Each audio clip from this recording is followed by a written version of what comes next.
Prologue. Perfect Crimes. Casanova. Boca Raton, Florida, June 1975. For 3 weeks, the young killer actually lived inside the walls of an extraordinary 15-room beach house. He could hear the whispery Atlantic surf outside, but he was never tempted to look out at the ocean or the private white sand beach that stretched to 300 feet or more along the shore. There was too much to explore, to study, to accomplish, from his hiding place inside the dazzling Mediterranean revival-style house in Boca. His pulse hadn't stopped hammering for days. 4 people lived in the huge house: Michael and Hannah Pierce and their 2 daughters. The killer spied on the family in the most intimate ways, and at their most intimate moments. He loved all the little things about the Pierces, especially Hannah's delicate seashell collection and the fun fleet of teak sailboats that hung from the ceiling in one of the guest rooms. He watched the elder daughter, Cody, day and night. She attended St. Andrew's High School with him. She was stunning. No girl in school was as beautiful or as smart as Cody. He was also keeping his eye on Carrie Pierce. She was only 13, but already a budding fox. Although he was more than 6 feet tall, he easily fit into the air conditioning ducts of the house. He was wire-thin and hadn't started to fill out yet. The killer was handsome in an Eastern preppy way. Stashed in his hiding place were a handful of dirty novels, highly erotic books he had found during fevered shopping trips to Miami. He had become addicted to The Story of O, Schoolgirls in Paris, and Voluptuous Initiations. He also kept a Smith & Wesson revolver in the walls with him. He went in and out of the house through a casement window in the cellar that had a broken latch. Sometimes he even slept down there, behind an old, gently purring Westinghouse refrigerator, where the Pierces kept extra beer and soda pop for their gala parties, which often ended with a bonfire on the beach. Truth be told, he was feeling a little extra weird that night in June, but nothing to worry about. No problems. Earlier in the evening, he had hand-painted his body in bright streaks and splashes of cherry red, orange, and cadmium yellow. He was a warrior, a hunter. He huddled with his chrome-plated .22 caliber revolver, flashlight, and grope books in the ceiling over Cody's bedroom, right on top of her, so to speak. Tonight was the night of nights, the beginning of everything that really mattered in his life. He settled in and began to reread favorite passages from Schoolgirls in Paris. His pocket flashlight cast a dim light on the pages. The book was definitely a major turn-on, but also a big yuck. It was about a respectable French lawyer who paid a buxom headmistress to let him spend nights inside a hotsy-totsy boarding school for girls. The story was filled with the hokiest language. His silver-tipped ferule, his faithless truncheon. He gamma-hushed the ever-willing schoolgirls. After a while, he got tired of reading and peeked at his wristwatch. It was time now. Almost 3 a.m. His hands were shaking as he put the book aside and peered through the cross-hatching of the grill. He could barely catch his breath as he watched Cody in bed. The very real adventure was now before him, just as he had imagined it. He savored a thought. My real life is about to begin. Am I really going to do this? Yes, I am. He was definitely living in the walls of the Pierce Beach House. Soon that nightmarish, eerie fact would dominate the front page of every major newspaper throughout the United States. He could hardly wait to read the Boca Raton news. The boy in the walls. The killer who actually lived in the walls of a family's house. the stark, raving, homicidal maniac, could be living in your house. Cody Pierce was sleeping like the most beautiful little girl. She had on an oversized University of Miami Hurricanes t-shirt, but it had moved up, and he could see the pink silk bikini panties underneath. She slept on her back, one sun-brown leg crossed over the other. Her pouty mouth was just slightly open, forming the tiniest O, and she looked all innocence and light from his vantage point. She was almost a full-grown woman now. He'd watched her preen in front of the wall mirror just a few hours before, watched her take off her pink lacy push-up bra, watched her as she stared at her perfect breasts. Cody was unbearably haughty and untouchable. Tonight he was going to change all that. He was going to take her. Carefully, silently, he removed the metal grill in the ceiling. Then he crawled out of the wall and down into Cody's sky blue and pink bedroom. His chest felt constricted, and his breathing was quick and labored. One minute he felt hot, the next he was shivering and cold. 2 small plastic trash bags covered his feet and were secured around his ankles, and he wore the light blue rubber gloves that the Pierce's maid used for house cleaning. He felt like a sleek ninja warrior, and looked like terror itself with his naked, hand-painted body. The perfect crime. He loved the feeling. Could this be a dream? No. He knew it wasn't a dream. This was the real deal. He was actually going to do this. He took a deep breath and felt a burning inside his lungs. For a brief moment, he studied the peaceful young girl he'd admired so many times at St. Andrews. Then he quietly slipped into bed with the one and only Cody Pierce.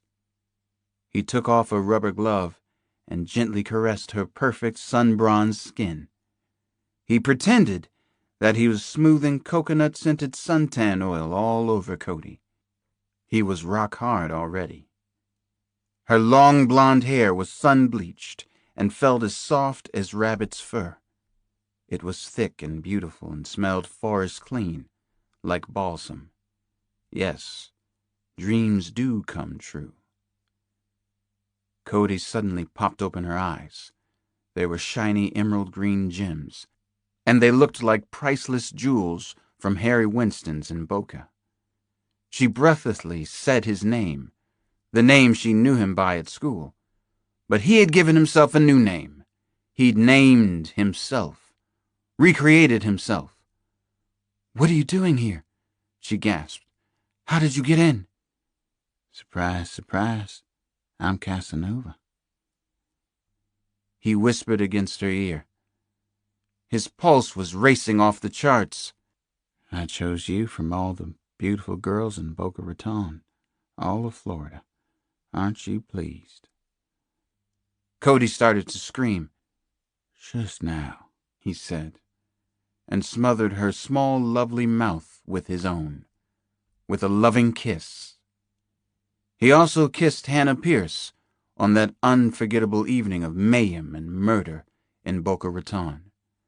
Shortly after, he kissed 13-year-old Carrie. Before he was finished for the night, he knew that he really was Casanova, the world's greatest lover. The Gentleman Caller. Chapel Hill, North Carolina, May 1981. He was the perfect gentleman. Always a gentleman. Always unobtrusive and polite. He thought about that as he listened to the 2 lovers talking in sibilant whispers as they strolled near University Lake. It was all so dreamily romantic. It was so right for him. "Is this a good idea, or is this too dumb for words?" he heard Tom Hutchinson ask Ro Tierney. They were maneuvering into a teal-blue rowboat that was gently rocking alongside a long dock on the lake. Tom and Ro were going to borrow the boat for a few hours.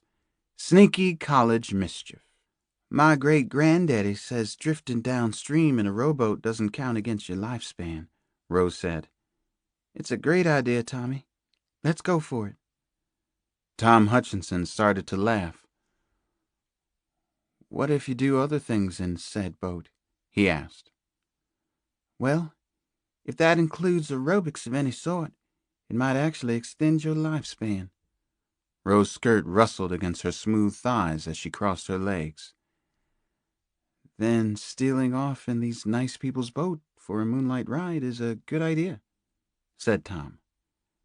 Great idea. Ro held her ground. The best. Let's do it. As their rowboat left the dock, the gentleman slipped into the water. He made no sound. He listened to every word, every movement, and every nuance of the lovers' fascinating courting ritual. There was almost a full moon, and it looked serene and beautiful to Tom and Ro as they slowly paddled out into the glistening lake. Earlier in the evening they had gone out for a romantic dinner in Chapel Hill, and they were both dressed to the hilt. Ro had on a pleated black skirt, a cream-colored silk blouse, silver shell earrings, and her roommate's dress pearls. Perfect boating attire. The gentleman's best guess was that Tom Hutchinson didn't even own the gray suit that he had on. Tom came from Pennsylvania. He was an auto mechanic's son who had made it to captain of the Duke football team and had also managed to keep a grade index bordering on 4.0. Ro and Tom were the golden couple. It was just about the only thing that students from Duke and the nearby University of North Carolina could agree on. The scandal of Duke's football captain dating Carolina's Azalea Queen made the romance even spicier. They fumbled with uncooperative buttons and zippers as they slowly drifted on the lake.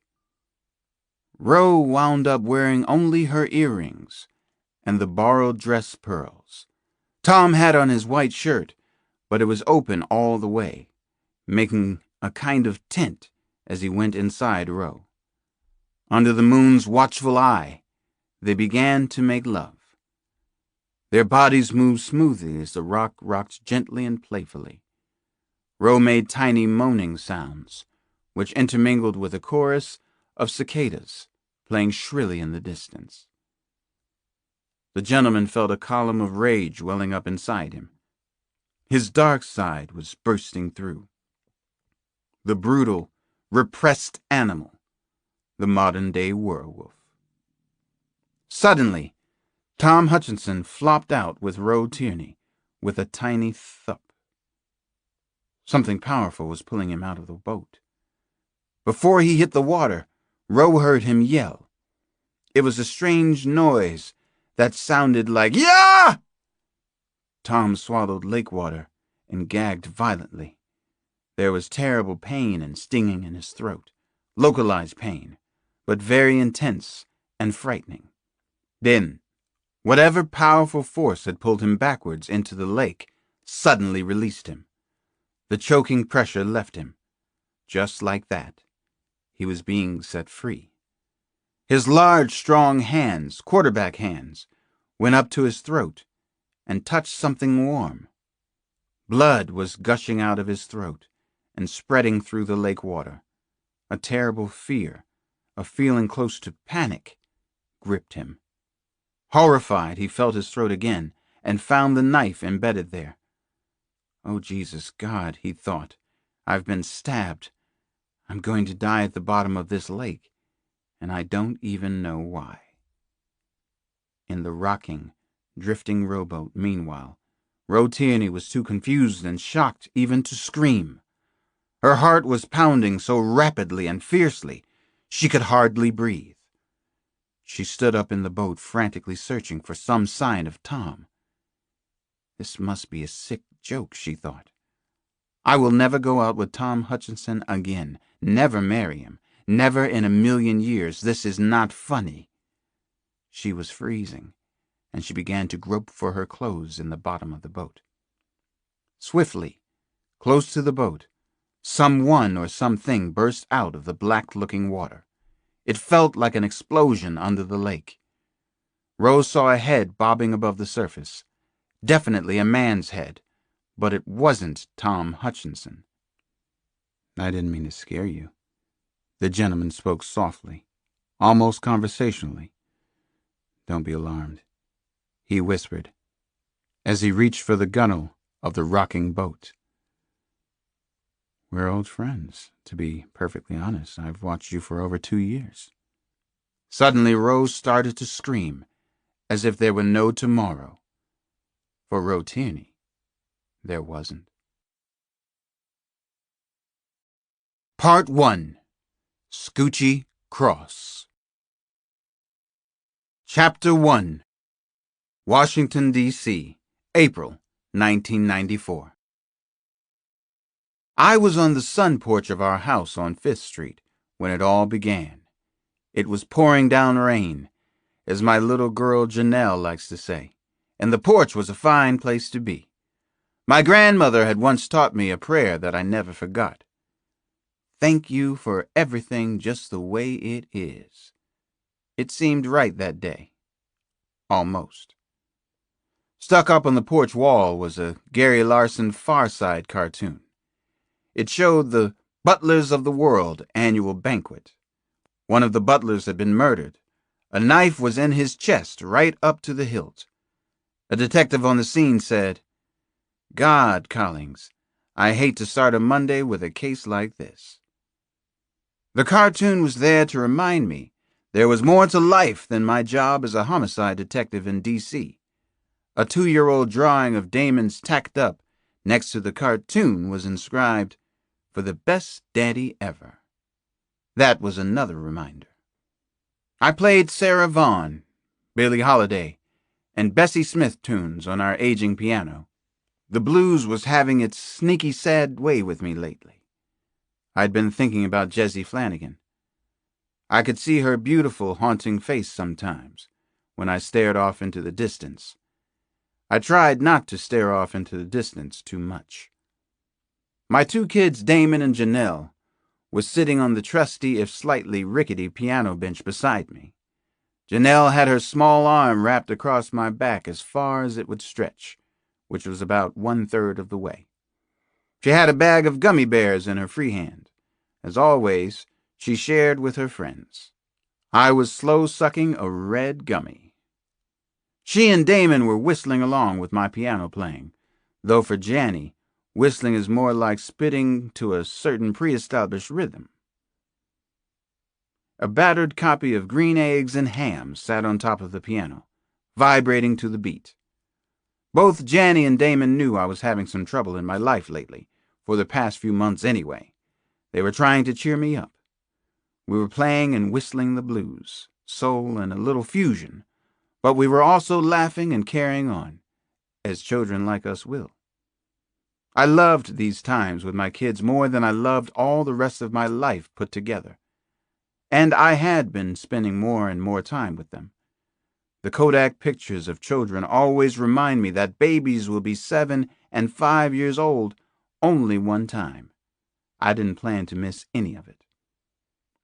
We were interrupted by the sound of heavy footsteps running up the wooden stairs of our back porch. Then the doorbell rang. 1, 2, 3 tinny rings.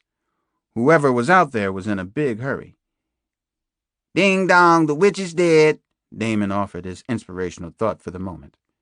He was wearing wraparound shades, his impression of a cool dude. He was a cool little dude, actually. No, the witch isn't, countered Janny. I'd recently noticed that she had become a staunch defender of her gender. It might not be news about the witch, I said, with just the right timing and delivery. The kids laughed. They get most of my jokes, which is a frightening thought. Someone began to pound insistently against the doorframe, and my name was shouted in a plaintive and alarming way. God damn it, leave us be. We don't need anything plaintive or alarming in our lives right now. Dr. Cross, please come! Please, Dr. Cross! The loud shouts continued. I didn't recognize the woman's voice, but privacy doesn't seem to count when your first name is Doctor. I held the kids down, my hands fastened onto the tops of their small heads. I'm Dr. Cross, not you two. Just keep on humming and hold my place. I'll be right back. I'll be back, said Damon in his best Terminator voice. I smiled at his joke. He is a second-grade wise guy already. I hurried to the back door, grabbing my service revolver on the way. This can be a bad neighborhood even for a cop, which I am. I peered out through the foggy and grimy window panes to see who was on our porch steps. I recognized the young woman. She lived in the Langley projects. Rita Washington was a 23-year-old pipehead who prowled our streets like a gray ghost. Rita was smart, nice enough, but impressionable and weak.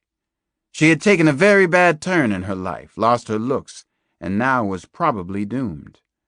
I opened the door and felt a cold, wet gust of wind slap across my face. There was a lot of blood on Rita's hands and wrists and on the front of her green fake leather car coat. Rita, what in the hell happened to you? I asked. I guessed that she'd been gut-shot or stabbed over some drugs. Please, please come with me. Rita Washington started to cough and sob at the same time. It's little Marcus Daniels, she said and cried even louder. He been stabbed. It be real bad. He called your name. He asked for you, Dr. Cross. You stay there, kids. I'll be right back, I shouted over Rita Washington's hysterical cries. Nana, please watch the kids, I yelled even louder. Nana, I have to go out. I grabbed my coat and followed Rita Washington into the cold, teeming rain. I tried not to step on the bright red blood dripping like wet paint all over our porch steps. Chapter 2. I ran as fast as I could down Fifth Street. I could feel my heart going whoomp, whoomp, whoomp, as I was sweating profusely, in spite of the nasty, steady, cold spring rain. Blood was pounding furiously in my head. Every muscle and tendon in my body was straining, and my stomach clenched real hard. I held 11-year-old Marcus Daniels in my arms, clutched tightly against my chest. The little boy was bleeding badly. Rita Washington had found Marcus on the oily, darkened stairway leading to the basement in his building, and had taken me to his crumpled body. I ran like the wind, crying inside, holding it back as I've been taught to do on the job and most everywhere else. People who don't normally stare at much in Southeast were staring at me as I rumbled forward like a 10-axle semi on the loose in the inner city.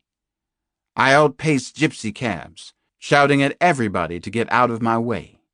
I passed ghost store after ghost store boarded up with dark, rotting plywood that was scrawled with graffiti. I ran over broken glass and rubble, Irish rose bottles, and occasional, dismal patches of weeds and loose dirt. This was our neighborhood, our share in the dream, our capital. I remembered a saying I'd heard about D.C. Stoop down and you'll get stepped on. Stand tall and you'll be shot at. As I ran, poor Marcus was throwing off blood like a soaking wet puppy dog shedding water. My neck and arms were on fire, and my muscles continued to strain. Hold on, baby, I said to the little boy. Hold on, baby, I prayed. Halfway there, Marcus cried out in a tiny voice, Dr. Alex, man. That was all he said to me. I knew why. I knew a lot about little Marcus. I raced up the steep, freshly paved asphalt drive of St. Anthony's Hospital, St. Tony's Spaghetti House, as it's sometimes called in the projects. An EMS ambulance rolled past me, heading toward L Street. The driver wore a Chicago Bulls cap pulled sideways, its brim pointing strangely in my direction. Loud rap music blared from the van, and it must have been deafening inside. The driver and medic didn't stop, didn't seem to consider stopping. Life in Southeast goes like that sometimes. You can't stop for every murder or mugging that you come across on your daily rounds. I knew my way to St. Anthony's emergency room. I'd been there too many times. I shouldered open the familiar swinging glass door. It was stenciled emergency, but the letters were peeling away, and there were nail scratches on the glass. "We're here, Marcus. We're at the hospital," I whispered to the little boy. But he didn't hear me.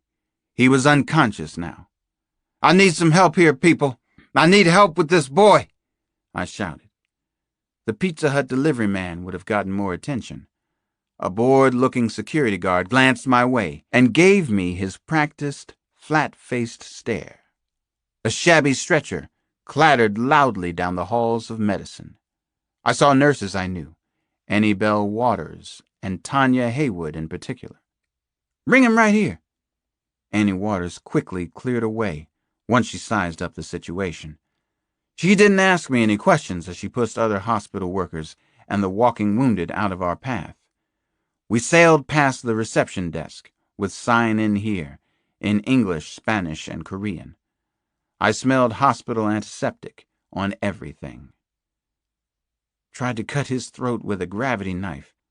I think he nicked the carotid artery," I said as we rushed down a crowded, puke-green corridor that was thick with faded signs: X-ray, trauma, cashier.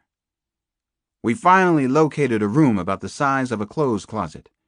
The young-looking doctor who rushed in told me to leave. "The boy's 11 years old," I said. "I'm staying right here. Both his wrists are cut. It's a suicide attempt. Hold on, baby," I whispered to Marcus. "Just hold on, baby." Chapter 3. Click. Casanova popped the trunk latch of his car and peered into the wide, shiny, wet eyes staring out at him. What a pity. What a waste, he thought as he looked down at her. "Peekaboo," he said. "I see you." He had fallen out of love with the 22-year-old college student tied up in the trunk. He was also angry at her. She had disobeyed the rules. She'd ruined the fantasy du jour. "You look like absolute hell," he said. "Relatively speaking, of course." The young woman was gagged with wet cloths and couldn't answer back. But she glared at him. Her dark brown eyes showed fear and pain, but he could still see the stubbornness and spunk there. He took out his black carrying bag first. Then he roughly lifted her, 112 pounds, out of the car. He made no effort to be gentle at this point. "You're welcome," he said as he put her down. "Forgotten our manners, have we?" Her legs were shaky, and she almost fell, but Casanova held her up easily with one hand. She had on dark green Wake Forest University running shorts, a white tank top, and brand new Nike cross-training shoes. She was a typical spoiled college brat, he knew, but achingly beautiful. Her slender ankles were bound with a leather thong that stretched about 2.5 feet. Her hands were tied behind her back, also with a leather thong. "You can just walk ahead of me. Go straight unless I tell you otherwise. Now walk," he ordered. "Move those long, lovely gams. Hut, hut, hut."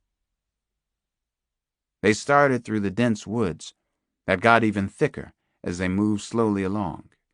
Thicker and darker, creepier and creepier. He swung his black bag as if he were a child carrying a lunchbox. He loved the dark woods. Always had. Casanova was tall and athletic, well-built, and good-looking. He knew that he could have many women, but not the way he wanted them. Not like this. "I asked you to listen, didn't I? You wouldn't listen," he said in a soft, detached voice. "I told you the house rules, but you wanted to be a wise ass. So be a wise ass. Reap the rewards. As the young woman struggled ahead, she became increasingly afraid, close to panic.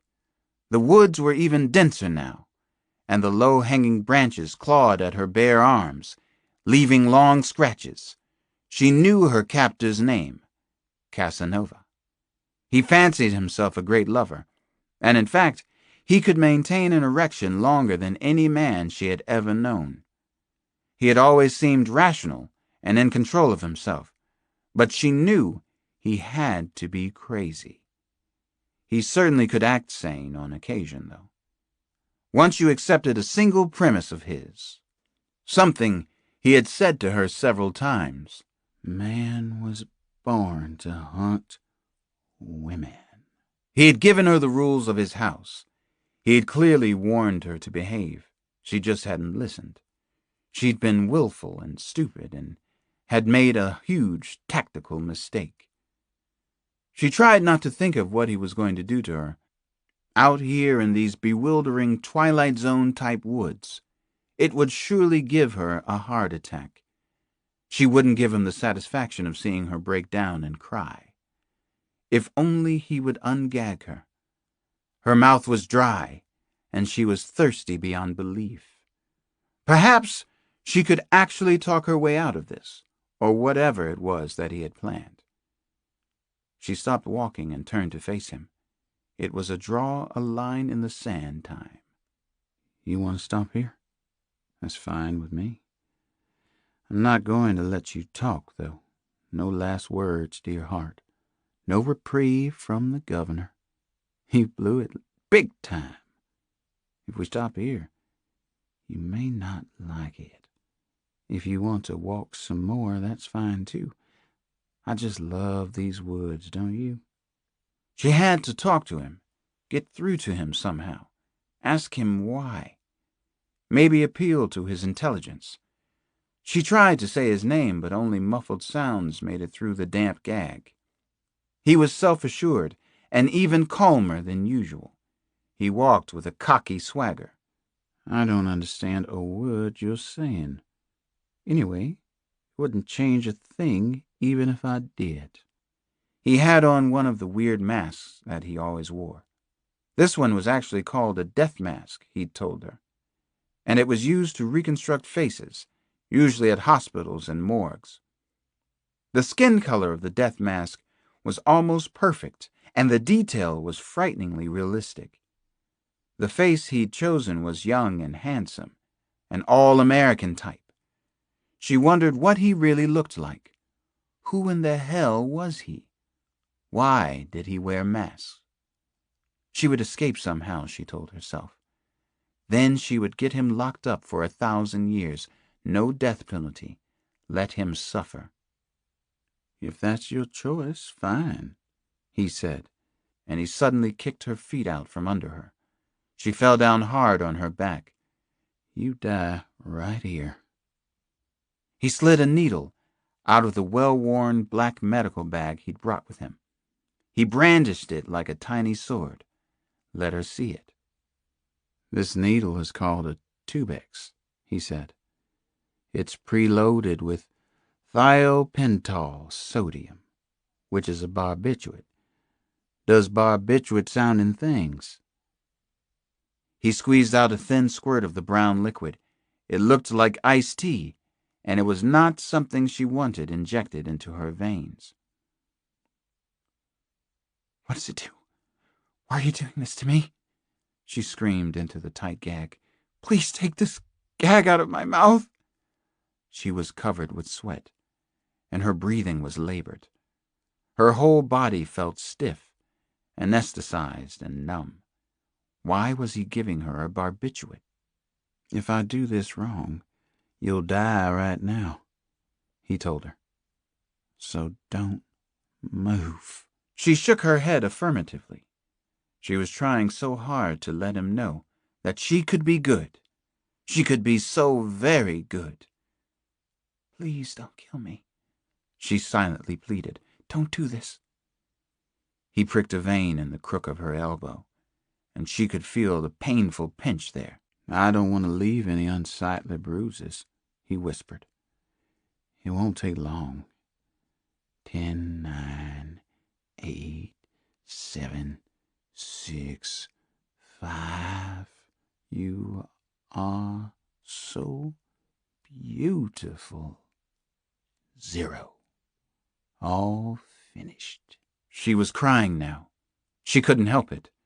The tears were streaming down her cheeks. He was crazy. She squeezed her eyes shut, couldn't look at him anymore. Please, God, don't let me die like this, she prayed. Not all alone out here.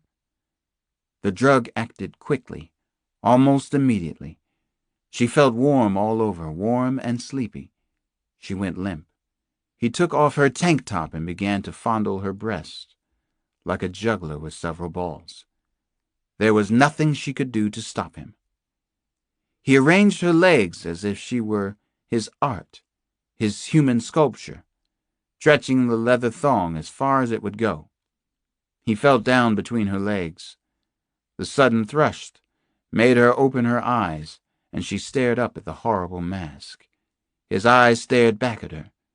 They were blank and emotionless, yet strangely penetrating. He entered her, and she felt a jolt, like a very powerful electric shock running through her body. He was very hard, fully aroused already. He was probing inside her as she was dying from the barbiturate. He was watching her die. That's what this was all about. Her body wriggled, bolted, shook. As weak as she was, she tried to scream. No, please, please, please don't do this to me. Mercifully, blackness came over her. She didn't know how long she'd been unconscious, didn't care. She woke up, and she was still alive.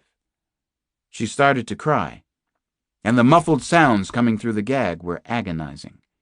Tears ran down her cheeks. She realized how much she wanted to live. She noticed that she'd been moved. Her arms were behind her and tied around a tree. Her legs were crossed and bound, and she was still tightly gagged. He had taken off her clothes. She didn't see her clothes anywhere. He was still there. I don't really care if you scream, he said. There's absolutely nobody to hear you out here. His eyes gleamed out of the lifelike mask. I just don't want you to scare away the hungry birds and animals. He glanced briefly at her truly beautiful body. Too bad you disobeyed me. Broke the rules, he said. He took off the mask and let her see his face for the first time. He fixed the image of her face in his mind. Then he bent down and kissed her on the lips. Kiss the girls. Finally, he walked away. Chapter 4. Most of my rage had been spent on the furious foot race to St. Anthony's with Marcus Daniels cradled in my arms.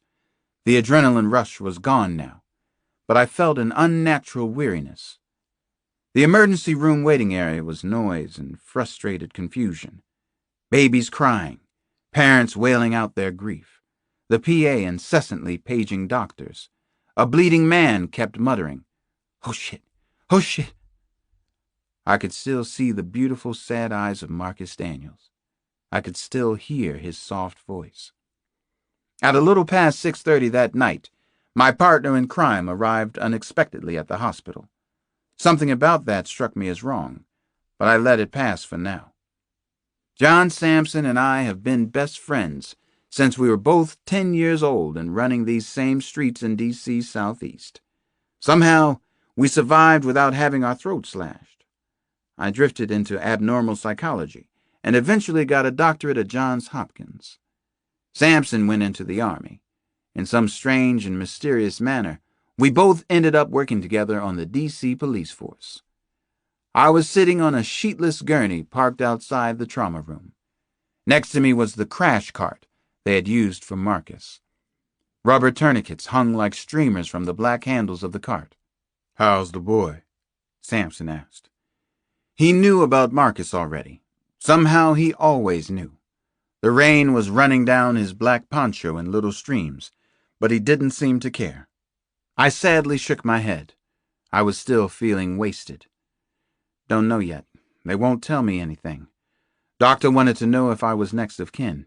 They took him to trauma. He cut himself real bad. So what brings you to happy hour? Samson shrugged his way out of his poncho and flopped down beside me on the straining gurney. Under the poncho, he had on one of his typical street detective outfits, silver and red Nike sweatsuit, matching high-top sneakers, thin gold bracelets, signet rings. His street look was intact. Where's your gold tooth? I managed to smile. You need a gold tooth to complete your fly ensemble.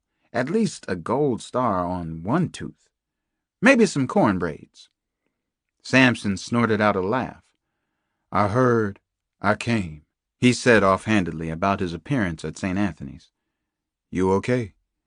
You look like the last of the big bad bull elephants. Little boy tried to kill himself, sweet little boy like Damon. 11 years old. Want me to run over to their crack crib?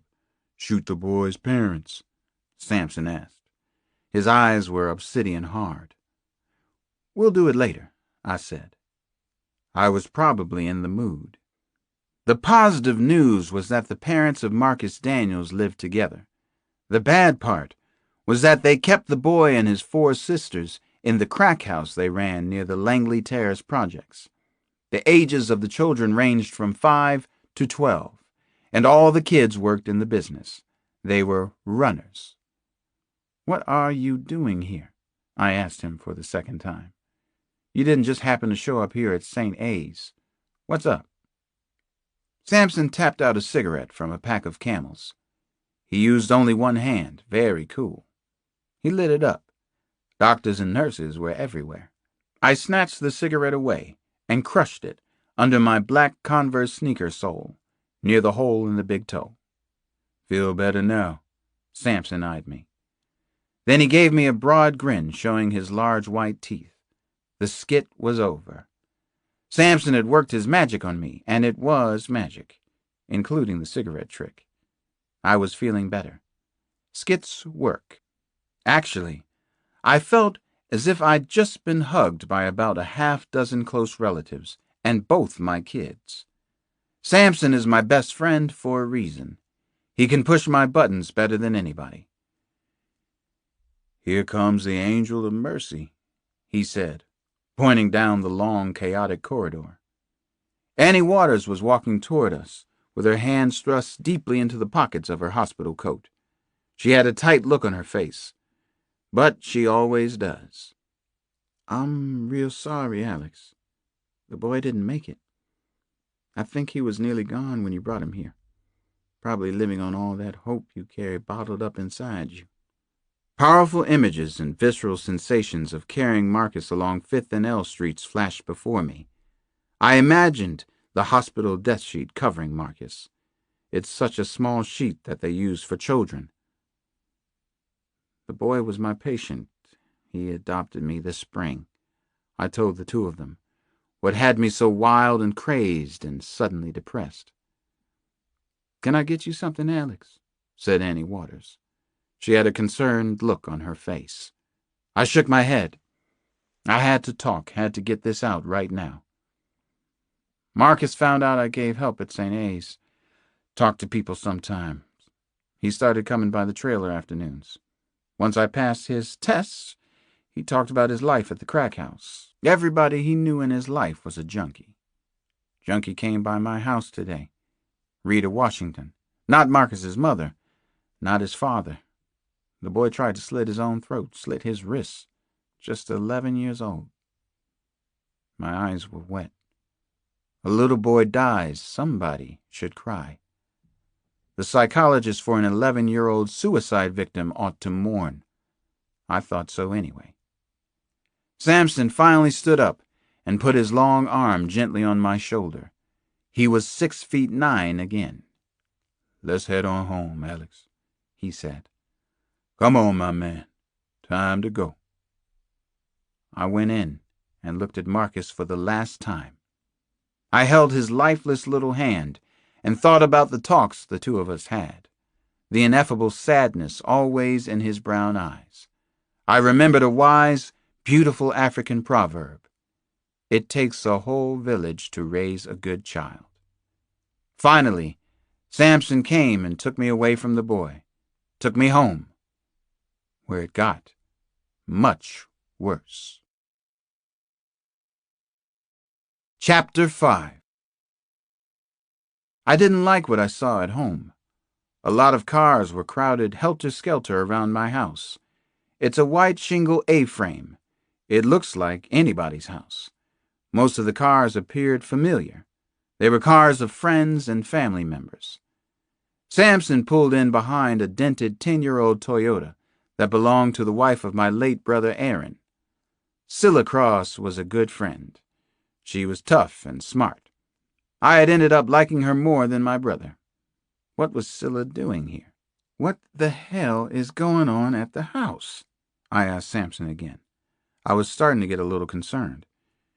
"Invite me in for a cold beer," he said, as he pulled the key from the ignition. "Least you can do." Samson was already up and out of the car. He moves like a slick winter wind when he wants to. "Let's go inside, Alex." I had the car door open, but I was still sitting inside. "I live here. I'll go in when I feel like it." I didn't feel like it suddenly. A sheen of cold sweat was on the back of my neck. Detective paranoia? Maybe. Maybe not. "Don't be difficult," Samson called back over his shoulder. "For once in your life." A long, icy shiver ran through my body. I took a deep breath. The thought of the human monster I had recently helped put away still gave me nightmares. I deeply feared he would escape one day. The masked killer and kidnapper had already been to 5th Street once. What the hell was going on inside my house? Samson didn't knock on the front door or ring the bell, which dangled on red and blue wires. He just waltzed inside as if he lived there, same as it's always been. Mi casa es su casa. I followed him into my own house. My boy Damon streaked into Samson's outstretched arms, and John scooped up my son as if he were made of air. Janny came skating toward me, calling me Big Daddy as she ran. She was already in her slipper-sock pajamas, smelling of fresh talcum after her bath. My little lady. Something was wrong in her big brown eyes. The look on her face froze me. "What is it, my honey bunch?" I asked as I nuzzled against Janny's smooth, warm cheek. The two of us nuzzle a lot. "What's wrong? Tell your daddy all your troubles and woes." In the living room, I could see 3 of my aunts, my 2 sisters-in-law, my 1 living brother Charles. My aunts had been crying. Their faces were all puffy and red. So had my sister-in-law Scylla. And she isn't one to go weepy without a good reason. The room had the unnatural, claustrophobic look of a wake. Somebody has died, I thought. Somebody we all love has died. But everybody I love seemed to be there, present and accounted for. Nana Mama, my grandmother, was serving coffee, iced tea, and also cold chicken pieces, which no one seemed to be eating. Nana lives on 5th Street with me and the kids. In her own mind, she's raising the 3 of us. Nana had shrunk to around 5 feet by her 80th year. She is still the most impressive person I know in our nation's capital, and I know most of them. The Reagans, the Bush people, and now the Clintons. My grandmother was dry-eyed as she did her serving. I have rarely seen her cry, though she is a tremendously warm and caring person. She just doesn't cry anymore. She says she doesn't have that much life left, and she won't waste it on tears. I finally walked into the living room and asked the question that was beating against the inside of my head. "It's nice to see everyone, Charles, Scylla, Aunt Tia, but would someone please tell me what's going on here?" They all stared at me. I still had Janny cradled in my arms. Samson had Damon tucked like a hairy football under his massive right arm. Nana spoke for the assembled group. Her almost inaudible words sent the sharpest pain right through me. "It's Naomi," she said quietly. "Scoochie is missing, Alex." Then Nana Mama started to weep for the first time in years. Chapter 6. Casanova screamed, and the loud sound coming from deep inside his throat turned into a raspy howl. He was crashing through the deep woods, thinking about the girl he had abandoned back there, the horror of what he had done. Again. Part of him wanted to go back for the girl, save her, an act of mercy. He was experiencing spasms of guilt now, and he began to run faster and faster. His thick neck and chest were covered with perspiration. He felt weak, and his legs were rubbery and undependable. He was fully conscious of what he had done. He just couldn't stop himself. Anyway, it was better this way. She had seen his face. It was stupid of him to think she would ever be able to understand him. He had only seen the fear and loathing in her eyes. If only she'd listened when he tried to talk to her. After all, he was different from other mass killers. He could feel everything he did. He could feel love and suffer loss, and he angrily swept away the death mask. It was all her fault. He would have to change personas now. He needed to stop being Casanova. He needed to be himself. His pitiful other self. Chapter 7. It's Naomi. Scoochie is missing, Alex. We held the most intense cross-family emergency conference in our kitchen, where they've always been held. Nana made more coffee, and also herbal tea for herself. I put the kids to bed first. Then I cracked open a bottle of blackjack and poured stiff drinks of whiskey all around. I learned that my 22-year-old niece had been missing in North Carolina for 4 days. The police down there had waited that long to contact our family in Washington. As a policeman, I found that hard to understand. 2 days was pretty standard in missing person cases. 4 days made no sense. Naomi Cross was a law student at Duke University. She'd made law review and was near the top of her class. She was the pride of everyone in our family, including myself. We had a nickname for her that went back to when she was 3 or 4 years old. Scoochie. She always used to scooch up close to everybody when she was little. She loved to scooch and hug and be hugged. After my brother Aaron died, I helped Scylla to raise her. It wasn't hard. She was always sweet and funny, cooperative, and so very smart. Scoochie was missing.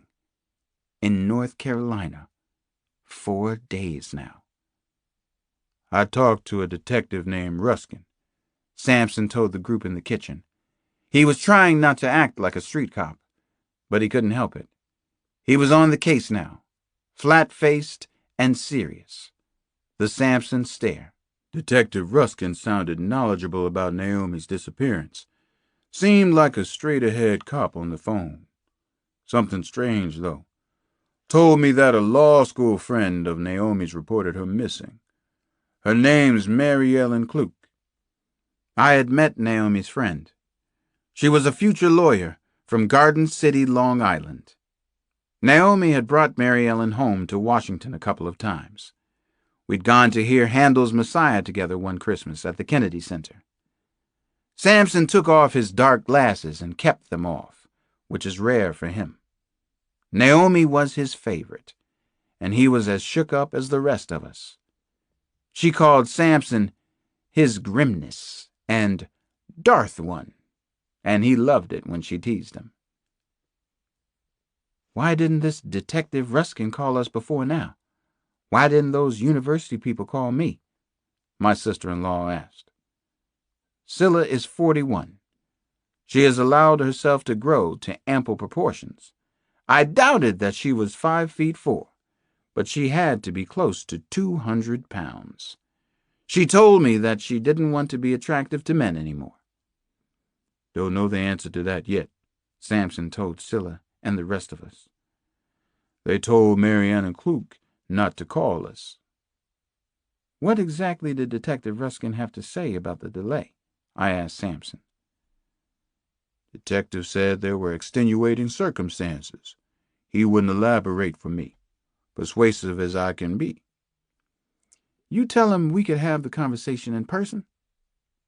Sampson nodded slowly. Uh-huh. He said the result would be the same. I told him I doubted that. He said okay. Man seemed to have no fears. Black man? Nana asked. She is a racist and proud of it. She says she's too old to be socially or politically correct.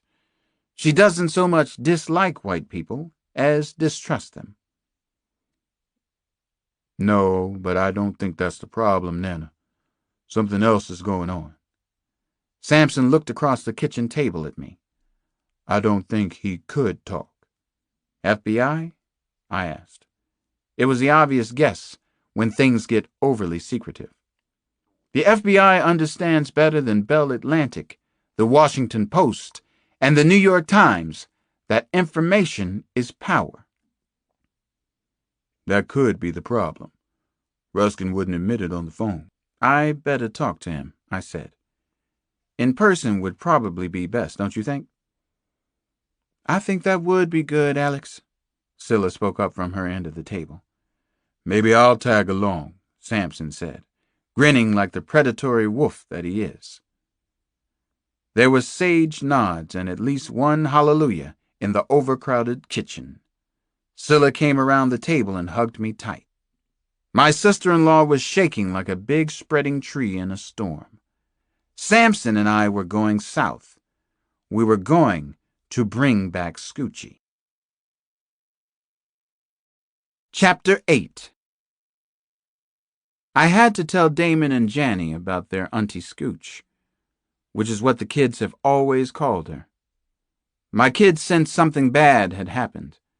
They knew it, just as they somehow know my most secret and vulnerable places.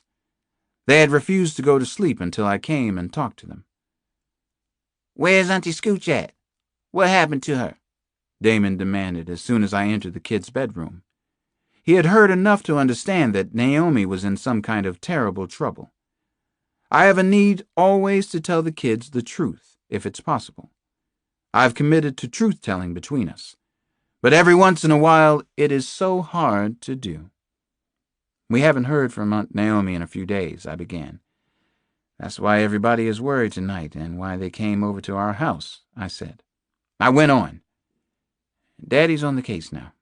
I'm going to do my best to find Aunt Naomi in the next couple of days. You know that your daddy usually solves problems, am I right? Damon nodded to the truth in that, and seemed reassured by what I had told them, but mostly by my serious tone. He came into my arms and gave me a kiss, which he hasn't been doing as much lately. Janny gave me the softest kiss, too. I held them both in my arms. My sweet babies. Daddy's on the case now, Janny whispered. That warmed my spirit some. As Billie Holiday put it, God bless the child who's got his own. By 11, the kids were sleeping peacefully, and the house was beginning to clear.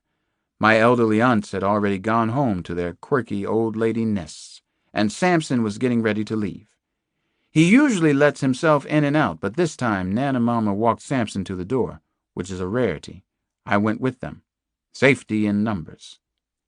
Thank you for going down south with Alex tomorrow, Nana said to Sampson in confidential tones. I wondered who she thought might be listening, trying to overhear her intimacies. You see now, John Sampson, you can be civilized and somewhat useful when you want to be. Didn't I always tell you that? She pointed a curled, knobby finger at his massive chin. Didn't I? Samson grinned down at her. He revels in his physical superiority, even to a woman who is 80. I let Alex go by himself. I'd only have to come later, Nana. Rescue him and Naomi, he said. Nana and Samson cackled like a pair of cartoon crows on an old familiar fence post. It was good to hear them laugh. Then she suddenly managed to wrap her arms around Samson and me. She stood there, like some little old lady holding on to her two favorite redwood trees. I could feel her fragile body tremble. Nana Mama hadn't hugged the two of us like that in 20 years. I knew that she loved Naomi, as if she were her own child, and she was very afraid for her. It can't be Naomi. Nothing bad could happen to her, not to Naomi. The words kept drifting through my head, but something had happened to her, and now I would have to start thinking and acting like a policeman, like a homicide detective, in the South. Have faith and pursue the unknown end. Oliver Wendell Holmes said that. I have faith. I pursue the unknown. That's my job description. Chapter 9. 7 o'clock in the evening was a busy time in late April on the stunningly beautiful campus of Duke University. The physical impressiveness of the students was visible everywhere at the self-proclaimed Harvard of the South. The magnolia trees, especially along Chapel Drive, were plentiful and in full bloom.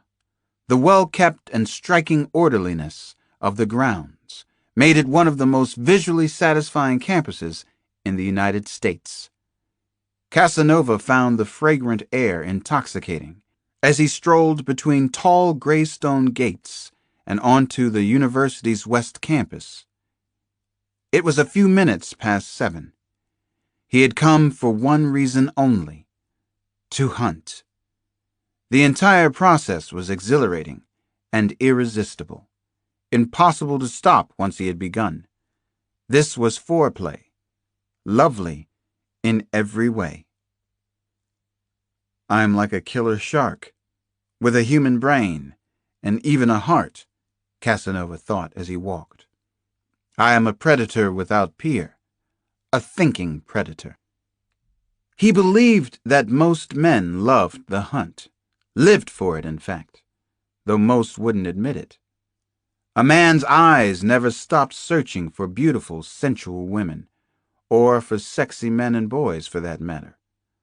All the more at a prime location like the Duke campus, or the campuses at the University of North Carolina at Chapel Hill, or North Carolina State University at Raleigh, or many others he'd visited throughout the Southeast. Just look at them. The slightly uppity Duke co-eds were among the very finest and most contemporary American women. Even in dirty cutoffs, or ridiculous holy 501s, or baggy hobo's pants, they were something to see, to watch, occasionally to photograph, to fantasize about endlessly. Nothing could be finer, Casanova thought, whistling a bar of the beamish old tune about life of leisure in the Carolinas. He casually sipped an icy Coca-Cola as he watched the students at play. He was playing a game of skill himself, several complicated games at once, actually. The games had become his life. The fact that he had a respectable job, another life, no longer mattered. He checked each passing woman, who even looked like a faint possibility for his collection. He studied shapely young co-eds, older women professors, and female visitors in the Duke Blue Devils t-shirts that seemed de rigueur for outsiders. He licked his lips in anticipation. Here was something splendid up ahead. A tall, slender, exquisite black woman, leaned against a shapely old oak in the Eden's quad. She was reading the Duke Chronicle, which she'd folded into thirds. He loved the smooth shine of her brown skin, her artistically braided hair, but he moved on. Yes, men are hunters by nature, he was thinking. He was off in his own world again. Faithful husbands were oh so careful and furtive with their looks. Fresh-eyed boys of 11 and 12 appeared very innocent and playful. Grandfathers pretended to be above the fray and were just cute with their affection. But Casanova knew they were all watching, constantly selecting, obsessed with mastering the hunt from puberty to the grave. It was a biological necessity, no? He was quite certain of that. Women nowadays were demanding that men accept the fact that their female biological clocks were ticking. Well, with men, it was their biological cocks that were ticking. Constantly ticking. Those cocks. That was a fact of nature, too.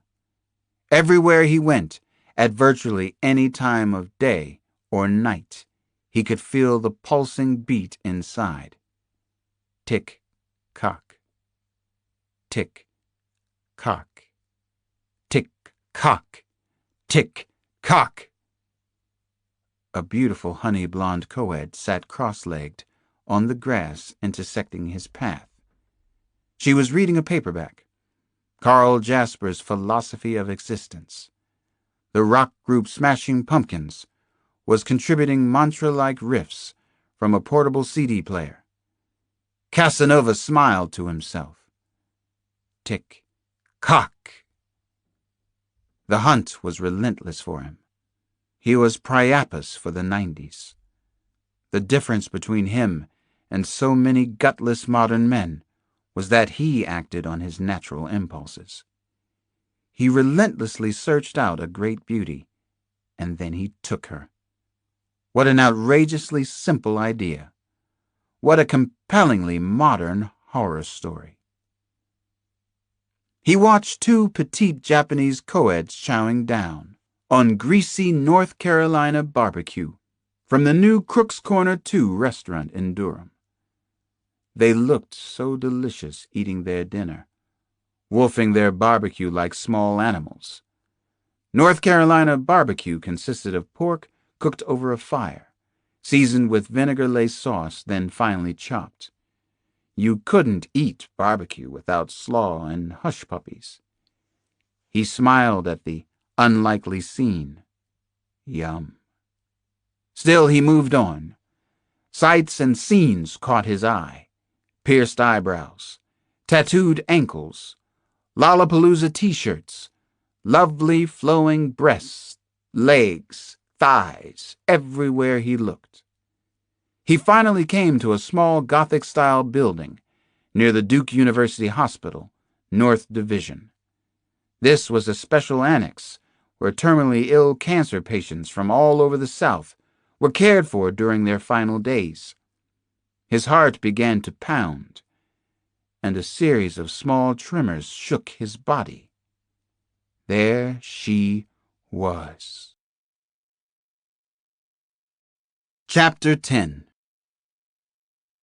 There was the most beautiful woman in the South, beautiful in all ways. Not only was she physically desirable, she was extremely smart. She might be able to understand him. Maybe she was as special as he was. He almost said the words out loud and believed them to be absolutely true. He had done a great deal of homework on his next victim. Blood began to pump and rush into his forehead. He could feel a throbbing all through his body. Her name was Kate McTiernan. Cotlia Margaret McTiernan, to be as precise as he liked to be.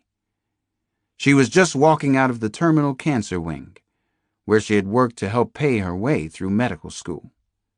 She was all by her lonesome as usual. Her last boyfriend had warned her that she was going to end up a beautiful old maid.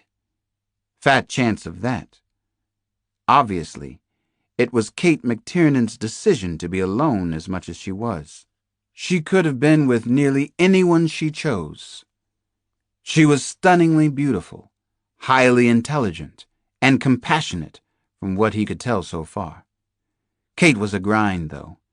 She was incredibly dedicated to her medical studies and hospital duties.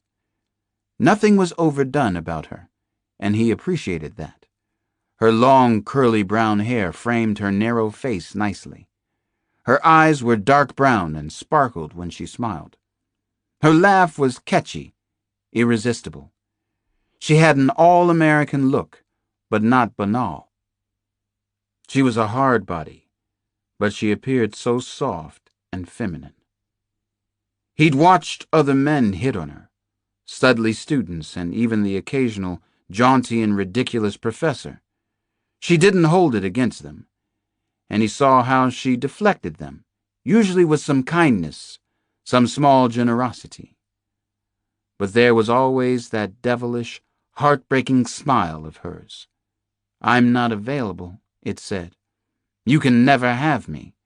Please, don't even think about it. It's not that I'm too good for you. I'm just different." Kate the dependable, Kate the nice person, was right on time tonight. She always left the cancer annex between 7:45 and 8. She had her routines just as he did. She was a first-year intern at North Carolina University Hospital in Chapel Hill, but she'd been working in a co-op program at Duke since January. The experimental cancer ward. He knew all about Katlia McTiernan. She was going to be 31 in a few weeks. She'd had to work 3 years to pay for her college and medical school expenses. She had also spent 2 years with a sick mother in Buck, West Virginia. She walked at a determined pace along Flowers Drive, toward the multi-level medical center parking garage. He had to move quickly to keep up with her, all the while watching her long, shapely legs, which were a little too pale for his liking. No time for the sun, Kate. Afraid of a little melanoma. She carried thick medical volumes against one hip, looks and brains. She planned to practice back in West Virginia where she was born. Didn't seem to care about making a lot of money. What for? So she could own 10 pairs of black high-top sneakers? Kate McTiernan was wearing her usual university garb, a crisp white med school jacket, khaki shirt, weathered tan trousers, her faithful black sneakers. It worked for her. Kate the character, slightly off-center, unexpected, strangely, powerfully alluring. On Kate McTiernan, almost anything would have worked, even the most homespun interpretation of cheap chic. He particularly loved Kate McTiernan's irreverence towards university and hospital life, and especially the holier-than-thou medical school. It showed in the way she dressed, the casual way she carried herself now, everything about her lifestyle. She seldom wore makeup. She seemed very natural, and there was nothing phony or stuck up about her that he'd noticed yet. There was even a little of the unexpected klutz in her. Earlier in the week, he had seen her flush the deepest red after she tripped on a guardrail outside Perkins' library and crashed into a bench with her hip. That warmed him tremendously. He could be touched, could feel human warmth. He wanted Kate to love him. He wanted to love her back. That was why he was so special, so different. It was what separated him from all the other one-dimensional killers and butchers he had ever heard or read about. And he had read everything on the subject. He could feel everything. He could love. He knew that. Kate said something amusing to a 40-ish-looking professor as she walked past him. Casanova couldn't hear it from where he was watching. Kate turned for some quick repartee, but kept on walking, leaving the professor with her luminous smile to think about. He saw a little jiggle action as Kate whirled around after her brief interchange with the prof. Her breasts weren't too large or too small. Her long brown hair was thick and wavy, shiny in the early evening light, revealing just a touch of red. Perfect in every detail. He had been watching her for more than 4 weeks, and he knew she was the one. He could love Dr. Kate McTiernan more than all the others. He believed it for a moment. He ached to believe it. He said her name softly. Kate. Dr. Kate. Tick. Cock. Chapter 11. Sampson and I took shifts at the wheel on the 4-hour haul from Washington down into North Carolina. While I drove, the Man Mountain slept. He wore a black t-shirt that bluntly said security, economy of words. When Sampson was at the controls of my ancient Porsche, I put on a set of old Koss headphones. I listened to Big Joe Williams, thought about Scoochie, continued to feel hollowed out. I couldn't sleep. Hadn't slept more than an hour the night before. I felt like a grief-stricken father whose only daughter was missing. Something seemed wrong about this case. We entered the South at noon. I had been born around 100 miles away in Winston-Salem.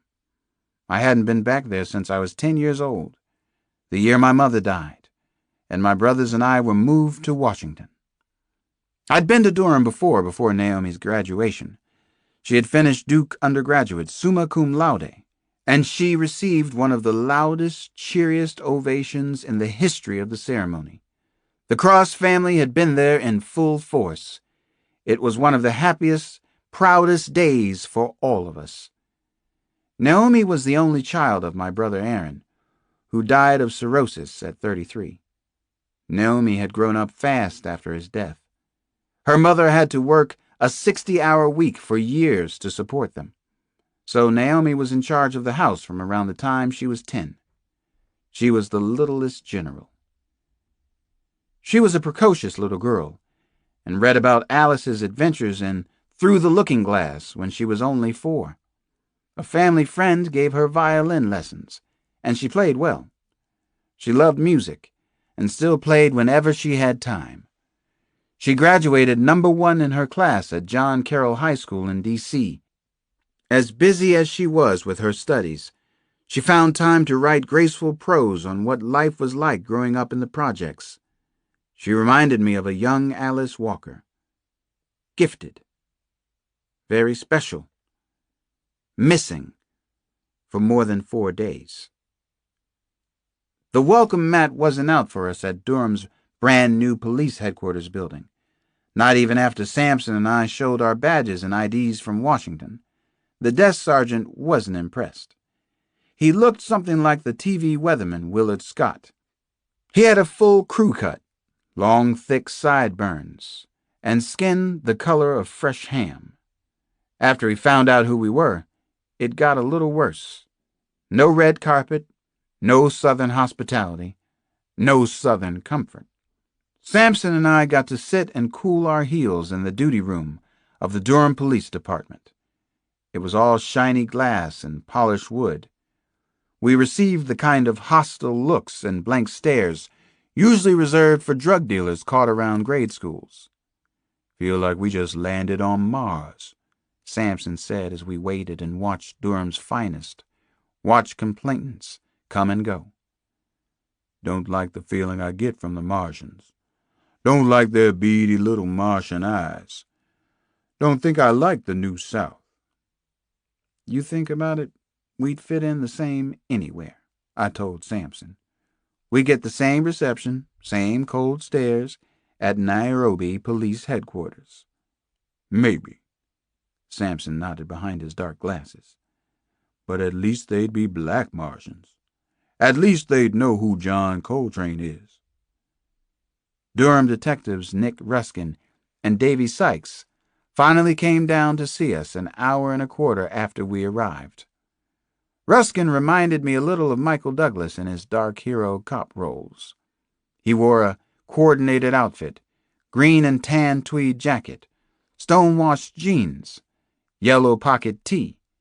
He was about my height, which would make him 6'3" or so, a little bigger than life. His longish brown hair was slicked back and razor-cut. Davy Sykes was well built. His head was a solid block that made sharp right angles with his shoulders. He had sleepy oatmeal brown eyes, almost no affect that I could discern. Sykes was a sidekick type, definitely not the leader. At least not if first appearances meant anything. The two detectives shook hands with us and acted as if all were forgiven, as if they were forgiving us for intruding. I had the feeling that Ruskin especially was used to getting his way inside the Durham PD. He seemed like the local star, the main man around these parts, matinee idol at the Durham triplex. Sorry about the wait, Detective Cross. Sampson. It's been busy as a son of a bitch around here, Nick Ruskin said.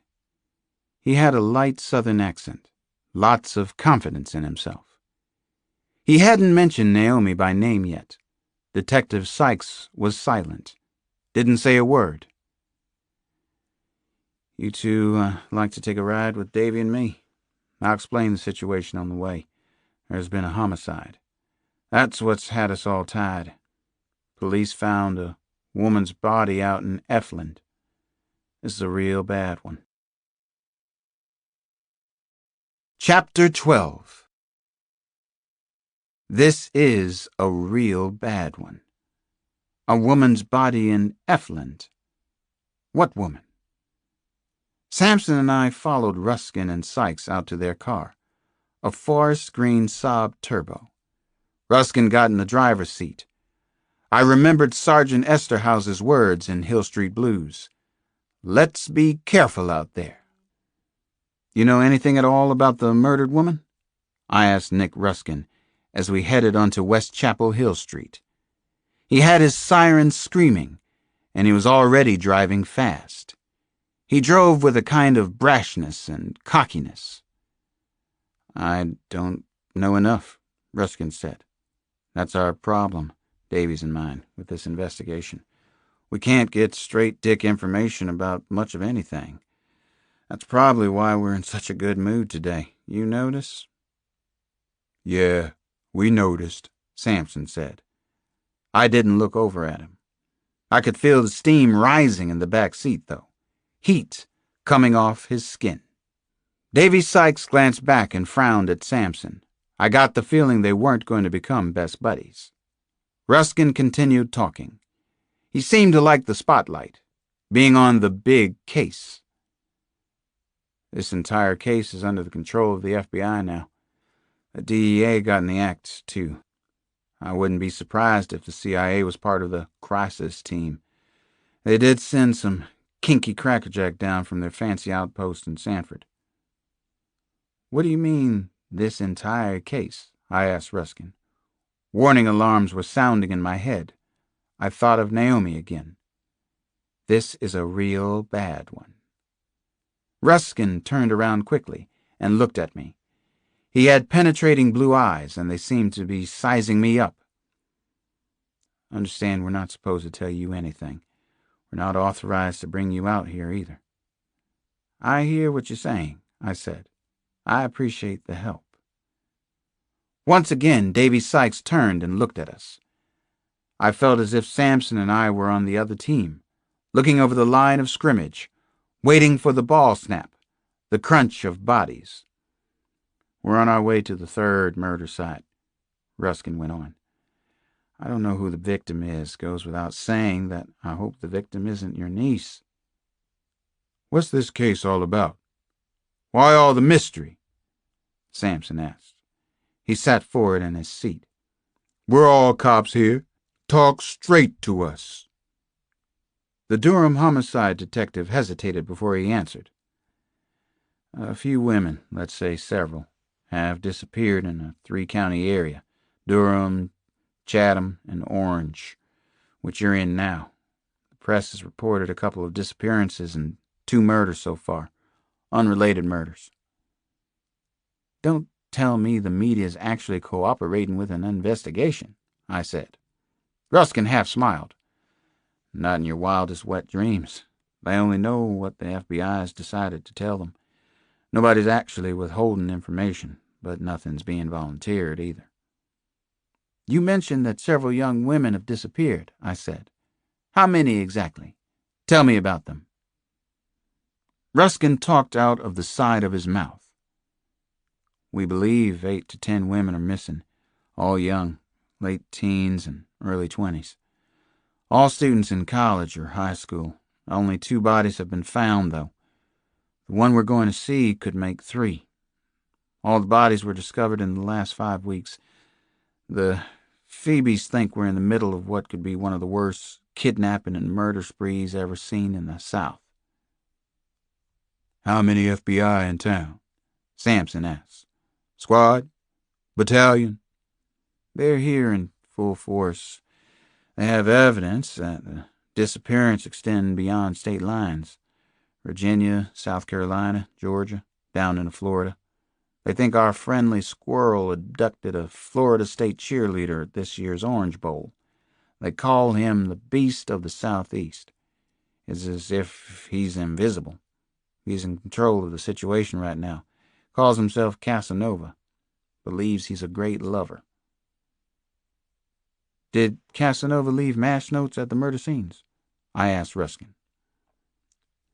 Just the last one. He seems to be coming out of his shell. He wants to communicate now, bound with us. He told us he was Casanova. Were any of the victims black women? I asked Ruskin. One trait of repeat killers was that they tended to choose their victims along racial grounds. All white, all black, all Spanish. Not too much mixing as a rule. One other missing girl is black, student from North Carolina Central University. 2 bodies we found were white. All the women who've disappeared are extremely attractive. We have a bulletin board up with pictures of the missing girls. Somebody gave the case a name, Beauties and the Beast. It's on the board in big letters, right over the pictures. That's another handle we have for the case. Does Naomi Cross fit his pattern? Sampson asked quietly. Whatever the crisis team has established so far. Nick Ruskin didn't answer right away. I couldn't tell if he was thinking about it or just trying to be considerate. Is Naomi's picture up on the FBI bulletin board? The Beauties and the Beast board? I asked Ruskin. Yes, it is. Davy Sykes finally spoke. Her picture is on the big board. Chapter 13. Don't let this be Scoochie. Her life is just beginning, I silently prayed as we sped to the homicide scene. Terrible, unspeakable things happen all the time nowadays, to all kinds of innocent, unsuspecting people. They happened in virtually every big city, and even small towns and villages of 100 or less. But most often these violent, unthinkable crimes seem to happen in America. Ruskin downshifted hard as we curled around a steep curve and saw flashing red and blue lights. Cars and EMS vans loomed up ahead, solemnly gathered at the edge of thick pine woods. A dozen vehicles were parked haphazardly along the side of the 2-lane state road. Traffic was sparse out there in the heart of nowhere. There was no buildup of ambulance chasers yet. Ruskin pulled in behind the last car in line, a dark blue Lincoln Town car that might as well have had Federal Bureau written all over it. A state-of-the-art homicide scene was already in progress. Yellow tape had been strung from pine trees, cordoning off the perimeter. 2 EMS ambulances were parked with their blunt noses pointed into a stand of trees. I was swept into a near out-of-body experience as I floated from the car. My vision tunneled. It was almost as if I had never visited a crime scene before. I vividly remembered the worst of the Sanji case, a small child found near a muddy river. Horrifying memories mixed with the terrifying present moment. Don't let this be Scoochie. Sampson held my arm loosely as we followed Detectives Ruskin and Sykes. We walked for nearly a mile into the dense woods. In the heart of a copse of towering pines, we finally saw the shapes and silhouettes of several men and a few women. At least half of the group were dressed in dark business suits. It was as if we had come upon some impromptu camping trip for an accounting firm, or a coven of big city lawyers or bankers. Everything was eerie, quiet, except for the hollow popping of the technicians' cameras. Close-up photos of the entire area were being taken. A couple of the crime scene professionals were already wearing translucent rubber gloves, looking for evidence, taking notes on spiral pads. I had a creepy, otherworldly premonition that we were going to find Scoochie now. I pushed it, shoved it away, like the unwanted touch of an angel of God. I turned my head sharply to one side, as if that would help me avoid whatever was coming up ahead.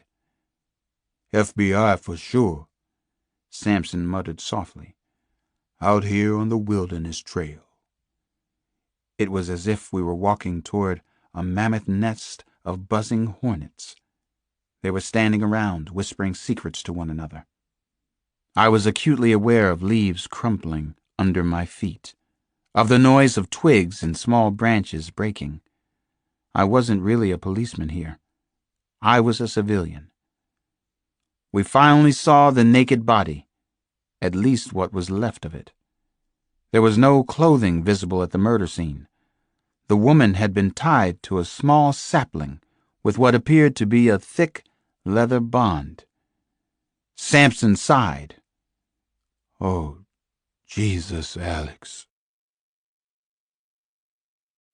Chapter 14.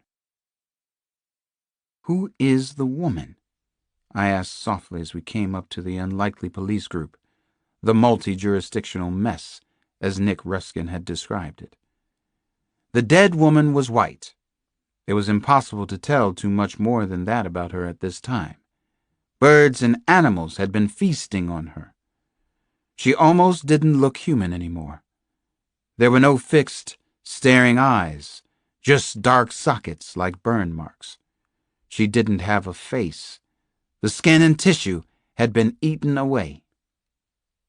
"Who the hell are these two?" One of the FBI agents, a heavy-set blonde woman in her early 30s, asked Ruskin. She was as unattractive as she was unpleasant, with puffy red lips and a bulbous hooked nose.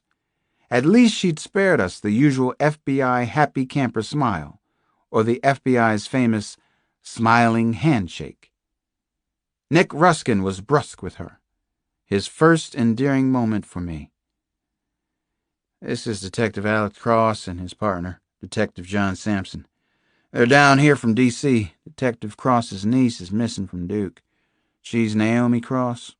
This is Special Agent in Charge, Joyce Kinney." He introduced the agent to us. Agent Kinney frowned, or maybe it was a scowl. "Well, this is certainly not your niece here," she said. "I'd appreciate it if the two of you would return to the cars. Please do that." She felt the need to go on. "You have no authority on this case, and no right to be here either." "As Detective Ruskin just told you, my niece is missing." I spoke softly, but firmly, to Special Agent Joyce Kinney. "That's all the authority I need. We didn't come down here to admire the leather interior and instrument panel of Detective Ruskin's sports car." A thick-chested blond man in his late 20s briskly stepped up beside his boss. "I think y'all heard Special Agent Kinney. I'd appreciate it if you leave now," he announced. Under different circumstances, his over-the-top response might have been funny. Not today. Not at this massacre scene. "No way you're going to stop us," Sampson said to the blonde agent in his darkest, grimmest voice. "Not you, Not your Dapper Dan friends here. That's fine, Mark. Agent Kinney turned to the younger man. We'll deal with this later, she said. Agent Mark backed off, but not without a major league scowl, much like the one I'd gotten from his boss. Both Ruskin and Sykes laughed as the agent backed down. We were allowed to stay with the FBI and the local police contingent at the crime scene. Beauties and the Beast. I remembered the phrase Ruskin had used in the car. Naomi was up on the Beast board. Had the dead woman been on the board as well? It had been hot and humid, and the body was decomposing rapidly. The woman had been badly attacked by forest animals, and I hoped that she was already dead before they came.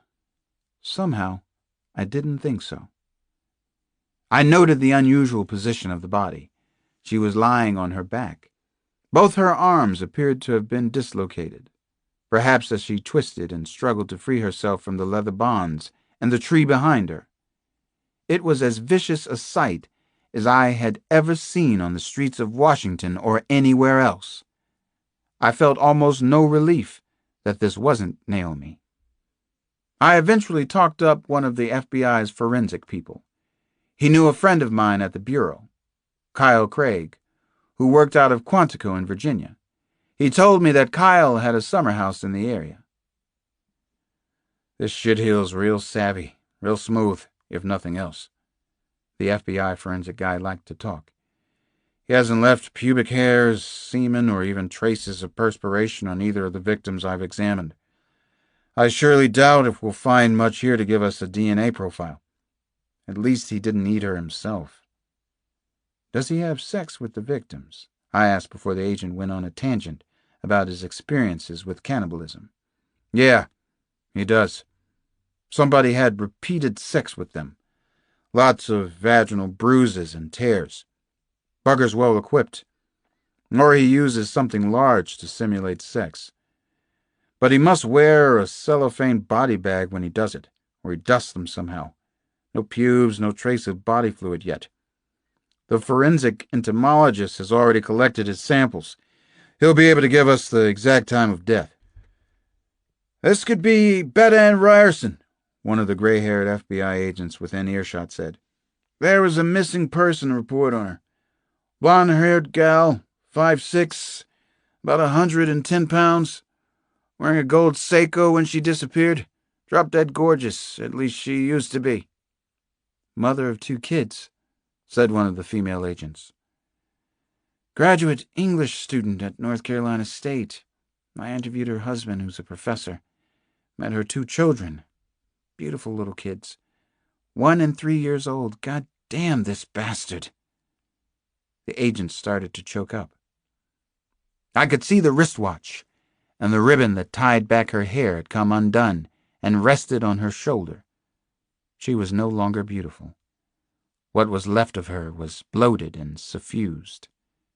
The odor of decomposition was pungent, even out in the open air. The empty sockets seemed to be staring up into a crescent-shaped opening at the tops of the pine trees, and I wondered what her eyes had looked at last. I tried to imagine Casanova, cavorting around these deep, dark woods before we had arrived. I took a guess that he was in his 20s or 30s, and physically strong. I was afraid for Scoochie, much more than I had been, in fact. Casanova, the world's greatest lover. God save us. Chapter 15. It was well past 10 o'clock, and we were still at the grisly, highly disturbing murder scene. The dazzling amber headlights of official cars and emergency vehicles were used to illuminate a foot-worn path into the shadowy woods. It was getting colder outside. The chill night wind was a gritty slap in the face. The corpse still hadn't been moved. I watched the Bureau's technicians dutifully strip-search the woods, collecting forensic clues and taking measurements. The immediate area had been cordoned off, but I made a sketch in the dim light and took my own preliminary notes. I was trying to remember what I could about the original Casanova. 18th century adventurer, writer, libertine. I had read parts of his memoirs somewhere along the line. Beyond the obvious, why had the killer chosen the name? Did he believe that he truly loved women? Was this his way of showing it? We could hear a bird somewhere let out an unearthly scream, and also the sounds of small animals all around us.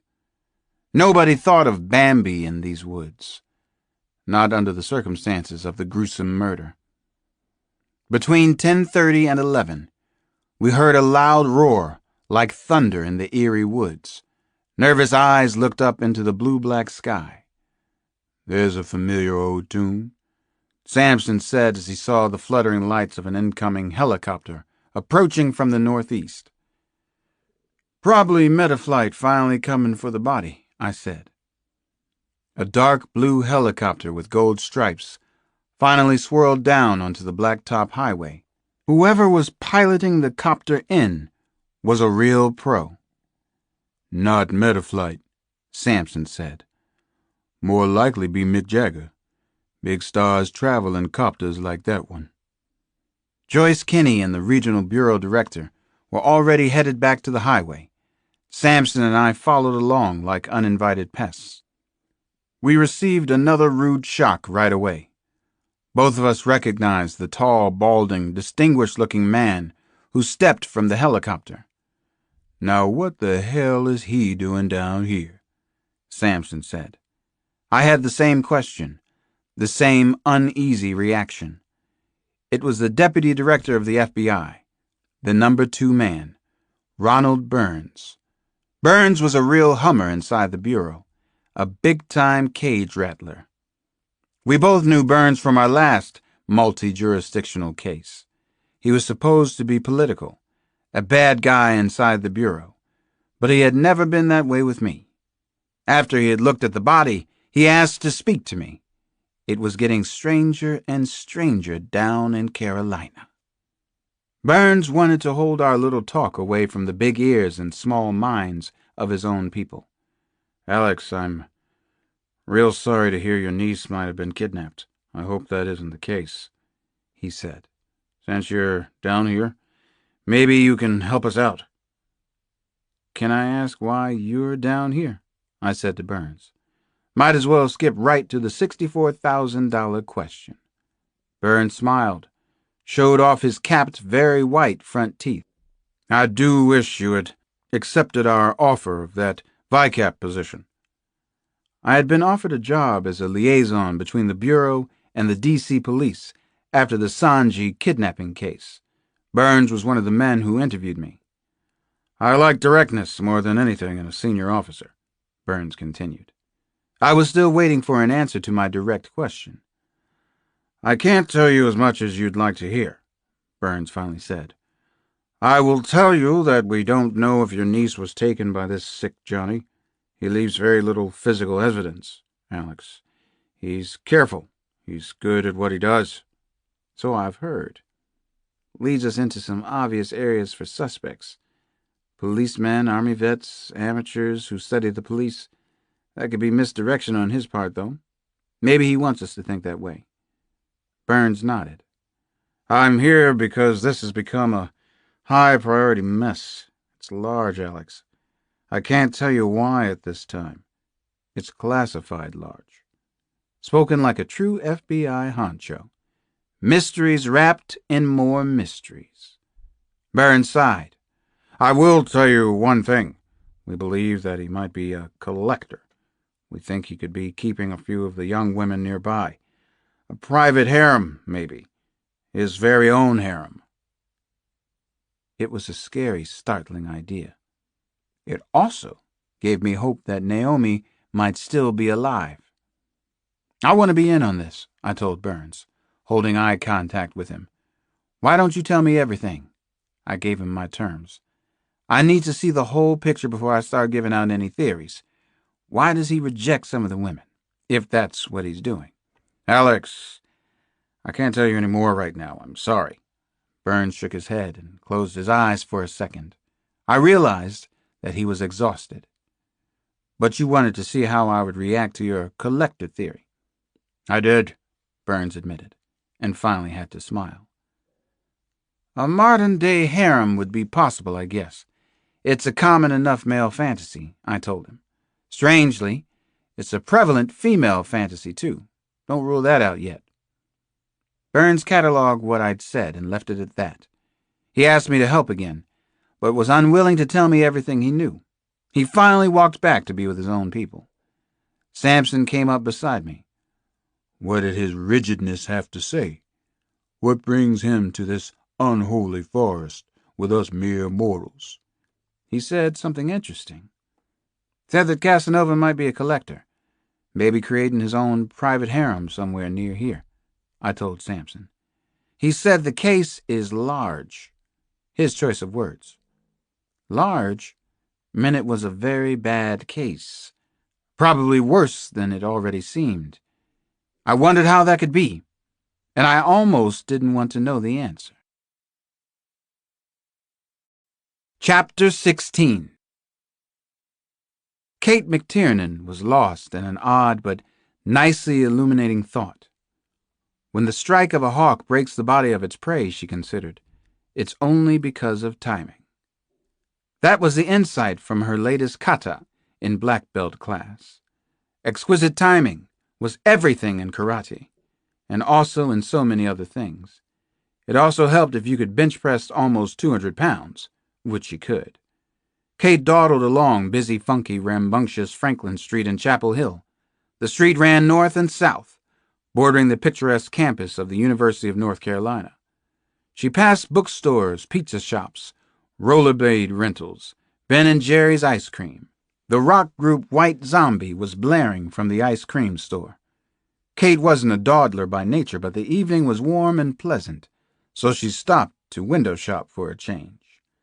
The college town crowd was familiar, friendly, and very comfortable. She loved her life here, first as a medical student, and now as an intern. She never wanted to leave Chapel Hill, never wanted to go back and be a doctor in West Virginia. But she would go. It was her promise to her mother. Just before Beadsy McTiernan died, Kate had given her word, and her word was good. She was old-fashioned about things like that, a small-town mensch. Kate's hands were thrust into the deep pockets of a slightly wrinkled hospital medical jacket. She thought that her hands were her bad feature. They were gnarled, and she had no fingernails to speak of. There were two reasons for that. Her job as slave labor at the cancer ward, and her avocation as a second-degree black belt, a Nidan. It was the one tension releaser she allowed herself. Karate class was her R&R. The name pen on the upper left pocket of her jacket said K. McTiernan, M.D. She liked the tiny irreverence of wearing that symbol of status and prestige, with her baggy pants and the sneakers. She didn't want to seem like a rebel, and she really wasn't. But she needed to keep some small individuality inside the large hospital community. Kate had just picked up a paperback copy of Cormac McCarthy's All the Pretty Horses at the Intimate Bookshop. First-year interns weren't supposed to have time to read novels, but she made time. At least she promised to make time tonight. The late April night was so fine, so perfect in every way, that Kate considered stopping off at Spanky's on the corner of Columbia and Franklin. She might sit at the bar and just read her book. There was absolutely no way she would let herself meet somebody on a school night, which meant most nights for her. She usually had Saturdays off, but by then she was too bushed to deal with pre- and post-mating rituals. It had been that way ever since she and Peter McGrath had severed their on-again, off-again relationship. Peter was 38, a doctor of history and close to brilliant. He was handsome as sin and way too self-absorbed for her taste. The breakup had been messier than she had expected. They weren't even friends now. It had been 4 months without Peter now. Pun intended. Not good. but not in the top 10 worst things she had to deal with. And besides, she knew the breakup was really her fault and not Peter's. Breaking up with lovers was a problem she had. It was part of her secret past, secret present, secret future. Kate McTiernan raised her wristwatch to her face. It was a funky Mickey Mouse model that her sister Carol Ann had given her, and it was a swell little timekeeper. It was also a reminder to herself, never get a big head because you're a doctor now. Damn. Her farsightedness was getting worse. At almost 31 years old, she was an old lady. She'd been the grande dame of the University of North Carolina Medical School. It was already 9:30, past her bedtime. Kate decided to pass on Spankies and head back to the hacienda. She'd heat up some 4th-degree chili, and maybe have hot chocolate with about an inch topping of marshmallow fluff. Curling up in bed with some junk food, Cormac McCarthy, and maybe R.E.M. didn't sound half bad, actually. Like many of the students at Chapel Hill, as opposed to the wealthier crowd up Tobacco Row at Duke, Kate had a major cash flow problem. She lived in a 3-room apartment that was the top floor of a frame house, a North Carolina country house. All the paint was peeling, and the house looked as if it were molting. It was at the ass end of Pittsboro Street in Chapel Hill. She had gotten a good deal on the rent. The first thing she had noticed about the neighborhood were the exquisite trees. They were old and stately hardwoods, not pines. Their long branches reminded her of the arms and fingers of wizened old women. She called her street Old Ladies' Lane. Where else would the old lady of the medical school live? Kate arrived home at about 9:45. Nobody was living downstairs in the house that she rented from a widowed lady who lived in Durham. "I'm home. It's me, Kate," she called to the family of mice who lived somewhere behind the refrigerator. She couldn't bring herself to exterminate them. "Did you miss me? You guys eat yet?" She flipped on the overhead kitchen light and listened to the irritating electric buzz that she hated. Her eyes caught the blow-up of a quote from one of her med school teachers. "Medical students have to practice humility." Well, she was definitely practicing humility. Inside her small bedroom, Kate pulled on a wrinkled black polo shirt that she never even bothered to iron. Ironing clothes was not a priority these days. It was one reason to have a man around, though. Someone to clean, maintain, take out the trash, cook, iron. She was fond of a particular old feminist line. A woman without a man is like a fish without a bicycle. Kate yawned just thinking about the 16-hour day that would start for her at 5 the next morning. Damn it! She loved her life. Loved it. She fell onto the creaking double bed that was covered with plain white sheets. The only flourish was a couple of colored chiffon scarves which hung from the bedpost. She canceled her order for chili and hot chocolate with marshmallow fluff, and she set all the pretty horses on top of unread copies of Harper's and the New Yorker. Kate flipped off her lamp and was asleep in 5 seconds. End of wonderfully illuminating discussion with herself for the night. Kate McTiernan had no idea, no suspicion that she was being watched, that she had been followed ever since she'd walked down crowded, colorful Franklin Street, that she had been chosen. Dr. Kate was next. Tick, cock. Chapter 17. No, Kate thought. This is my home. She almost said it out loud, but she didn't want to make a sound. There was someone in her apartment.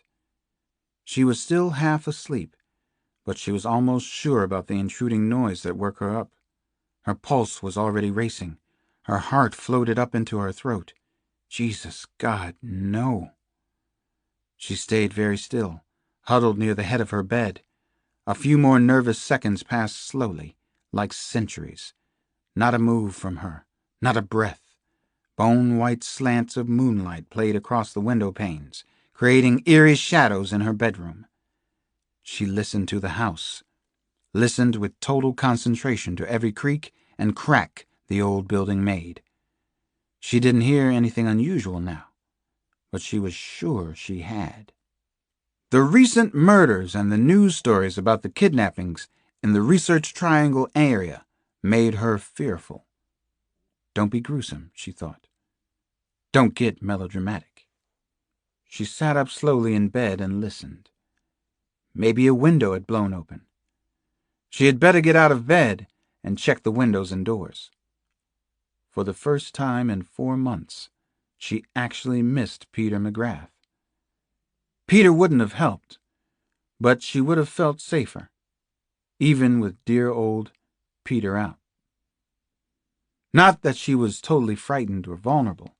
She could hold her own with most men. She could fight like hell. Peter used to say that he pitied the man who messed with her, and he meant it. He had been a little physically afraid of her. Well, prearranged fighting in karate dojos was one thing. This was the real thing. Kate slipped silently out of bed. Not a sound. She felt the roughness and coolness of the floorboards under her bare feet. It sent a wake-up call to her brain, and she moved into a fighting stance. Whap! A gloved hand came down hard over her mouth and nose, and she thought she heard cartilage crack in her nose. Then a large and very strong male body tackled her. All of his weight was pressing her into the cool, hard floorboards, pinning her down. Athlete. Her brain was computing every bit of information. She tried to stay clear and focused. Very powerful. Trained. He was cutting off her air supply. He knew precisely what he was doing. Trained. It wasn't a glove that he was wearing, she realized. It was a cloth, thick with dampness. It was suffocating her. Was he using chloroform? No, it was odorless. Maybe ether. Halothane. Where would he get anesthetic supplies? Kate's thinking was getting fuzzy, and she was afraid she was going to black out. She had to get him off of her. Bracing her legs, she twisted her body hard to the left and threw all of her weight away from her attacker, toward the pale, shadowy bedroom wall. Suddenly she was out of his grasp, free. "Bad idea, Kate," he said in the darkness. He knew her name. Chapter 18. The strike of a hawk. Timing was everything. Now, timing was survival, Kate understood. She tried desperately to stay alert, but the powerful drug from the dampened cloth had started to act. Kate managed a 3/4 speed sidekick, aiming at his groin. She felt something hard. Oh, shit. He was prepared for her. He had on an athlete's cup to protect his mushy genitals. He knew her strengths. Oh, God, no. How did he know so much about her? "Not nice, Kate," he whispered. "Definitely not hospitable. I know about your karate. I'm fascinated by you." Her eyes were wild. Her heart was hammering so loudly she thought he might hear it. He was scaring the living shit out of her. He was strong and fast, and knew about her karate, knew what her next move would be. "Help me! Somebody please help!" she shrieked as loudly as she could. Kate was just trying to scare him off with her screams. There's nobody within half a mile of the house on Old Lady's Lane. Powerful hands like claws grabbed at her and managed to catch her arm just above the wrist. Kate howled as she ripped herself away. He was more powerful than any of the advanced black belts at her karate school in Chapel Hill. Animal, Kate thought. Savage animal. Very rational and crafty. Professional athlete? The most important lesson her sensei at the dojo had taught her broke through the numbing fear and chaos of the moment. Avoid all fights. Whenever possible, run from a fight. There it was. The best of hundreds of years of experience in martial arts. Those who never fight always live to fight another day. She ran from her bedroom and down the familiar, narrow, twisting hallway. Avoid all fights. Run from a fight, she told herself. Run, run, run! The apartment seemed darker than usual that night. She realized that he'd closed every curtain and blind. He'd had the presence of mind, the calmness, the plan of action. She had to be better than him, better than his plan. A saying of Sun Tzu's hammered through her head. A victorious army wins its victories before seeking battle. The intruder thought exactly like Sun Tzu and her sensei. Could it be someone from her karate dojo? Kate managed to reach the living room. She couldn't see a thing. He had closed the curtains in there too. Her vision and sense of balance were definitely way off. There were two of just about every shape and shifting shadow in the room. God damn him! God damn him! Floating in the soft, drug-induced haze, she thought of the other women who had disappeared in Orange and Durham counties. She'd heard on the news that another body had been found, a young mother of 2 children. She had to get out of the house.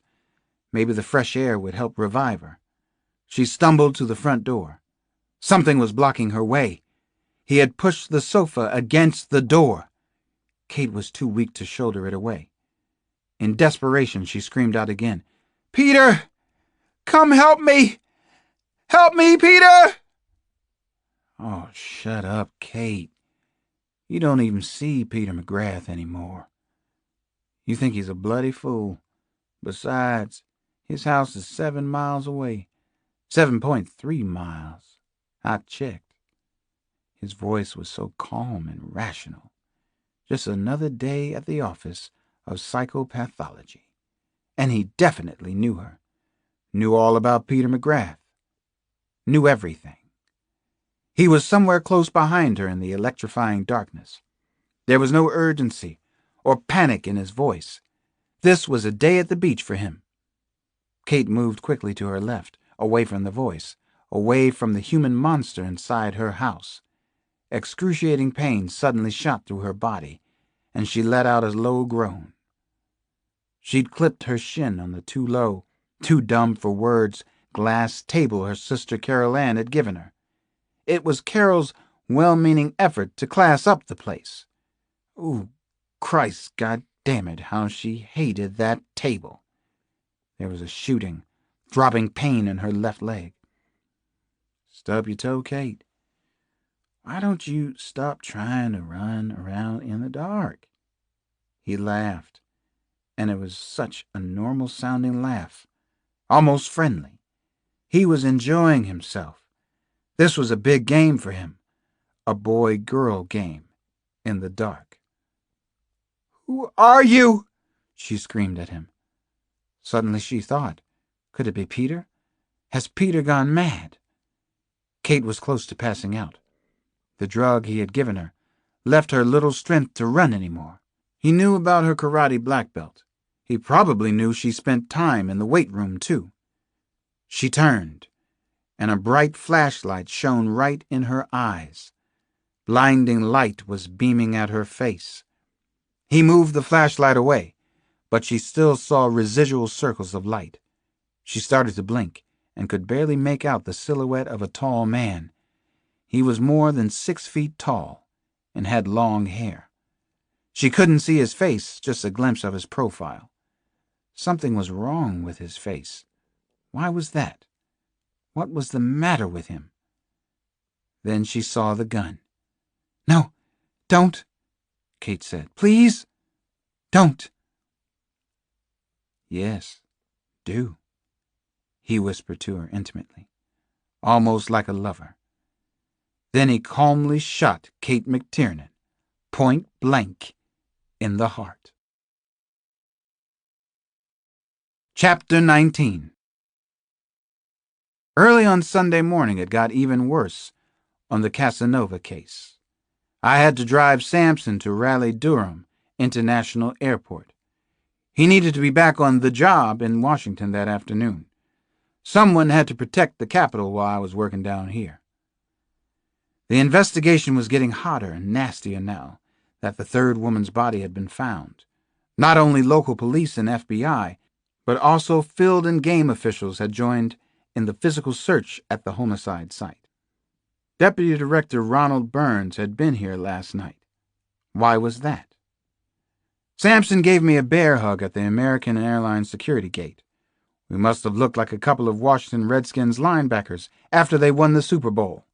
Or maybe after they didn't even get into the playoffs in 1991. I know what Naomi means to you, he whispered against the side of my skull. I know some of what you're feeling. You need me again, you call. We gave each other a quick kiss on the cheek, like Magic Johnson and Isaiah Thomas used to before their NBA basketball games. That drew a few stares from the peanut gallery milling around the metal detectors. Sampson and I love each other, and we're not ashamed to show it. Unusual for tough-as-nails men of action like the two of us. Watch out for the Fed Bureau. Watch your back with the local folk. Watch your front, too. I don't like Ruskin. I really don't like Sykes. Sampson continued to give me instructions. You'll find Naomi. I have confidence in you. Always have. That's my story, and I'm sticking to it.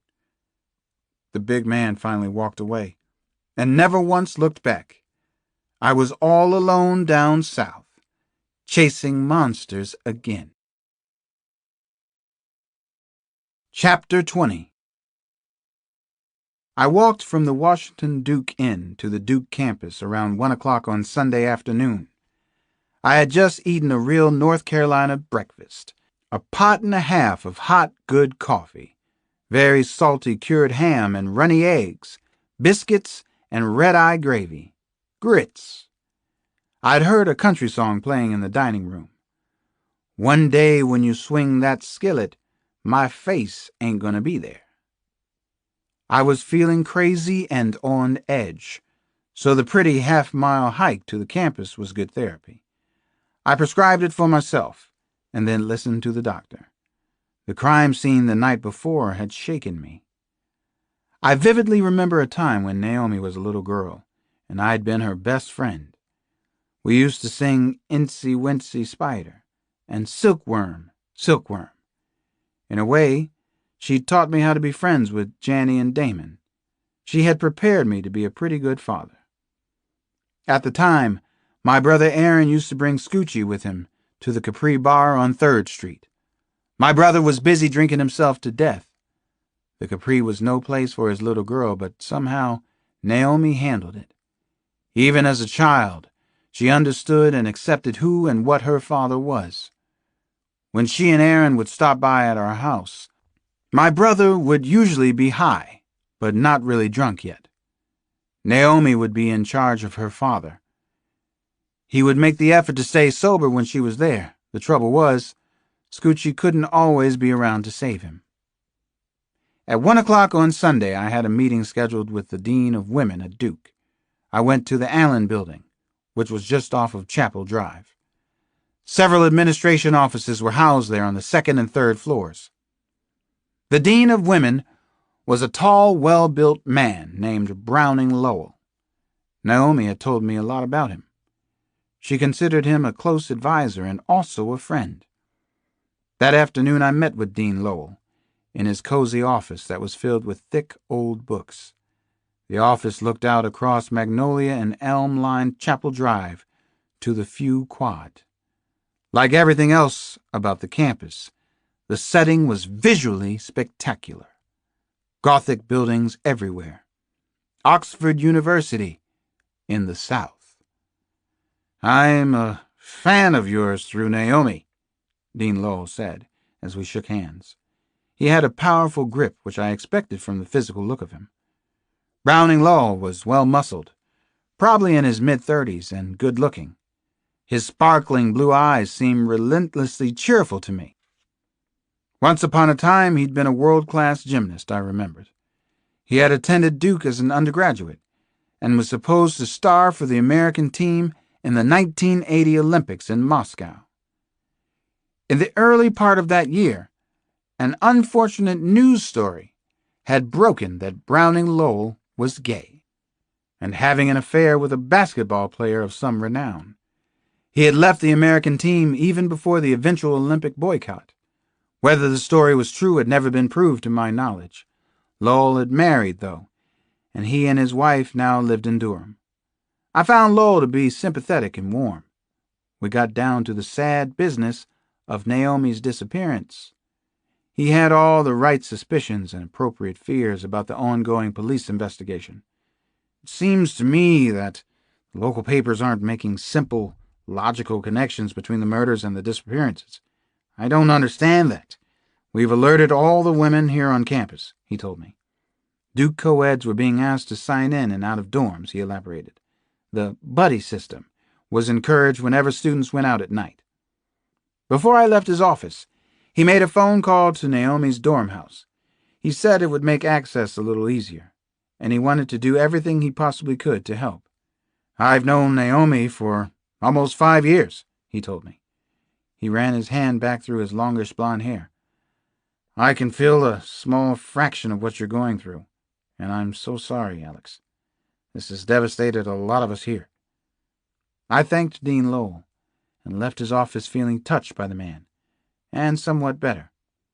I went off to the student dorms.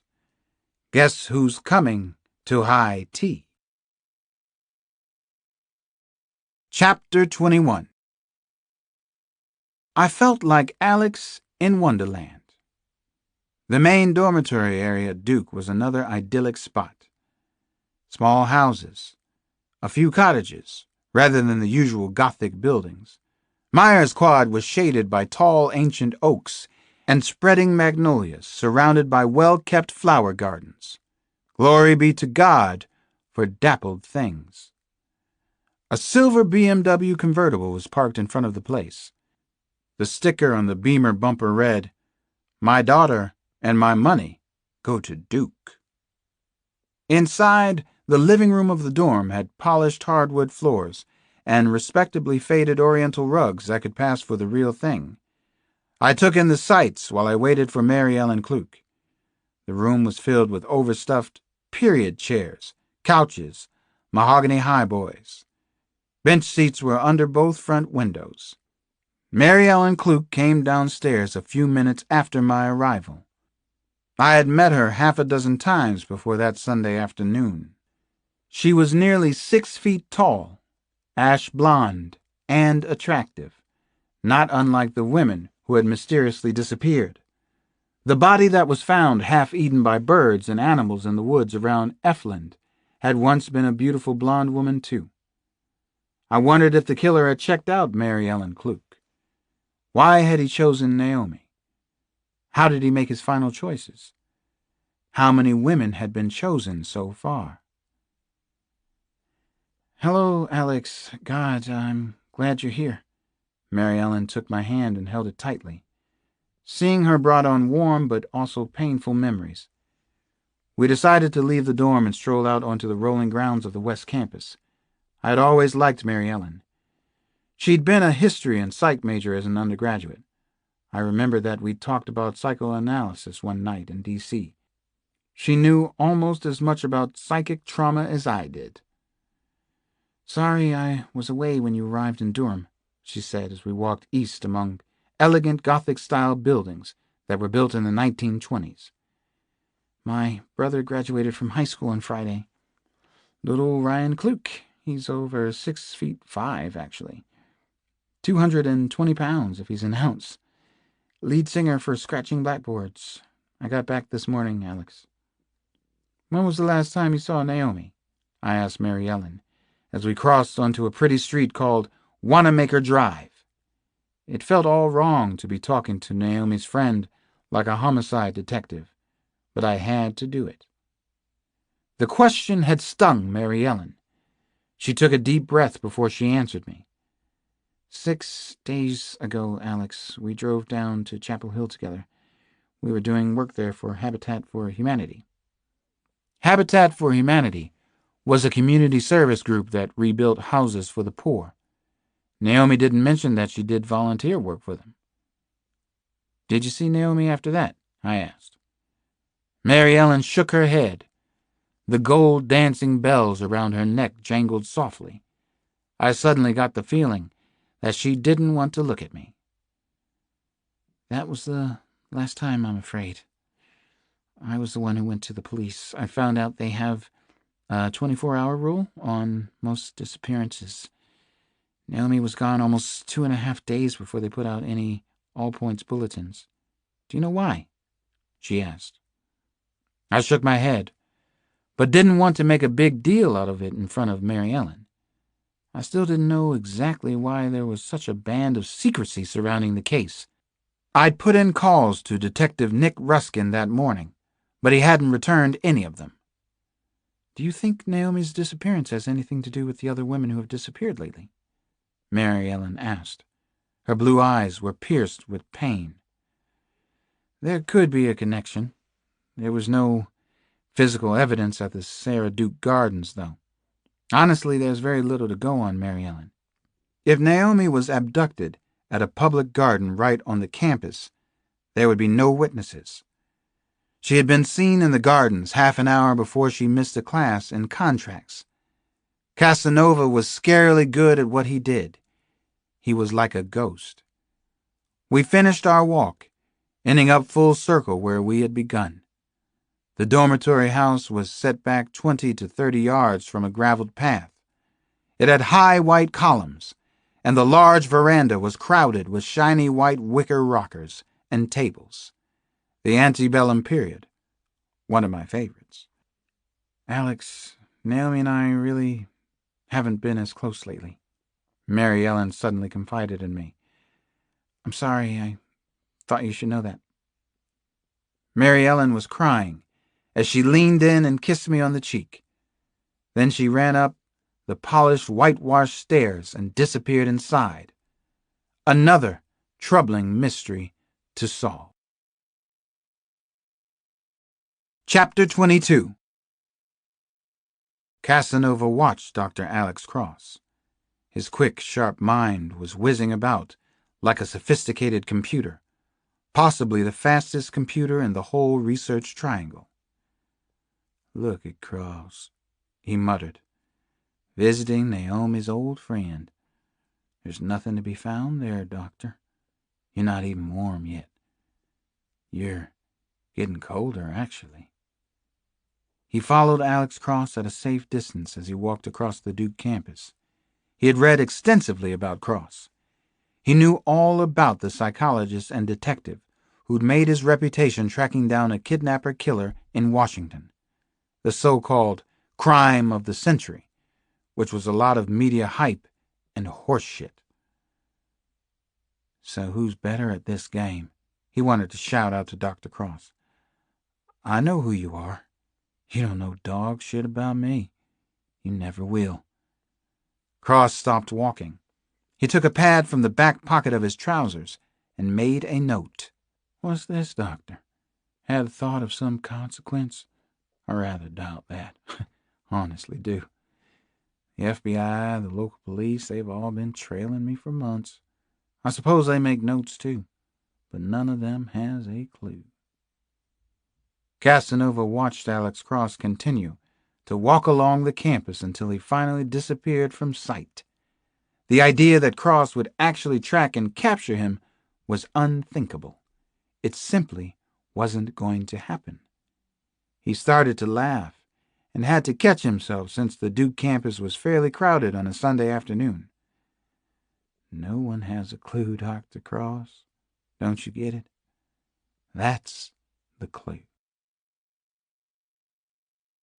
Chapter 23. I was a street detective again. I spent most of Monday morning interviewing people who knew Kate McTiernan. Casanova's latest victim was a first-year intern who'd been abducted from her apartment on the outskirts of Chapel Hill. I was attempting to put together a psych profile of Casanova, but there wasn't enough information, period. The FBI wasn't helping. Nick Ruskin still hadn't returned my phone calls. A professor at North Carolina Med School told me that Kate McTiernan was one of the most conscientious students she'd taught in 20 years.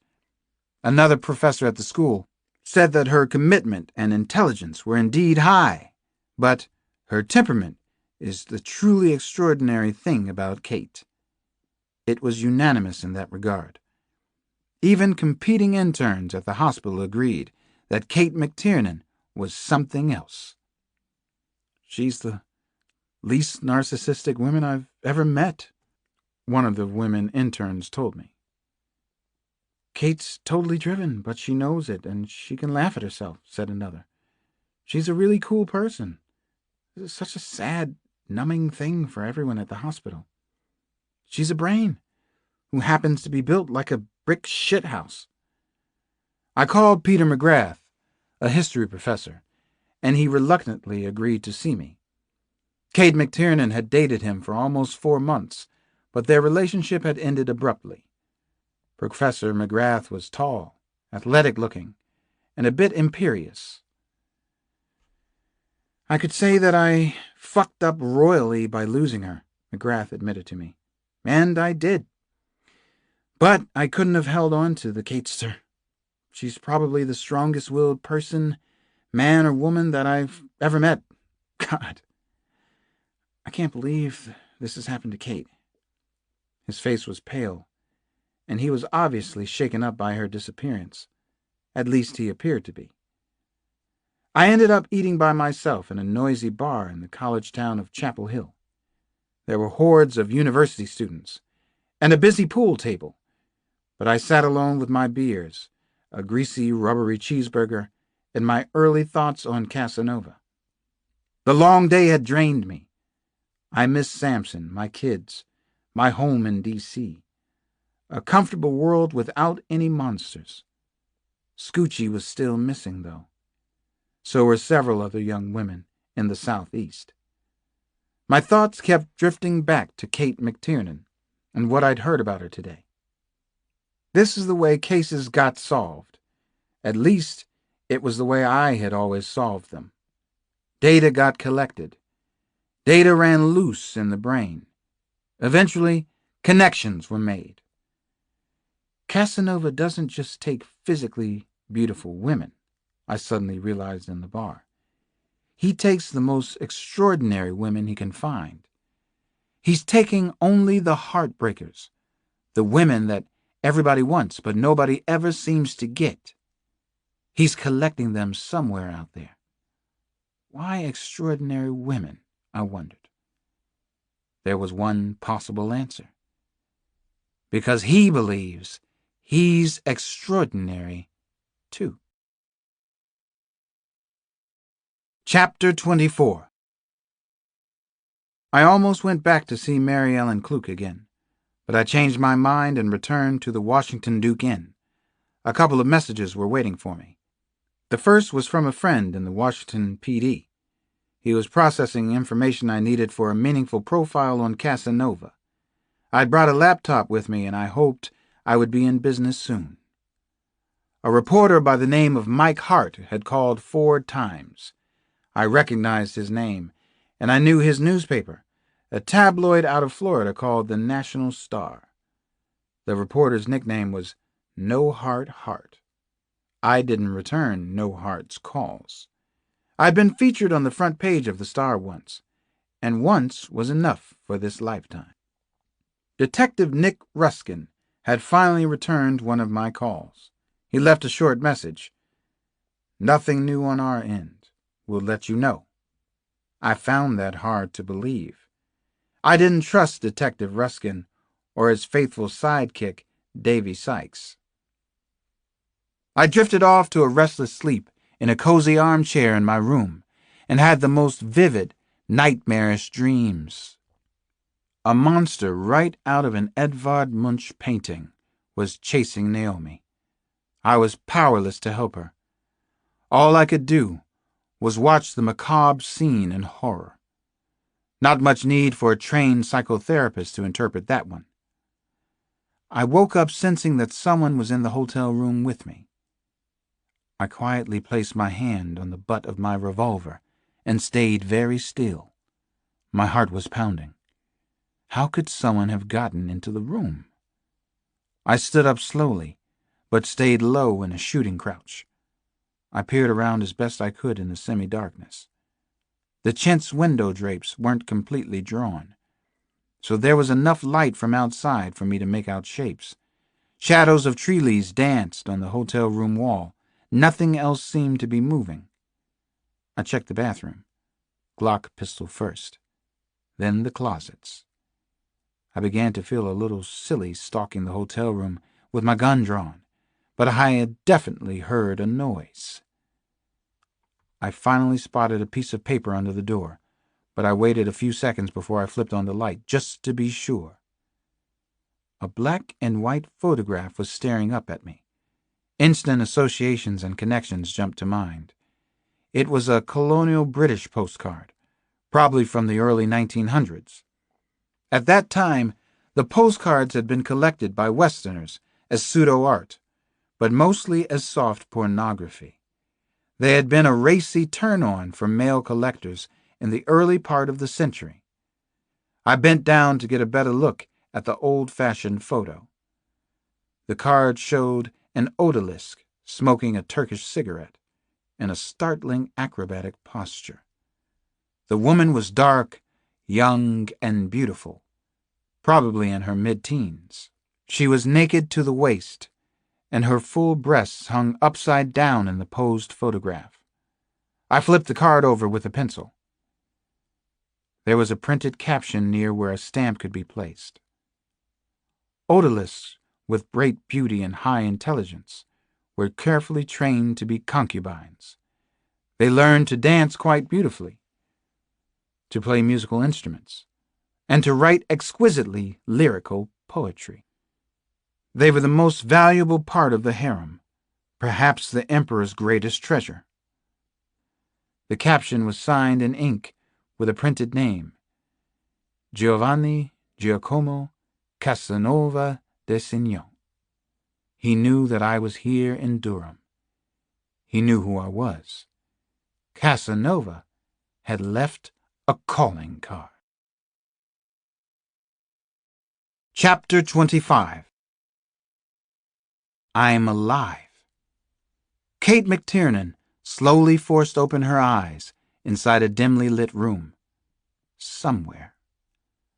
For a couple of blinks of her eyes, she believed she was in a hotel that she couldn't for the life of her remember checking into. A really weird hotel, in an even weirder Jim Jarmusch art movie. It didn't matter, though. At least she wasn't dead. Suddenly she remembered being shot point blank in the chest. She remembered the intruder, tall, long hair, gentle conversational voice, 6th-degree animal. She tried to get up, but thought better of it immediately. "Whoa there," she said out loud. Her throat was dry, and her voice sounded raspy as it echoed unpleasantly inside her head. Her tongue felt as if it needed a shave. "I'm in hell, in a circle from Dante's Inferno with a very low number," she thought, and she began to shiver. Everything about the moment was terrifying, but it was so horrible and so unexpected she couldn't orient herself to it. Her joints were stiff and painful. She ached all over. She doubted that she could press 100 pounds right now. Her head felt huge, bloated like aging fruit, and it hurt. But she could vividly remember the attacker. He was tall, maybe 6'2", youngish, extremely powerful, articulate. The images were hazy, but she was absolutely certain they were true. She remembered something else about the monstrous attack in her apartment. He'd used a stun gun or something like it to immobilize her. He'd also used chloroform, or maybe it was halothane. That could account for her bruising headache. The lights had been purposely left on in the room. She noticed they were coming from modern-looking dimmers built into the ceiling. The ceiling was low, possibly under 7 feet. The room looked as if it had recently been built or remodeled. It was actually decorated tastefully, the way she might have done her own apartment if she had the money and time. A real brass bed, antique white dresser with brass handles, a dressing table with a silver brush, comb, mirror. There were colorful scarves tied on the bedposts, just the way she did them at home. That struck her as strange, very odd. There were no windows in the room. The only way out appeared to be through a heavy wooden door. "Nice decor," Kate muttered softly. "Early Psycho. No, it's late Psycho." A door to a small closet was open halfway and she could see inside. What she saw made her feel physically ill. He'd brought her clothes to this horrible place, this bizarre prison cells. All of her clothes were here. Using her remaining strength, Kate McTiernan forced herself to sit upright in the bed. The effort made her heart race, and the pounding in her chest frightened her. Her arms and legs felt as if heavy weights were tied to them. She concentrated hard, trying to focus her eyes on the incredible scene. She continued to stare into the closet. Those weren't actually her clothes, she realized. He'd gone out and bought clothes just like hers, exactly to her taste and style. The clothes displayed in the closet were brand new. She could see some of the store tags dangling from the blouses and skirts. The Limited, the Gap in Chapel Hill, stores she actually shopped in herself. Her eyes darted to the top of the antique white dresser across the room.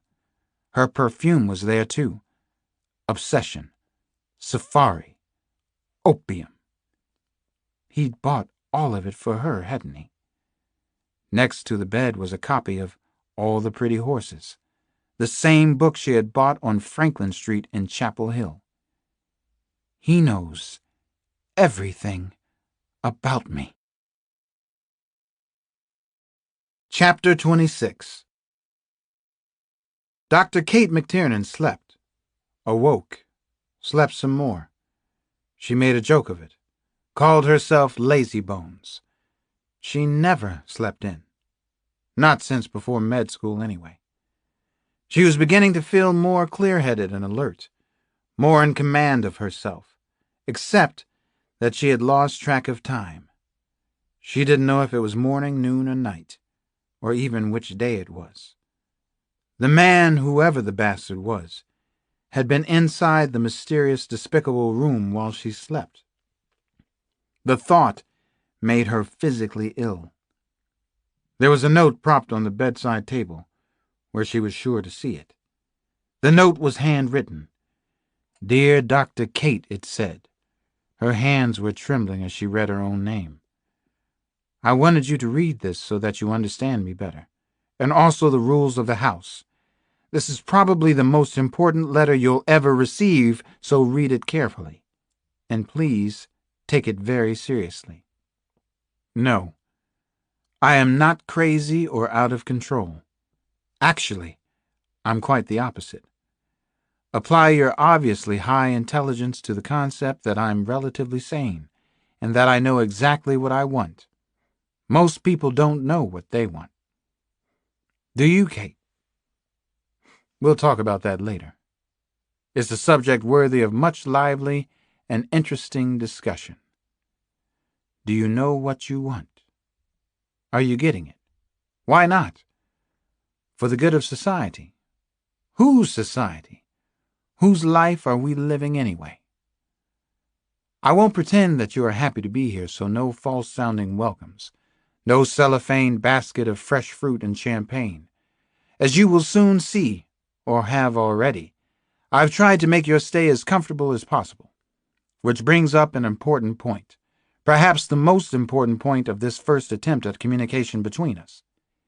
Your stay will be temporary. You will leave, if big if, you listen to what I tell you. So listen carefully, Kate. Are you listening now? Please listen, Kate. Chase away the justifiable anger and the white noise in your head. I am not crazy or out of control. That's the whole point. I am in control. See the distinction? Of course you do. I know how very bright you are, National Merit Scholar and all that. It is important that you know how special you are to me. That's why you are completely safe here. It is also why you'll leave, eventually. I picked you from thousands and thousands of women at my disposal, so to speak. I know you're saying, lucky me. I know how funny and cynical you can be. I even know that laughter has gotten you through difficult times. I'm beginning to know you better than anyone has ever known you. Almost as well as you know yourself, Kate. Now for the bad parts. And Kate, these next points are as important as any of the good news I've stated above. These are the house rules, and they are to be strictly observed. 1. The most important rule. You must never try to escape, or you will be executed within hours, however painful that would be for both of us. Believe me, there is precedent for this. There can be no reprieve following an escape attempt. 2. Just for you, Kate, a special rule. You must never try to use your karate skills on me. I almost brought your G, your crisp white karate suit, but why encourage you to temptation? 3. You must never call out for help. I'll know if you do, and you will be punished with facial and genital disfigurement. You want to know more? You want to know everything at once. But it doesn't work that way. Don't bother trying to figure out where you are. You won't guess, and will only give yourself an unnecessary headache. That's all for now. I've given you more than enough to think about. You are totally safe here. I love you more than you can imagine. I can't wait for us to talk. Really talk. Casanova.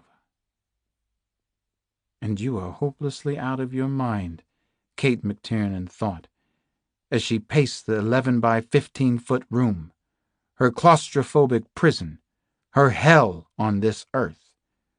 Her body felt as if it were floating, as if warm, viscous fluid were flowing over her. She wondered if she'd suffered a head injury during the attack. She had only one thought: how to escape.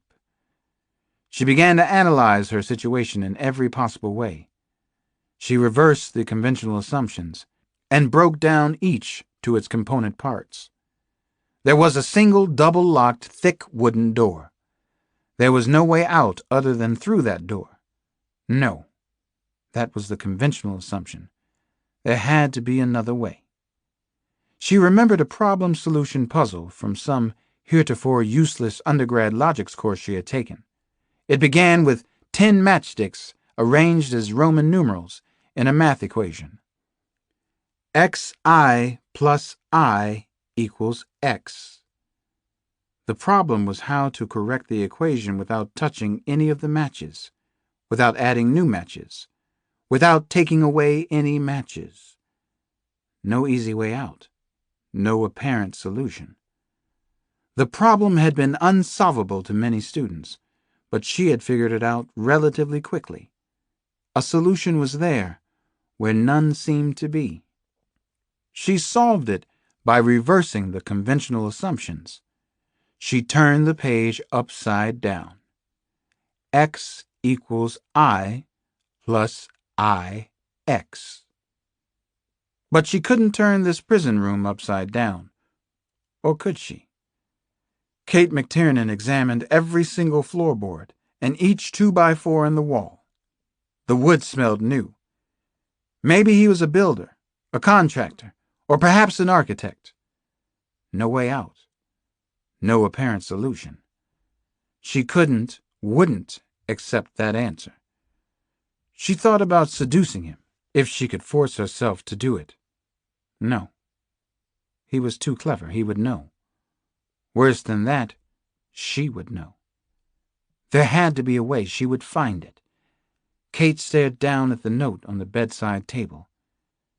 You must never try to escape, or you will be executed within hours. Chapter 27. The following afternoon I visited the Sarah Duke Gardens, the place where Naomi had been abducted 6 days ago. I needed to go there, to visit the scene, to think about my niece, to grieve in private. There were more than 50 acres of exquisitely landscaped woodland gardens adjacent to the Duke University Medical Center. Literally miles of alleys. Casanova couldn't have hoped for a better site for his kidnapping. He had been thorough. Perfect so far. How was that possible? I talked to staff members and also to a few students who had been there the day Naomi disappeared. The picturesque gardens were officially open from early morning until dusk. Naomi had last been seen around 4 o'clock. Casanova had taken her in broad daylight. I couldn't figure out how he'd done it. Not yet. Neither could the Durham police or the FBI. I walked around the woods and gardens for almost 2 hours. I was overwhelmed by the thought that Scoochie had been taken right here. A spot called the Terraces was particularly beautiful. Visitors could enter through a wisteria-covered pergola. Lovely wooden stairways led down to an irregular-shaped fish pond with a rock garden stacked directly behind. Visually, the terraces were horizontal bands of rock, accented by stripes of the most beautiful color. Tulips, azaleas, camellias. Irises and peonies were in bloom. I knew instinctively that this was a place that Scoochie would love. I knelt near a visually striking patch of bright red and yellow tulips. I was wearing a gray suit with an open-necked white shirt. The ground was soft and stained my trousers, but it didn't matter. I bowed my head low. Finally, I wept for Scoochie. Chapter 28. Tick-cock. Tick-cock. Kate McTiernan thought she'd heard something. She was probably imagining it. You could definitely get a little buggy in here. There it was again, the slightest creak in the floorboards. The door opened, and he walked into the room without saying a word. There he was, Casanova. He had on another mask. He looked like some kind of dark god, slender and athletic. Was that his fantasy image of himself? Physically, he would be considered a hunk at the university, or even as a cadaver in an autopsy room, which was preferable to her. She noted his clothes, tight, faded blue jeans, black cowboy boots edged with soil, no dirt. He was definitely a hard body, proud of his rippling chest. She was trying to remember everything, for the time when she escaped. I read all your rules, Kate said, trying to act as calm as possible. Her body was shivering, though.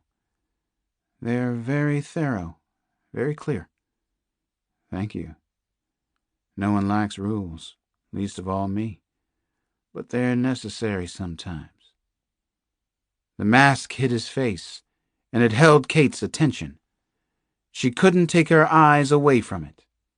It reminded her of the elaborate, decorative masks from Venice. It was hand-painted, ritualistic in its artistic detail, and weirdly beautiful. Was he trying to be seductive? Kate wondered. Was that it? Why do you wear the mask?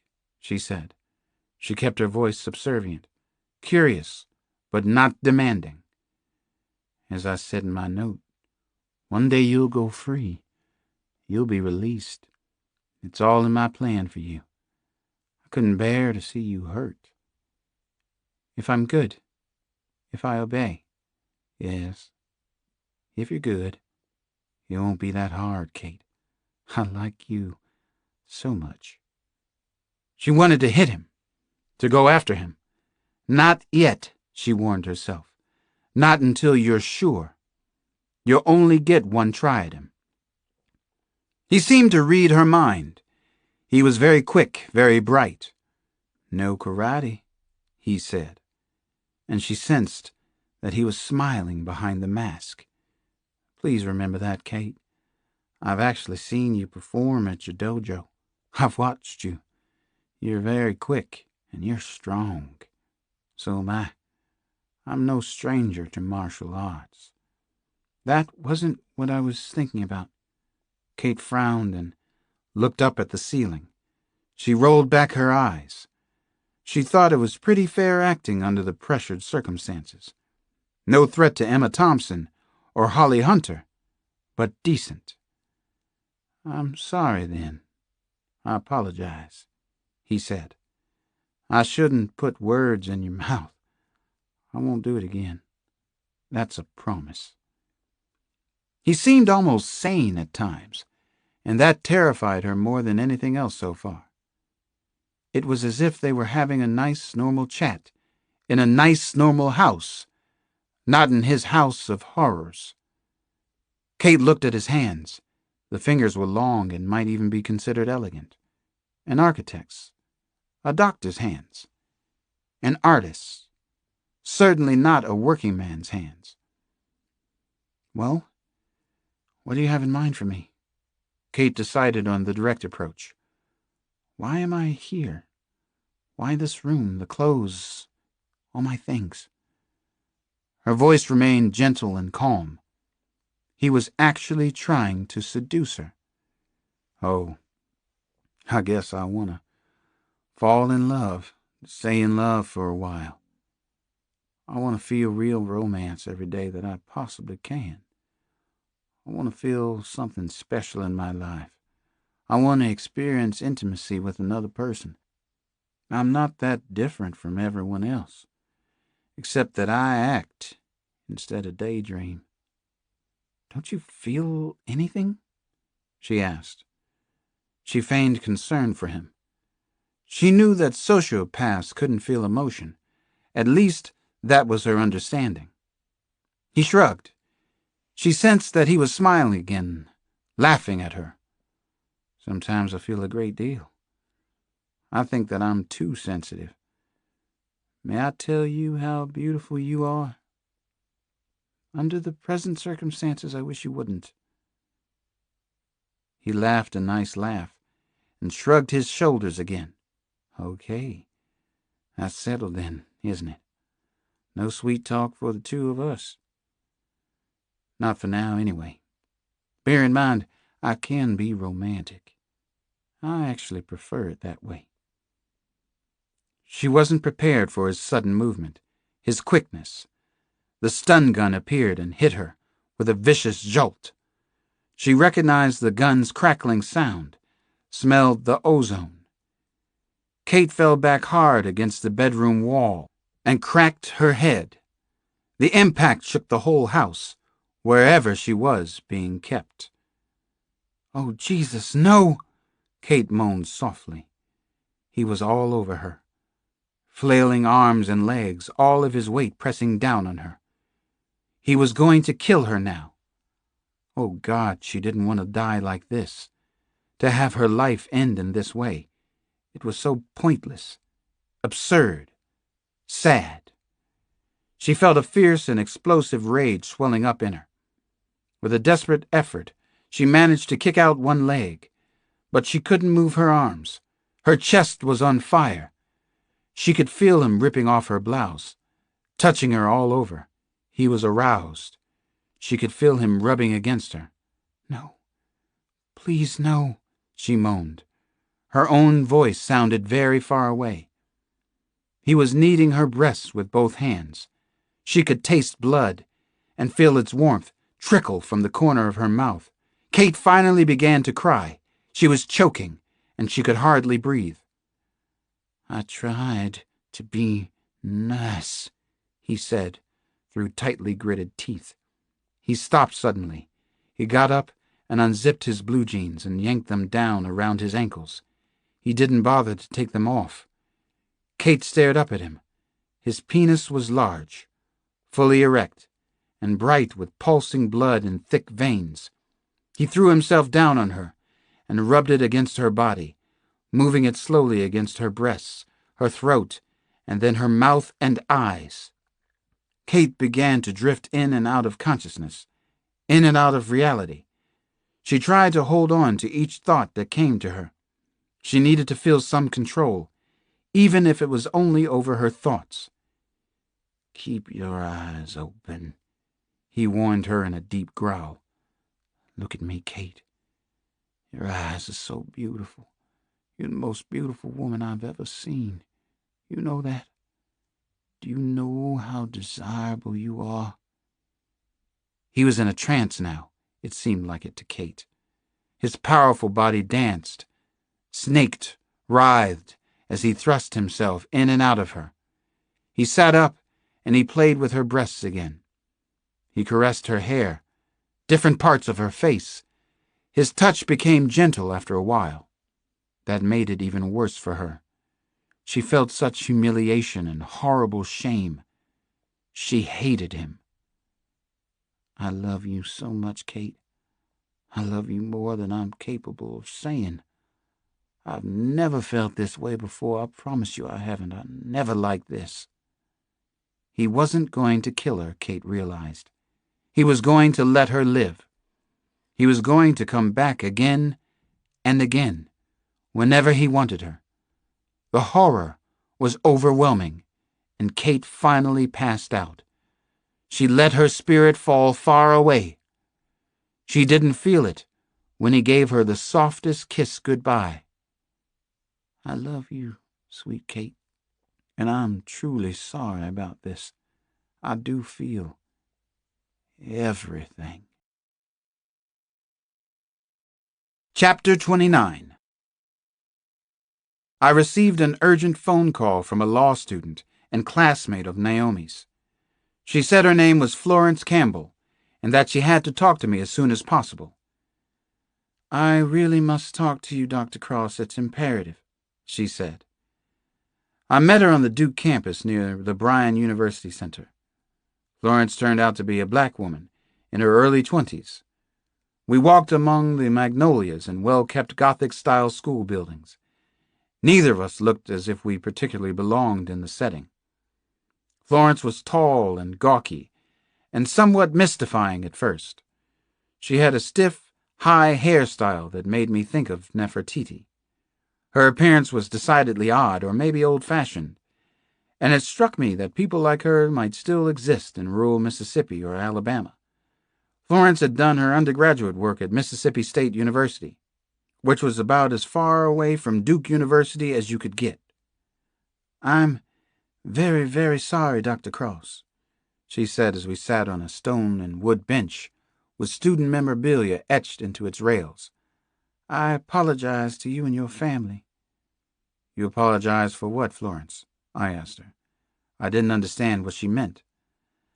"I didn't make the effort to call you when you came to campus yesterday. No one had made it clear that Naomi might actually have been kidnapped. The Durham police certainly didn't. They were just rude. They didn't seem to think Naomi was in any real trouble."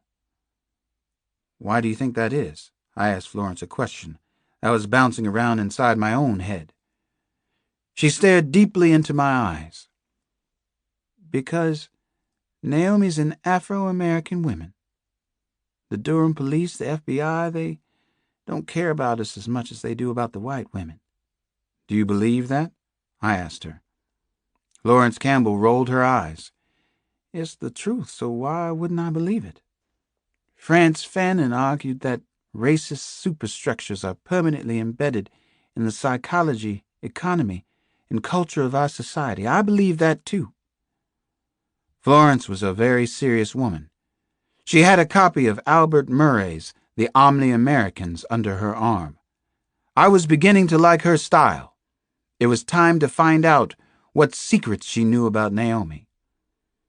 Tell me what's going on around here, Florence. Don't edit your thoughts because I'm Naomi's uncle, or because I'm a police detective. I need somebody to help me out. I am resisting a superstructure down here in Durham. Florence smiled. She pulled a tangle of hair away from her face. She was part Immanuel Kant, part Prissy from Gone with the Wind. Here's what I do know so far, Dr. Cross.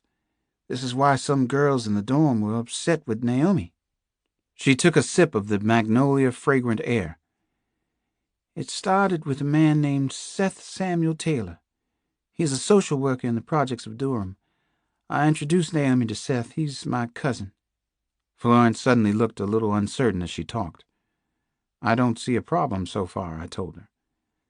Seth Samuel and Naomi fell in love around December of last year, she went on.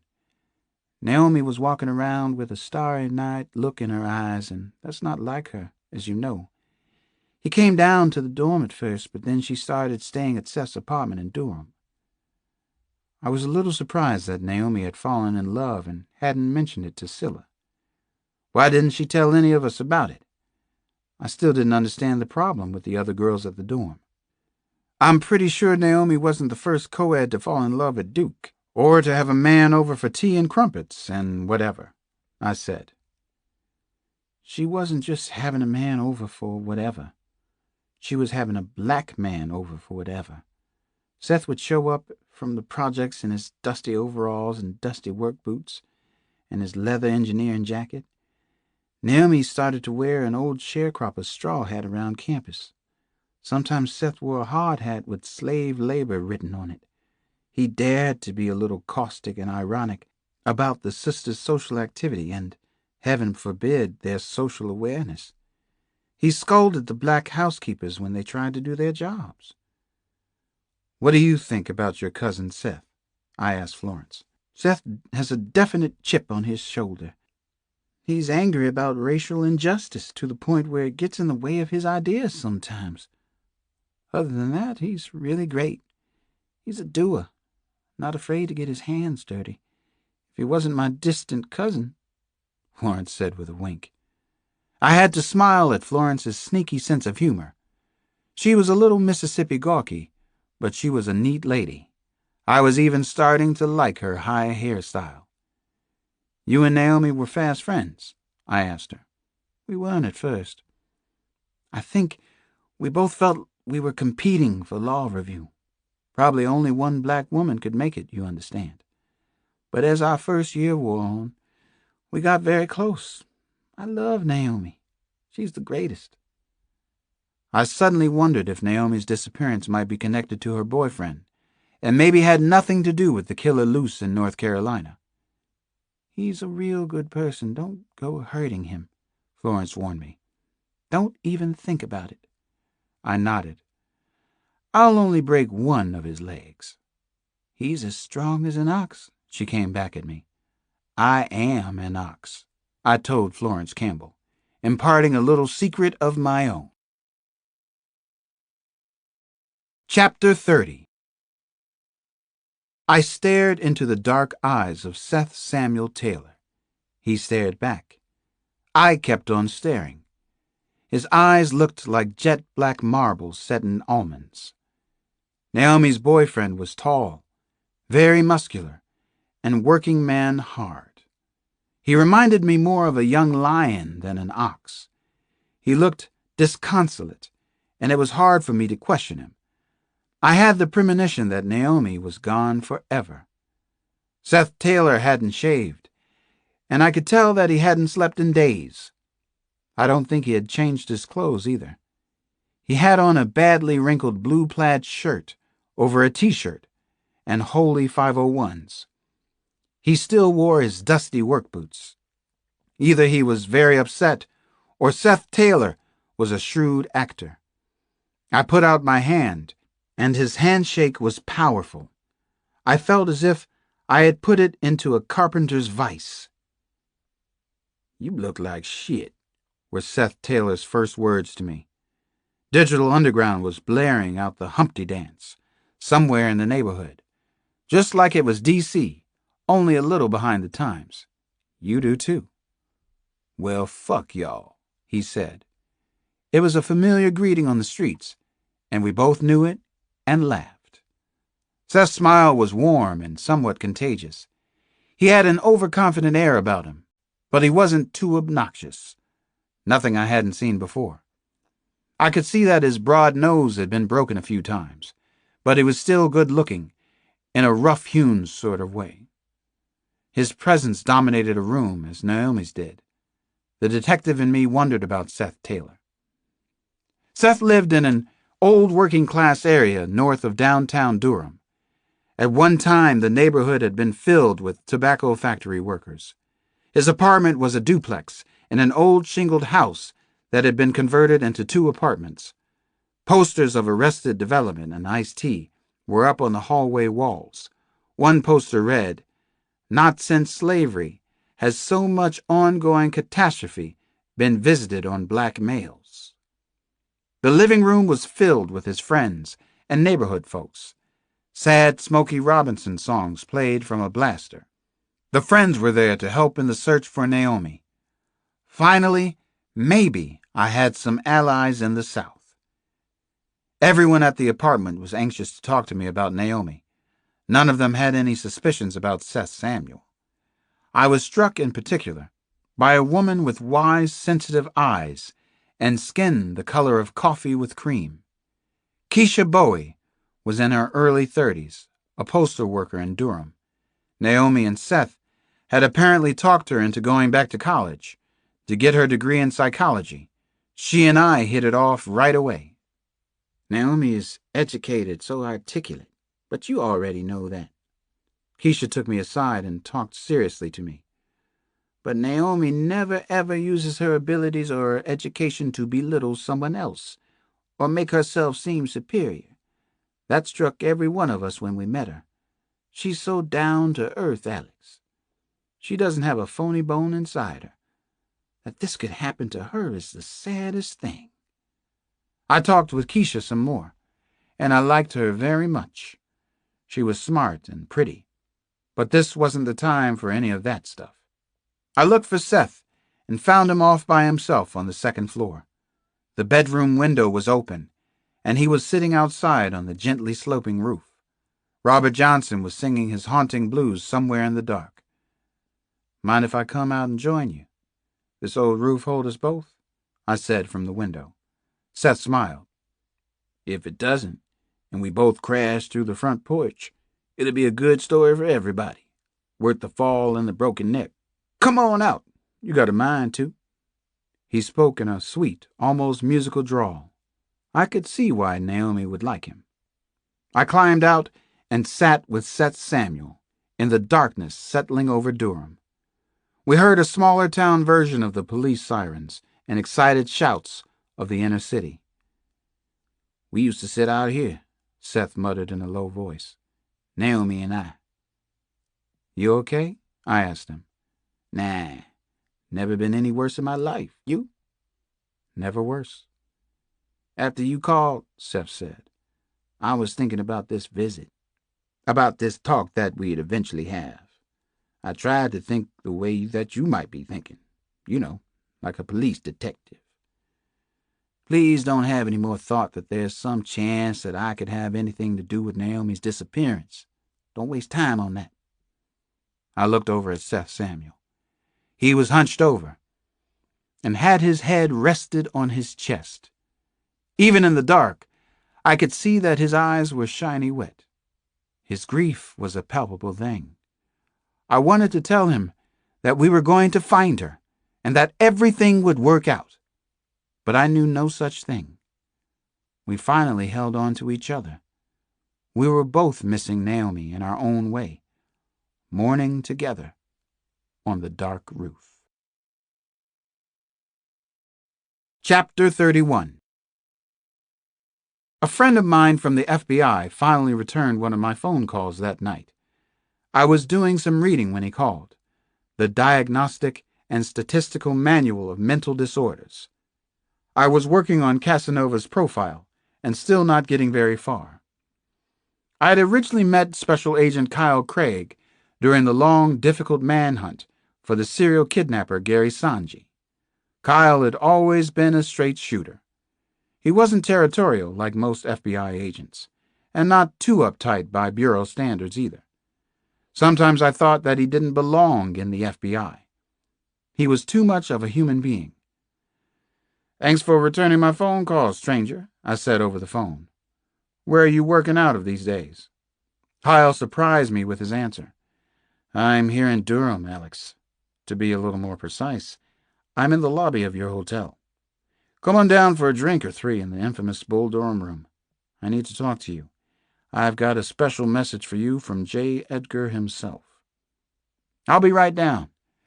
I've been wondering what the Who's been up to since he faked his own death." Kyle was seated at a table for two, beside a large bay window. The window faced directly onto the putting green of the university golf course. A lank man who looked like a schoolboy was teaching a Duke co-ed how to putt in the dark. The jock was standing behind his lady, showing her his best putt-putt moves. Kyle was watching the lesson of the links with obvious amusement. I watched Kyle with obvious amusement. He turned as if he could sense my presence. "Man, you have a nose for bad trouble," he said by way of a greeting. "I was sorry to hear that your niece is missing. It's good to see you, in spite of the particularly vile and shitty circumstances." I sat down across from the agent, and we started to talk shop.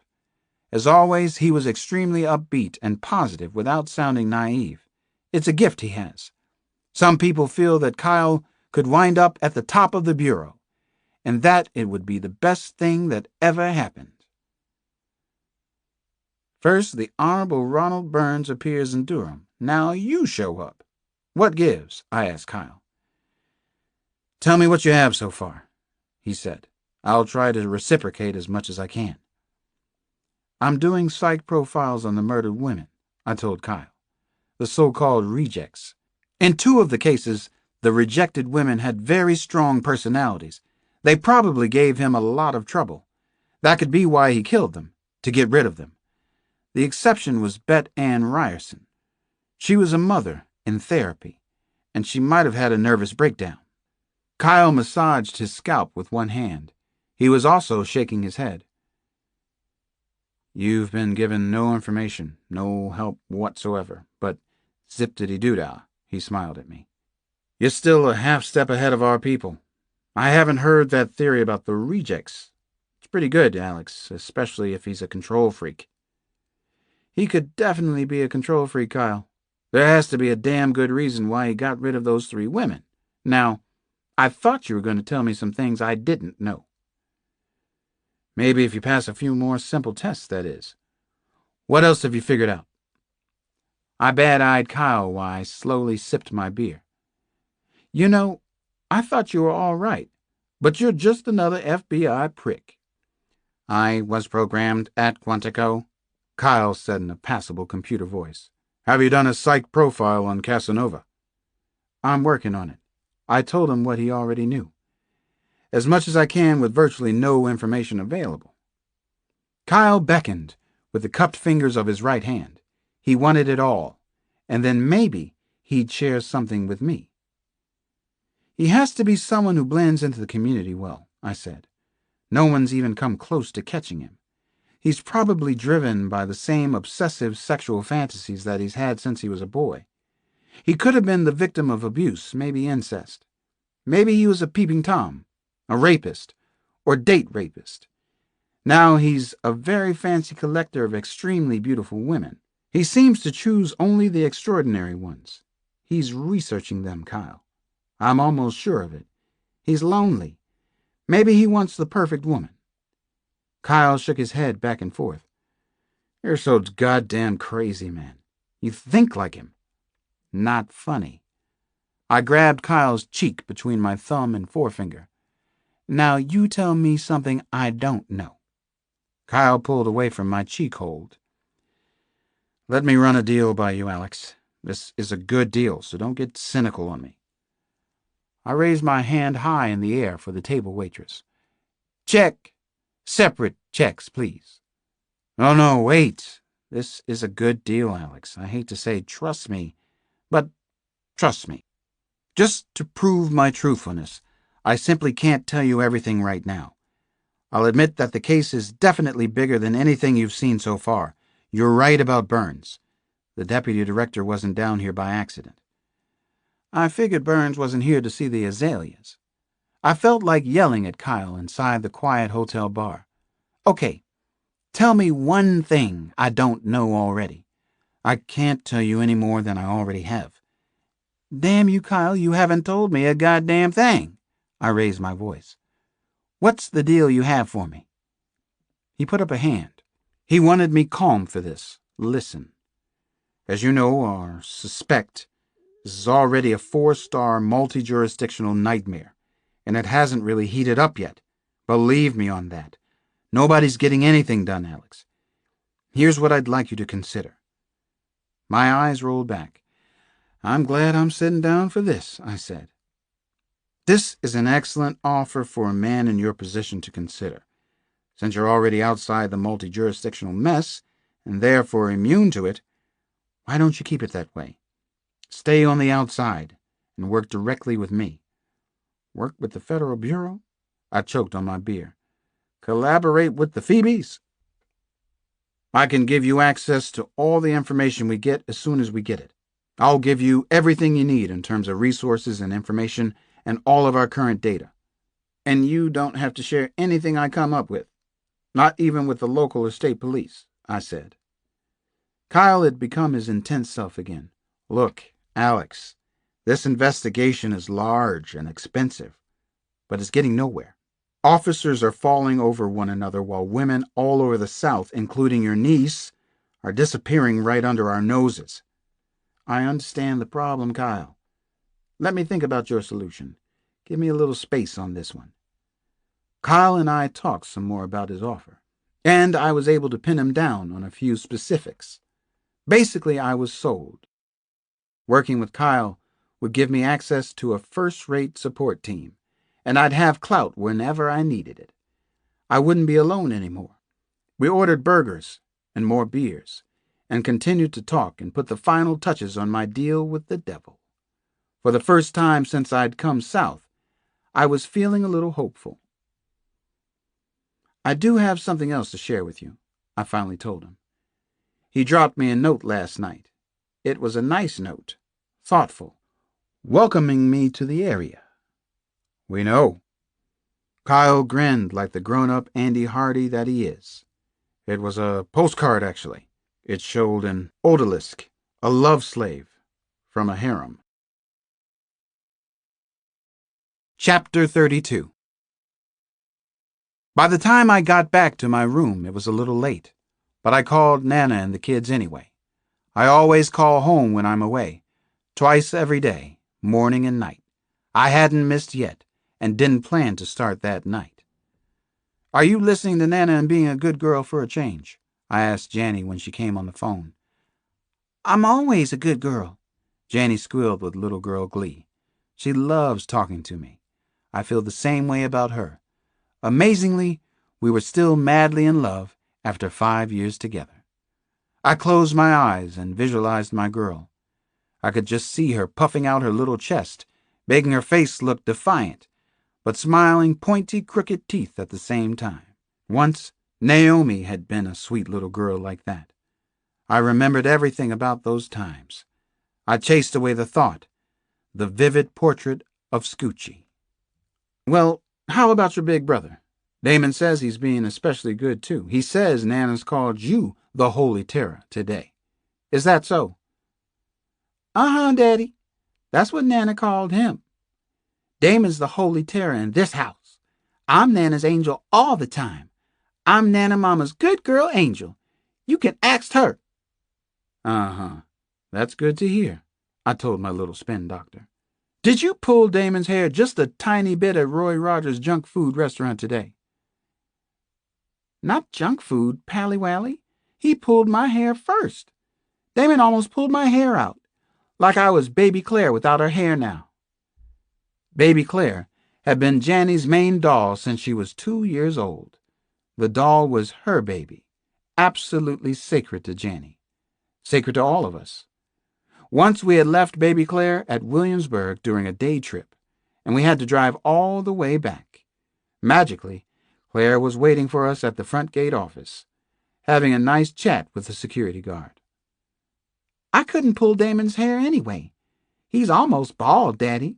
Nana got him his summer haircut. Where do you see my bald brother? He's a pool ball." I could hear her laughing. I could see Janny laughing. In the background, Damon wanted the phone back. He wanted his rebuttal about the state of his haircut. After I finished with the kids, I talked to Nana. "How are you holding up, Alex?"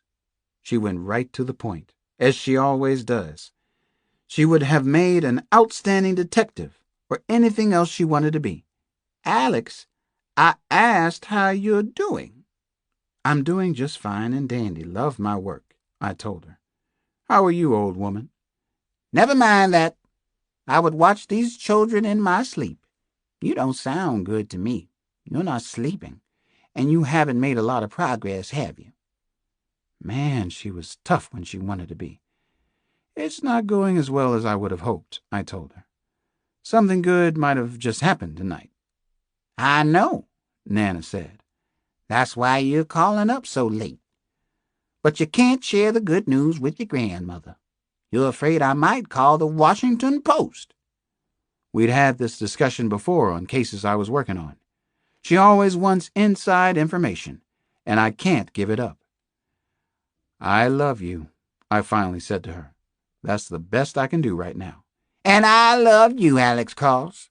That's the best I can do." She had to have the final word.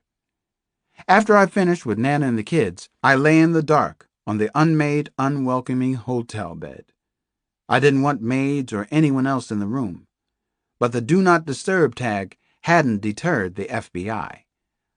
A bottle of beer sat upright on my chest. I slowed my breathing. Let the bottle balance there.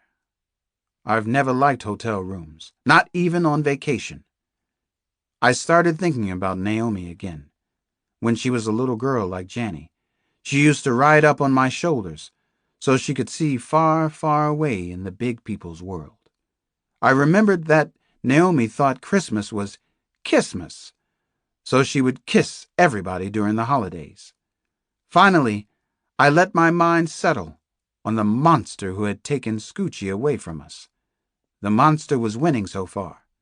He seemed invincible, uncatchable. He didn't make any mistakes and didn't leave any clues. He was very sure of himself. He even left me a cute little postcard for sport. What should that tell me? He might have read my book about Gary Sanji, I thought. He just might have read my book. Had he taken Naomi to challenge me, maybe to prove how good he was? I didn't like that thought very much. Chapter 33. I'm alive, but I'm in hell. Kate McTiernan tucked her legs close against her chest and shivered. She was certain that she'd been drugged. Severe tremors, accompanied by gnawing nausea, swept over her in powerful waves that would not stop no matter what she tried. She didn't know how long she had been asleep on the cold floor or what time it was now. Was he watching her? Was there a peephole hidden in the walls? Kate could almost feel his eyes crawling all over her. She remembered every gruesome and hideous detail of the rape. The feel of it was so vivid. The thought of being touched by him was repulsive, and the most horrifying images snapped at her. Anger, guilt, violation, all fused in her mind. Adrenaline surged powerfully through her body. Hail Mary, full of grace, the Lord is with thee. She thought she had forgotten how to pray. She hoped that God hadn't forgotten her. Kate's head was spinning. He was definitely trying to break her will, break her resistance. That was his plan, wasn't it? She had to think, make herself think. Everything in the room was out of focus. The drugs.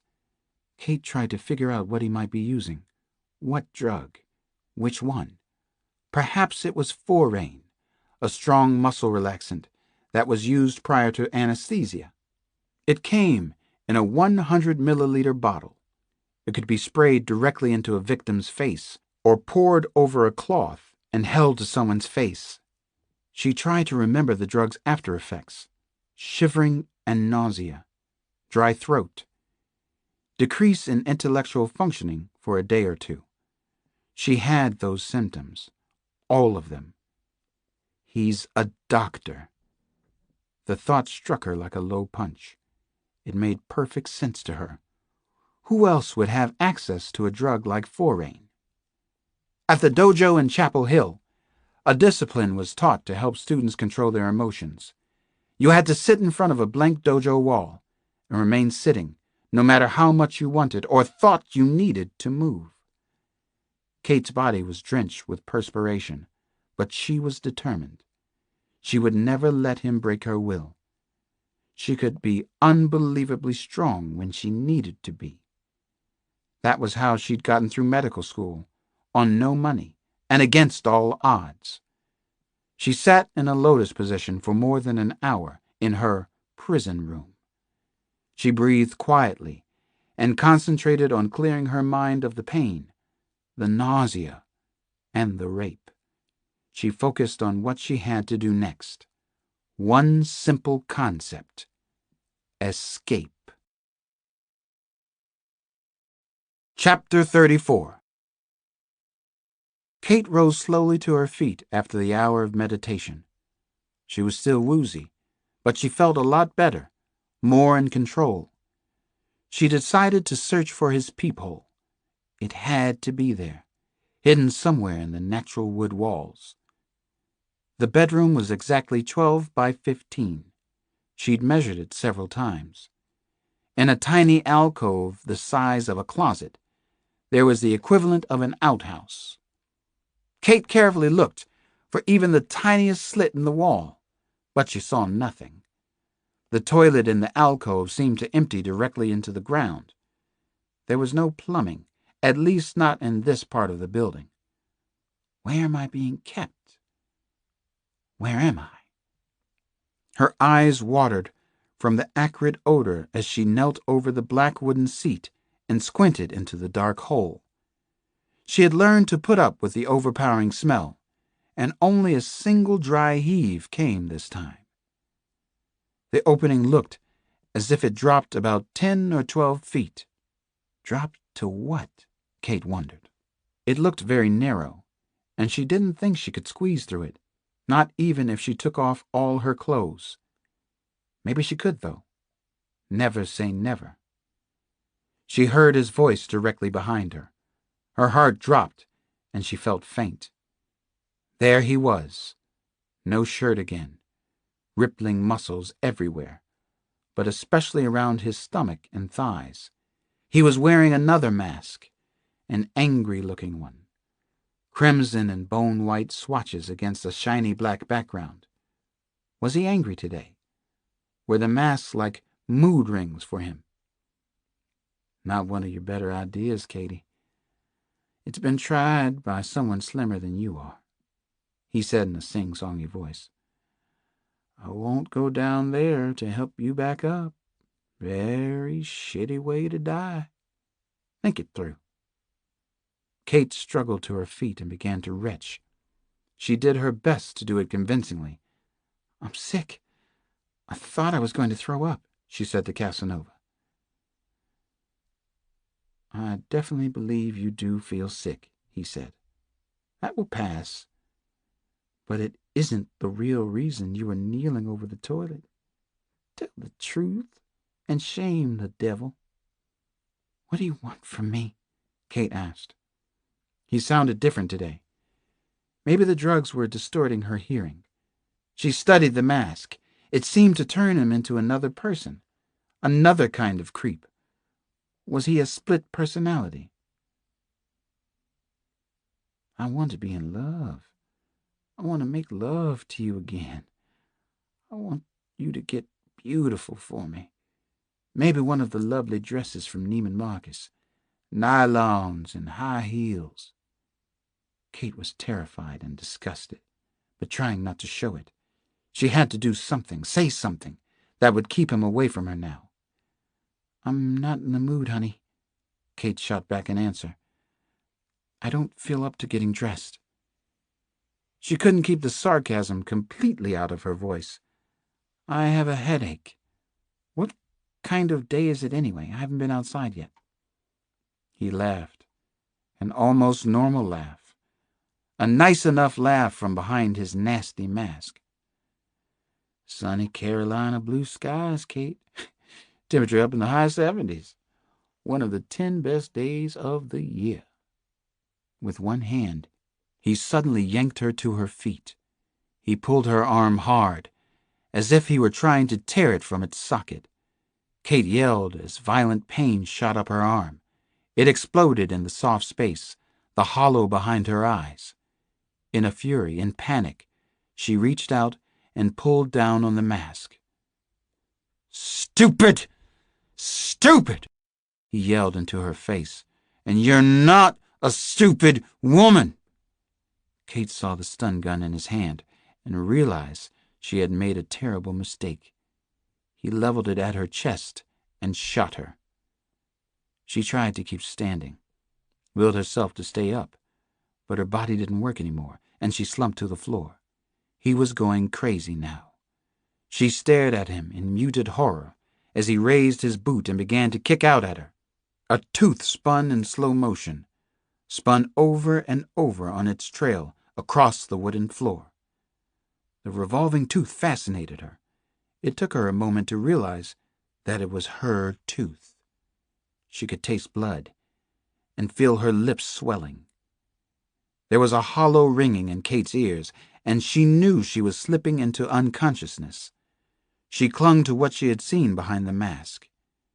Casanova knew she had seen a part of his face, a smooth pink cheek, no beard or mustache visible. His left eye, blue. Chapter 35. Naomi Cross was trembling as she pressed herself hard against the bolted door that sealed off her room. Somewhere in the house of horror, a woman was screaming. The sound was muffled by the walls, by the soundproofing he'd built into the house, but it was still terrifying. Naomi realized that she was biting down on her hand, hard. She felt sure he was killing someone. It wouldn't be the first time. The screams stopped. Naomi pressed harder against the door, straining to hear some sound. "Oh no, please," she whispered. "Don't let her be dead." Naomi listened to the electric silence for a long time. Finally, she moved away from the door. There was nothing she could do for the poor woman. Nothing anyone could do. Naomi knew she had to be very good right now. If she broke any of his rules, he would beat her. She couldn't let that happen. He seemed to know everything about her, what clothes she liked to wear, all her underwear sizes, her favorite colors, even the shades she preferred. He knew about Alex and Seth Samuel, and even about her friend, Mary Ellen Kluke. The tall, pretty thing, he called her. Thing. Casanova was very kinky. He was into play acting and fantasy psychodramas. He loved to talk to her about pornographic acts, sex with prepubescent girls and animals, nightmare sadism, masochism, gynecocracy, enema torture. He talked about everything so casually. At times, he would even be poetic, in a sick way. He quoted from Jean Genet, John Recchi, Durrell, de Sade. He was well-read, probably well-educated. "You're smart enough to understand me when I talk," he had told Naomi on one of his visits. "That's why I picked you, sweet darling." Naomi was startled by the sound of more screaming. She ran to the door and placed her cheek against the cool, thick wood. Was it the same woman? Or was he killing someone else? She wondered. "Somebody please help me," she heard. The woman was screaming at the top of her voice. She was breaking the house rules. "Somebody help! I'm being held captive in here. Somebody help! My name is Kate McTiernan. Somebody help!" Naomi shut her eyes. This was so bad. The woman had to stop. But over and over again the calls for help were repeated. That meant Casanova wasn't in the house. He must have gone out. "Somebody please help me! My name is Kate McTiernan. I'm a doctor from the University of North Carolina Hospital." The screams continued. 10 times. 20 times. Not in panic. Naomi began to realize. In rage. He couldn't be in the house. He wouldn't let her go on this long. Naomi finally summoned up her courage and shouted as loud as she could. "Stop it! You must stop calling for help! He'll kill you! Shut up! That's all I'm going to say." There was silence. Blessed silence, finally. Naomi thought she could hear the tension all around her. She certainly felt it. Kate McTiernan didn't stop for long. "What's your name? How long have you been here? Please talk to me. Hey! I'm talking to you!" she shouted. Naomi wouldn't answer her. What was wrong with the woman? Had she lost it after the last beating? Kate McTiernan called out again. "Listen! We can help each other. I'm sure we can. Do you know where you're being kept?" The woman was definitely brave, but she was being foolish too. Her voice was strong, but it was beginning to sound hoarse. "Kate." "Please talk to me. He isn't here now, or he would have come with his stun gun. You know I'm right. He won't know if you talk to me. Please! I have to hear your voice again. Please! For 2 minutes, that's all. I promise you, 2 minutes! Please! Just 1 minute!" Naomi still refused to answer her. He could have come back by now. He might be in the house listening to them, even watching them through the walls. Kate McTiernan was back on the air. "All right! 30 seconds, then we'll stop, okay? I promise I'll stop. Otherwise, I'll keep this up until he does come back." "God, please stop talking," a voice inside Naomi was screaming. "Stop it right now." "He'll kill me!" shouted Kate. "But he's going to do that anyway. I saw part of his face. Where are you from? How long have you been here?" Naomi felt as if she were suffocating. She couldn't breathe. But she stayed at the door and listened to every word the woman had to say. She wanted to talk to her so badly. "He may have used a drug called Forain. Hospitals use it. He might be a doctor. Please! What do we have to fear? Except torture and death." Naomi smiled. Kate McTiernan had guts, and also a sense of humor. Just hearing another voice was so unbelievably good. The words tumbled out of Naomi's mouth, almost against her will. "My name is Naomi Cross. I've been here for 8 days, I think. He hides behind the walls. He watches all the time. I don't think he ever sleeps. He raped me," she said in a clear voice. It was the first time she had said the words out loud. "He raped me." Kate answered right back. "He raped me too, Naomi. I know how you feel, terribly bad, dirty, all over. It's so good to hear your voice, Naomi. I don't feel so alone anymore." "Me too, Kate. Now please, shut up." Downstairs in her room, Kate McTiernan felt so tired now. Tired but hopeful. She was slumped against one of the walls when she heard the voices around her. "Maria Jane Capaldi! I think I've been here about a month. My name is Kirsten Miles. Hello! Melissa Stanfield. I'm a student nurse. I've been here 9 weeks. Krista Akers, North Carolina State, 2 months in hell." There are at least 6 of them. Part 2. Hide and Seek. Chapter 36. A 29-year-old Los Angeles Times reporter named Beth Lieberman stared at the tiny blurred green letters on her computer terminal. She watched with tired eyes as one of the biggest stories at the Times in years continued to unfold. This was definitely the most important story of her career, but she almost didn't care anymore. This is so crazy and sick. Feet. Jesus Christ. Beth Lieberman groaned softly under her breath. Feet. The 6th diary installment sent to her by the gentleman caller had arrived at her West Los Angeles apartment early that morning. As had been the case with the previous diary entries, the killer supplied the precise location of a murdered woman's body before starting into his obsessive, psychopathic message for her.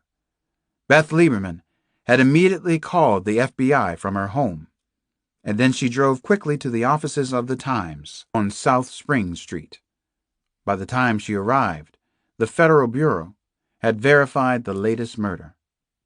The gentleman had left his signature, fresh flowers.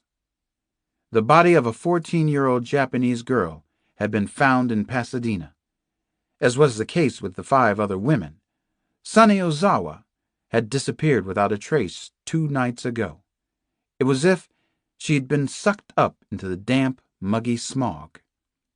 To date, Sunny Ozawa was the gentleman's youngest reported victim. He'd arranged pink and white peonies on her lower torso. Flowers, of course, reminded me of a woman's labia, he'd written in one of the diary entries. The isomorphism is obvious, no? At 6:45 in the morning, the Times offices were deserted and eerie. Nobody should be up this early except headbangers who haven't been to bed yet, Lieberman thought. The low hum from the central air conditioning, mingling with the faint roar of traffic outside, was annoying to her. "Why feet?" the reporter muttered. She sat before her computer, almost comatose, and wished that she had never written an article about mail-order pornography in California. That was how the gentleman claimed he had discovered her, how he had chosen her to be his liaison with the other citizens of the City of Angels. He proclaimed that they were on the same wavelength. Following endless administrative meetings at the highest levels, the Los Angeles Times had decided to publish the killer's diary entries. There was no doubt that they had actually been written by the gentleman caller. He knew where the murder victims' bodies were before the police did. He also threatened special bonus kills if his diary wasn't published for everyone in Los Angeles to read over breakfast. "I am the latest, and I'm by far the greatest," the gentleman had written in one diary entry. Who could argue with that, Beth wondered? Richard Ramirez? Carol Chessman? Charles Manson? Beth Lieberman's job right now was to be his contact. She also got to make the first edit of the gentleman's words. There was no way the intense, graphic diary entries could run intact. They were filled with obscene pornography and the most brutally violent descriptions of the murders he had committed. Lieberman could almost hear the madman's voice as she typed the latest entry on her word processor. The gentleman caller was speaking to her again, or through her. "Let me tell you about Sunny, as much as I know about Sunny. Anyway, listen to me, dear reader. Be there with me. She had small, delicate, clever feet. That's what I remember best. That's what I will always remember about my beautiful sunny night." Beth Lieberman had to shut her eyes. She didn't want to listen to this shit. One thing was certain. The gentleman caller had definitely given Beth Lieberman her first break at the Times. Her byline appeared on each of the widely read front-page features. The murderer had made her a star, too. Listen to me. Be there with me. Think about fetishism and all its amazing possibilities to liberate the psyche. Don't be a snob. Open up your mind. Open your mind right now. Fetishism holds a fascinating array of diverse pleasures that you may be missing out on. Let us not become too sentimental about young Sunny. Sunny Ozawa was into the games of the night. She told me that in confidence, of course. I had picked her up at the Monkey Bar. We'd gone to my place, my hideaway, where we began to experiment, to play the night away. She asked me if I'd ever done it with a Japanese woman before. I told her that I hadn't, but I'd always wanted to. Sunny told me that I was quite the gentleman. I was honored.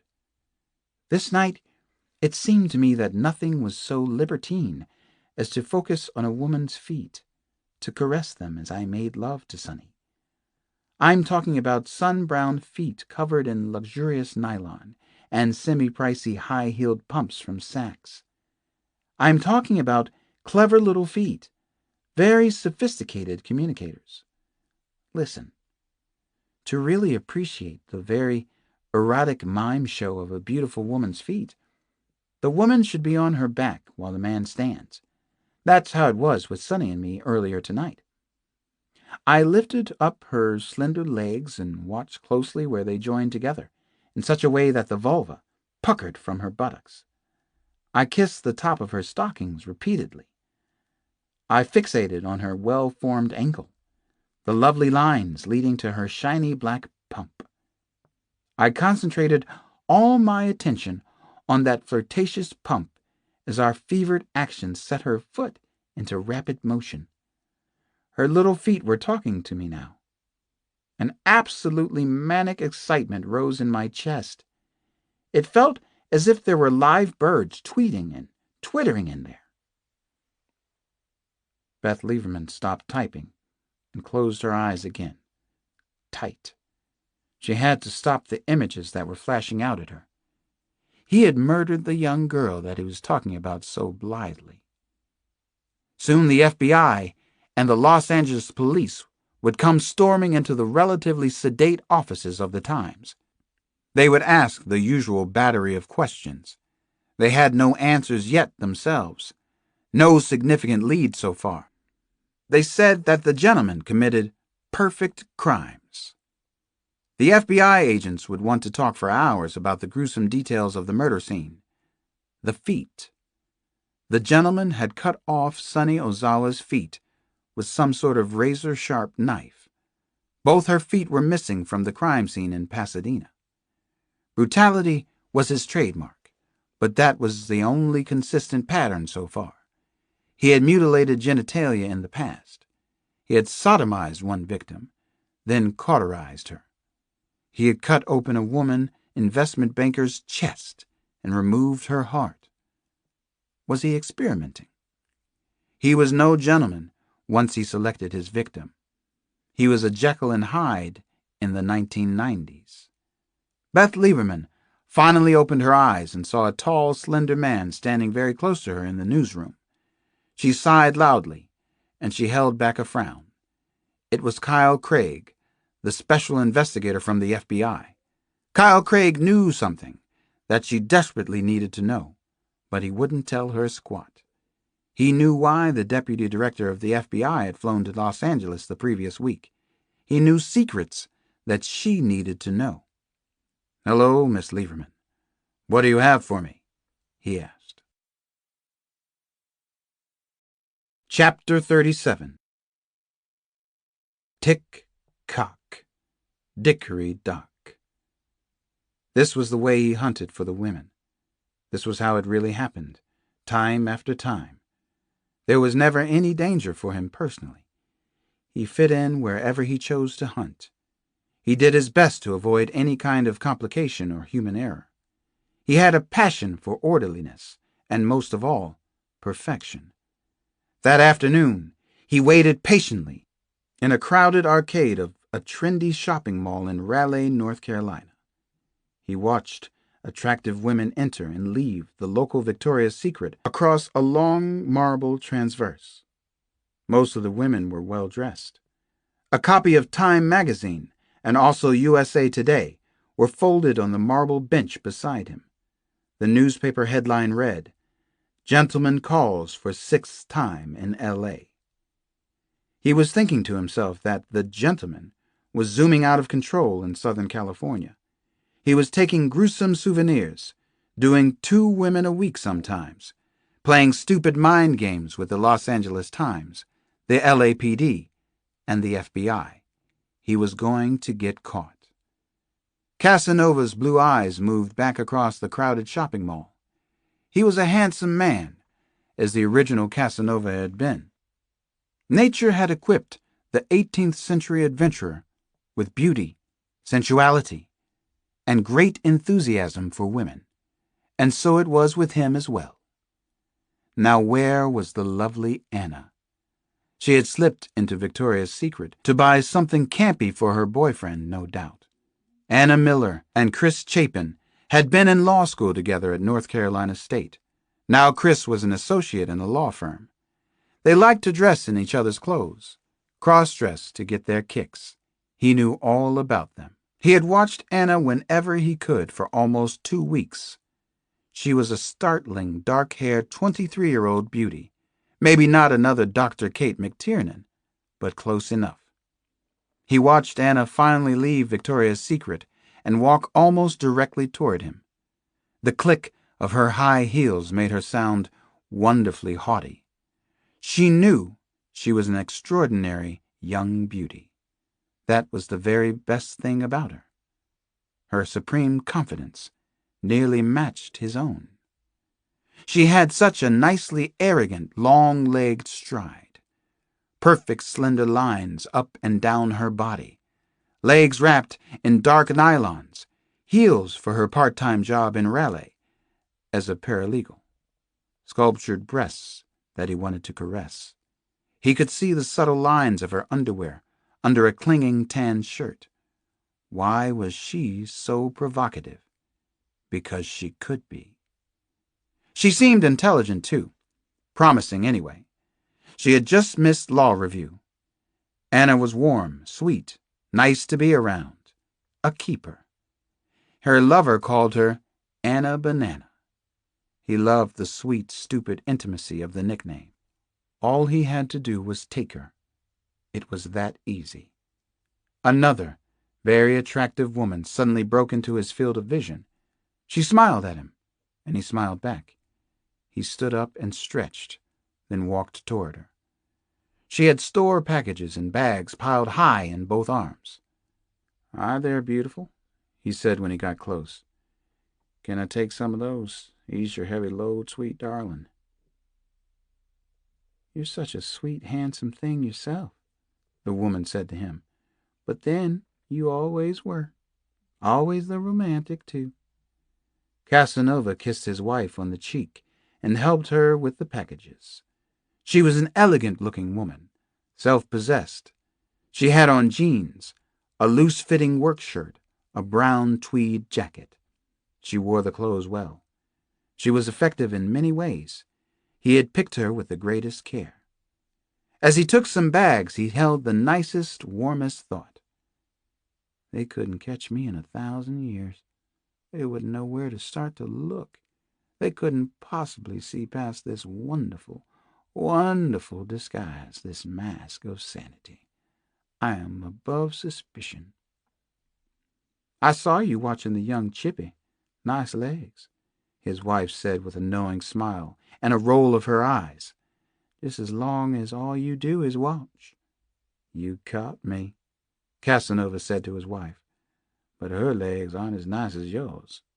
He smiled in his easy and charming way. Even as he did so, a name exploded inside his brain. Anna Miller. He had to have her. Chapter 38. This was harder than hard. I slapped on a happy make-believe smile as I barged through my own front door back home in Washington. A day off from the chase was necessary. More important, I had promised the family a meeting, a report on Naomi's situation. I was also missing my kids and Nana. I felt as if I were home on leave from a war. The last thing I wanted Nana and the kids to know was how anxious I was about Scoochie. No luck yet, I told Nana as I stooped and kissed her cheek. We're making a little progress, though. I stepped away from her before she could cross-examine me. Standing in the living room, I launched into my best working father lounge act. I sang, "Daddy's Home, Daddy's Home." Not Shep in the Limelight's version, my own original tune. I scooped up Janny and Damon in my arms. "Damon, you got bigger and stronger, and you're handsome as a prince of Morocco," I told my son. "Janny, you got bigger and stronger and beautiful as a princess," I told my daughter. "So did you, Daddy," the kids squealed the same kind of sweet nonsense right back at me. I threatened to scoop up my grandmother, too, but Nan and Mama made a serious-looking cross with her fingers to ward me off. Our family sign. "You just stay away from me, Alex," she said. She was smiling and issuing a baleful stare. She can do that. "Decades of practice," she likes to say. "Centuries," I always come back at her. I gave Nana another big kiss. Then I more or less palmed the kids. I held them out, the way big men can hold basketballs as if they were nothing but an extension of their arms. "Have you two been good little rapscallions?" I began my interrogation techniques with my very own repeat offenders. "Clean your rooms, do your chores, eat your Brussels sprouts." "Yes, Daddy," they shouted in unison. "We been good as gold." Janny added as convincing detail. "You lying to me? Brussels sprouts? Broccoli, too? You wouldn't lie so brazenly to your daddy. I called home at 10:30 the other night. Both of you were still up. And you say to me that you've been good as gold." "Nana let us watch pro hoops," Damon howled with laughter and undisguised glee.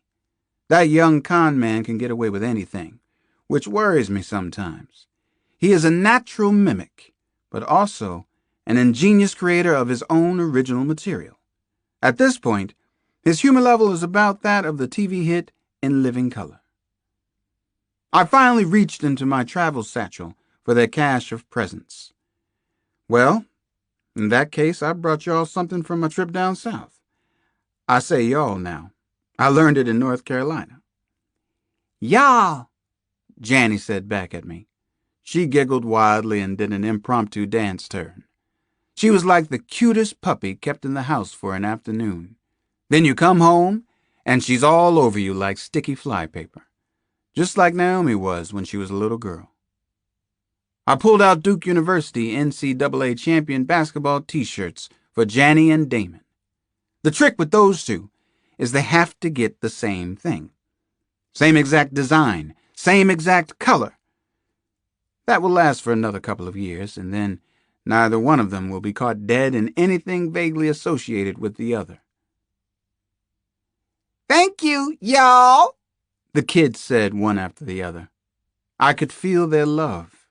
It was so good to be home, on leave or otherwise, safe and sound for a few hours. I turned to Nana. "You probably thought I forgot all about you," I said to her. "You will never forget me, Alex." Nana Mama squinted her brown eyes hard at me. "You got that right, old woman," I grinned.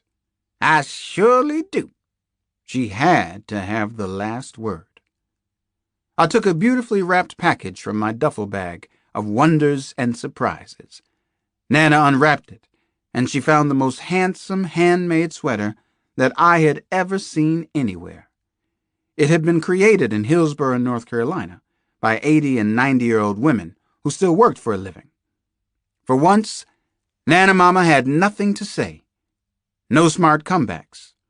I helped her on with the hand-knitted sweater, and she wore it for the rest of the day. She looked proud, happy, and beautiful, and I loved seeing her like that. "This is the nicest gift," she finally said, with a little crack in her voice. "Other than being home, Alex.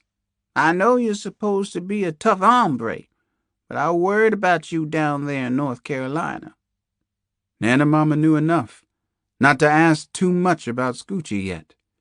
She also knew exactly what my silence meant. Chapter 39.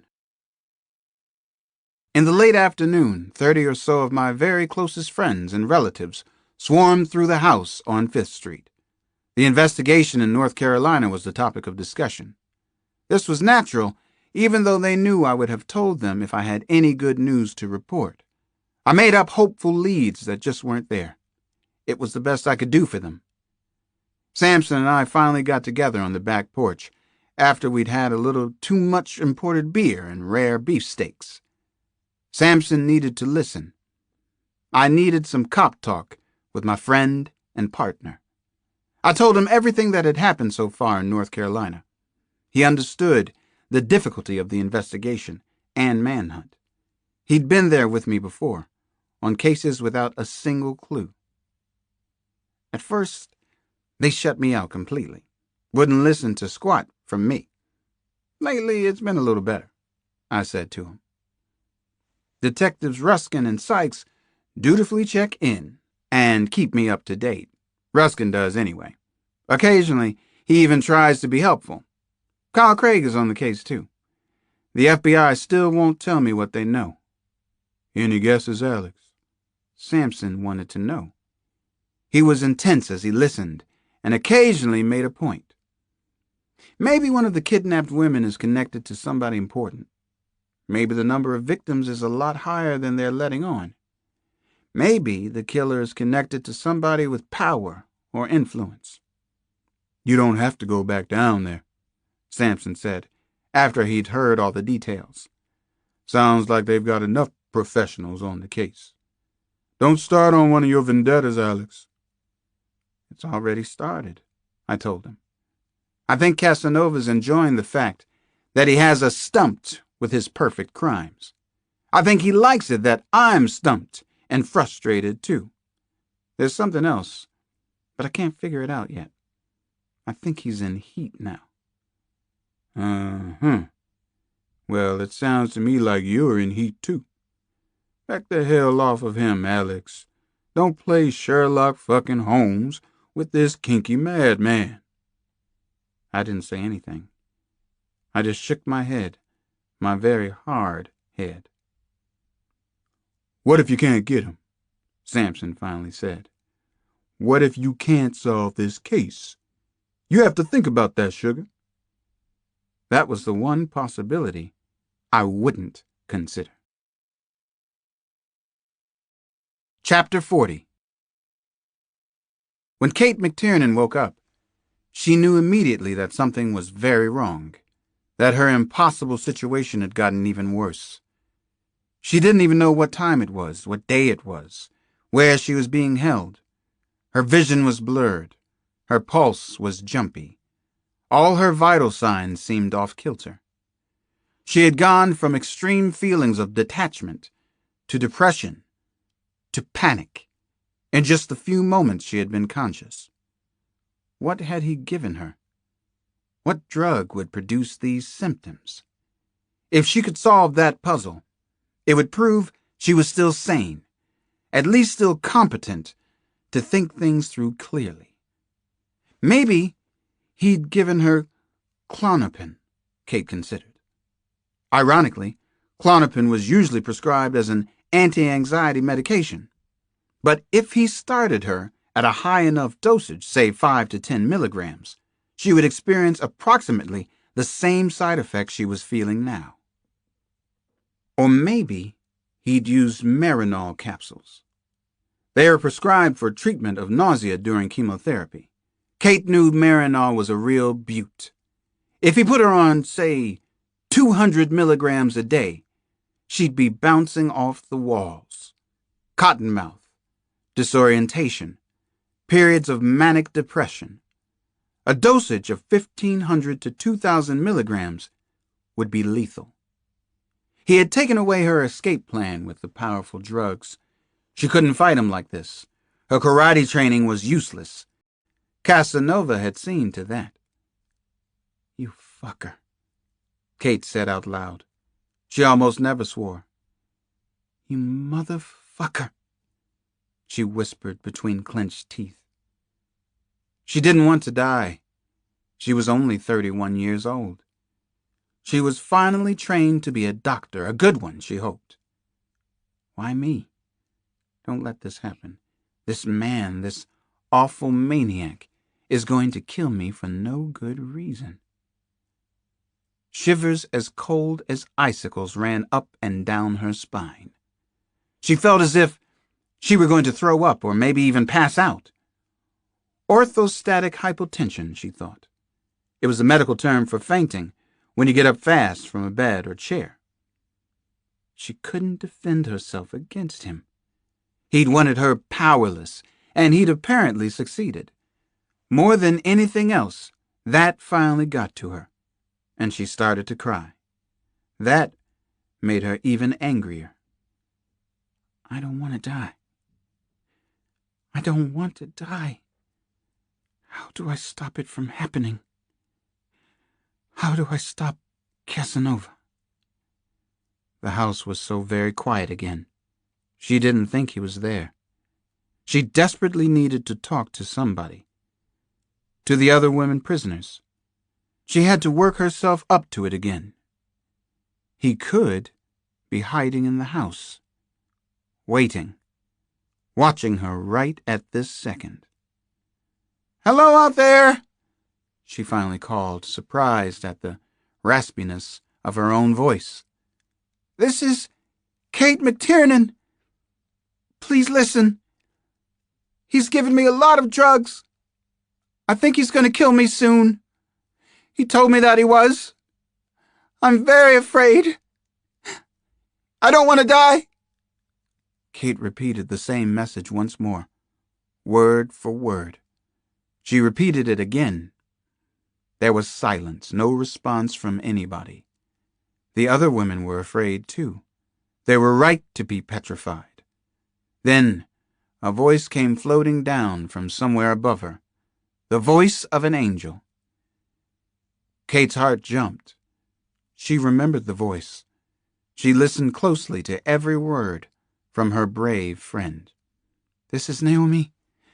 Maybe we can help each other somehow. Ever so often he gets us together, Kate. You're still on probation. He kept each of us in the downstairs room at first. Please don't fight him. We can't talk anymore. It's too dangerous. You're not going to die, Kate." Another woman called out, "Please be brave, Kate. Be strong. For all of us. Just don't be too strong." Then the women's voices stopped, and it became very quiet again, very lonely in her room. The drug, whatever he had pumped into her, was working full blast now. Kate McTiernan felt as if she were going mad. Chapter 41. Casanova was going to kill her, wasn't he? It was going to happen soon. In the terrible silence and loneliness, Kate felt the overwhelming need to pray, to talk to God. God would still hear her in this grotesquely evil place, wouldn't he? "I'm sorry if I only partially believed in you for the last few years before this. I don't know if I'm agnostic, but at least I'm honest. I have a pretty good sense of humor, even when humor is inappropriate. I know this isn't let's make a deal, but if you can get me out of this one, I'll be eternally grateful. Sorry about that. I keep saying this can't happen to me, but it's happening. Please help me. This is not one of your better ideas." She was praying so hard, concentrating, that she didn't hear him at the door. He was always so quiet anyway. A phantom. A ghost. "You don't listen a whit, do you? You just don't learn," Casanova said to her. He held a hospital syringe in one hand. He had on a mauve-colored mask, smeared with thick white and blue paint. It was the most gruesome and upsetting mask he'd worn so far. The masks did match his moods, didn't they? Kate tried to say, "Don't hurt me," but nothing came out. Only a little pff sound escaped from her lips. He was going to kill her. She could barely stand or even sit, but she gave him what she thought was a faint smile. "Hi. Good to see you." She got that much out. Had she made any sense, she wondered. She didn't know for sure. He said something back to her, something important, but she had no idea what it was. The mysterious words echoed inside her brain. Meaningless mumbo-jumbo. She tried to listen to what he was saying. She tried so hard. Dr. Kate talked to the others, broke house rules. Best girl, the best, could have been so smart that you're stupid. Kate nodded her head as if she understood what he'd just told her, followed his words and logic perfectly. He obviously knew she had talked to the others. Was he saying that she was so smart that she was stupid? That was true enough. You got that right, pal. "I wanted talk," she managed. Her tongue felt as if it were enclosed in a woolen mitten. What she had wanted to say was, "Let's talk. Let's talk this all out. We need to talk." He wasn't much into talking on this visit, though. He seemed inside of himself, very distant, the Iceman. Something especially inhuman about him. That hideous mask. Today his persona was death. He was less than 10 feet away, armed with the stun gun and a syringe. "Doctor," her brain screamed. "He's a doctor, isn't he?" "Don't want to die. Be good," she managed to say with great effort. "Get dressed up. High heels." "Should have thought of that earlier, Dr. Kate.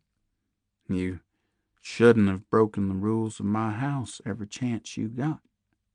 You were a mistake on my part. I don't usually make mistakes." She knew that the electric shocks from the gun would immobilize her. She tried to concentrate on what she could do to save herself. She was on full automatic pilot now, all learned reflexes. One straight, true kick, she thought. But that seemed impossible right now. She reached deep inside herself anyway. Total concentration. All of her years of karate practice channeled into one slender chance to save her life. One last chance. She'd been told 1,000 times in the dojo to focus on a single target and then use the enemy's force and energy against him. Total focus. As much as she could right now. He came toward her and raised the stun gun to her chest. He was moving very purposefully. Kate rasped out, "Kia!" or something like that. The best she could manage right then. She kicked out with all of her remaining strength. She aimed for his kidneys. The blow could incapacitate him. She wanted to kill him. Kate missed the kick of her life. But something happened. She did connect solidly with bone and flesh. Not the kidney, not even close to her intended target. The kick had slammed into his hip or his upper thigh. No matter, it had hurt him. Casanova yelped in pain. He sounded like a dog clipped by a speeding car. She could tell that he was surprised, too. He took a sudden stutter step backward. Then, Jack and the goddamn beanstalk giant toppled over hard. Kate McTiernan wanted to scream for joy. She had hurt him. Casanova was down. Chapter 42. I was back in the South, back on this ugly homicide and kidnapping investigation. Sampson had been right. This time, it was personal. It was also an impossible case, the kind that can go on for years. Everything was being done that could be done. There were 11 suspects currently under surveillance in Durham, Chapel Hill, and Raleigh. Among them were assorted deviates, but also university professors, doctors, and even a retired cop in Raleigh. On account of all the perfect crimes, all area policemen had been checked by the Bureau.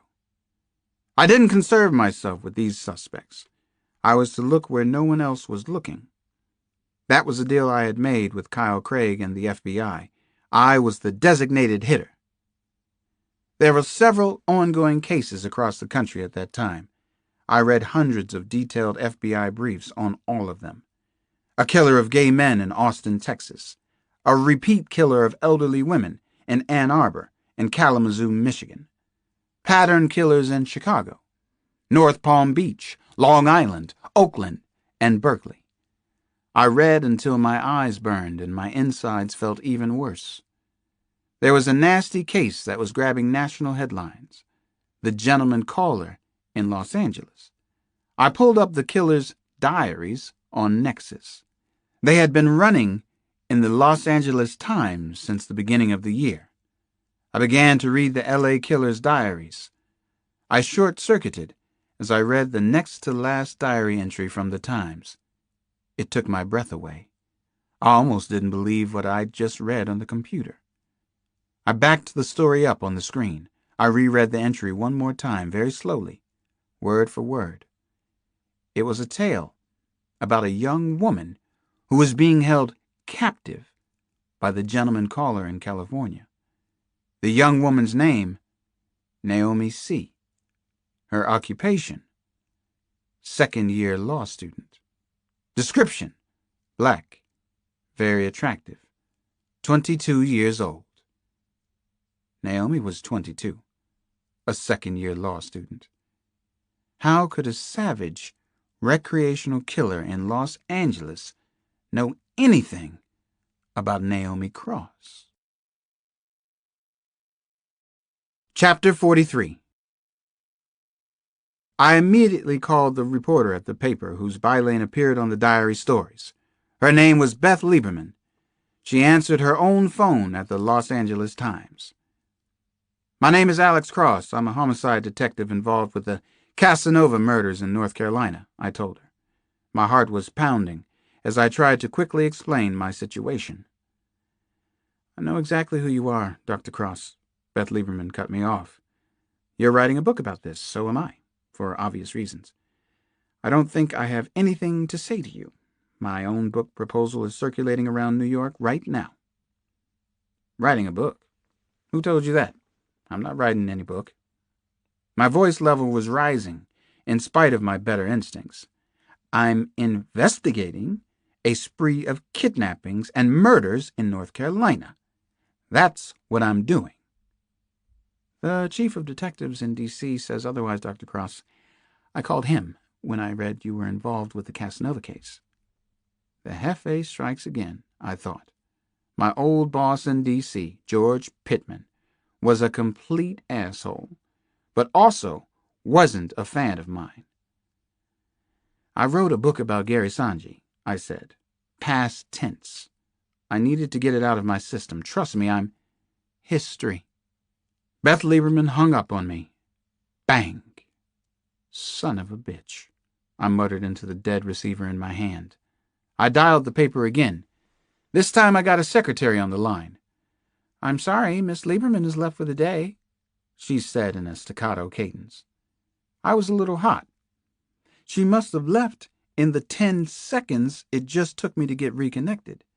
Please put Miss Lieberman back on the phone. I know she's there. Put her on now. The secretary also hung up on me. You're a son of a bitch, too, I said to the dead phone line. Damn it to hell. I was getting non-cooperation in 2 cities on the same case now. The infuriating part was that I thought I might be onto something. Was there some kind of bizarre connection between Casanova and the killer on the West Coast? How could the gentleman caller possibly know about Naomi? Did he know about me as well? It was just a hunch so far, but much too good to brush aside. I called the editor-in-chief at the Los Angeles Times. It was easier to get through to the big man than it was to his reporter. The editor's assistant was a male.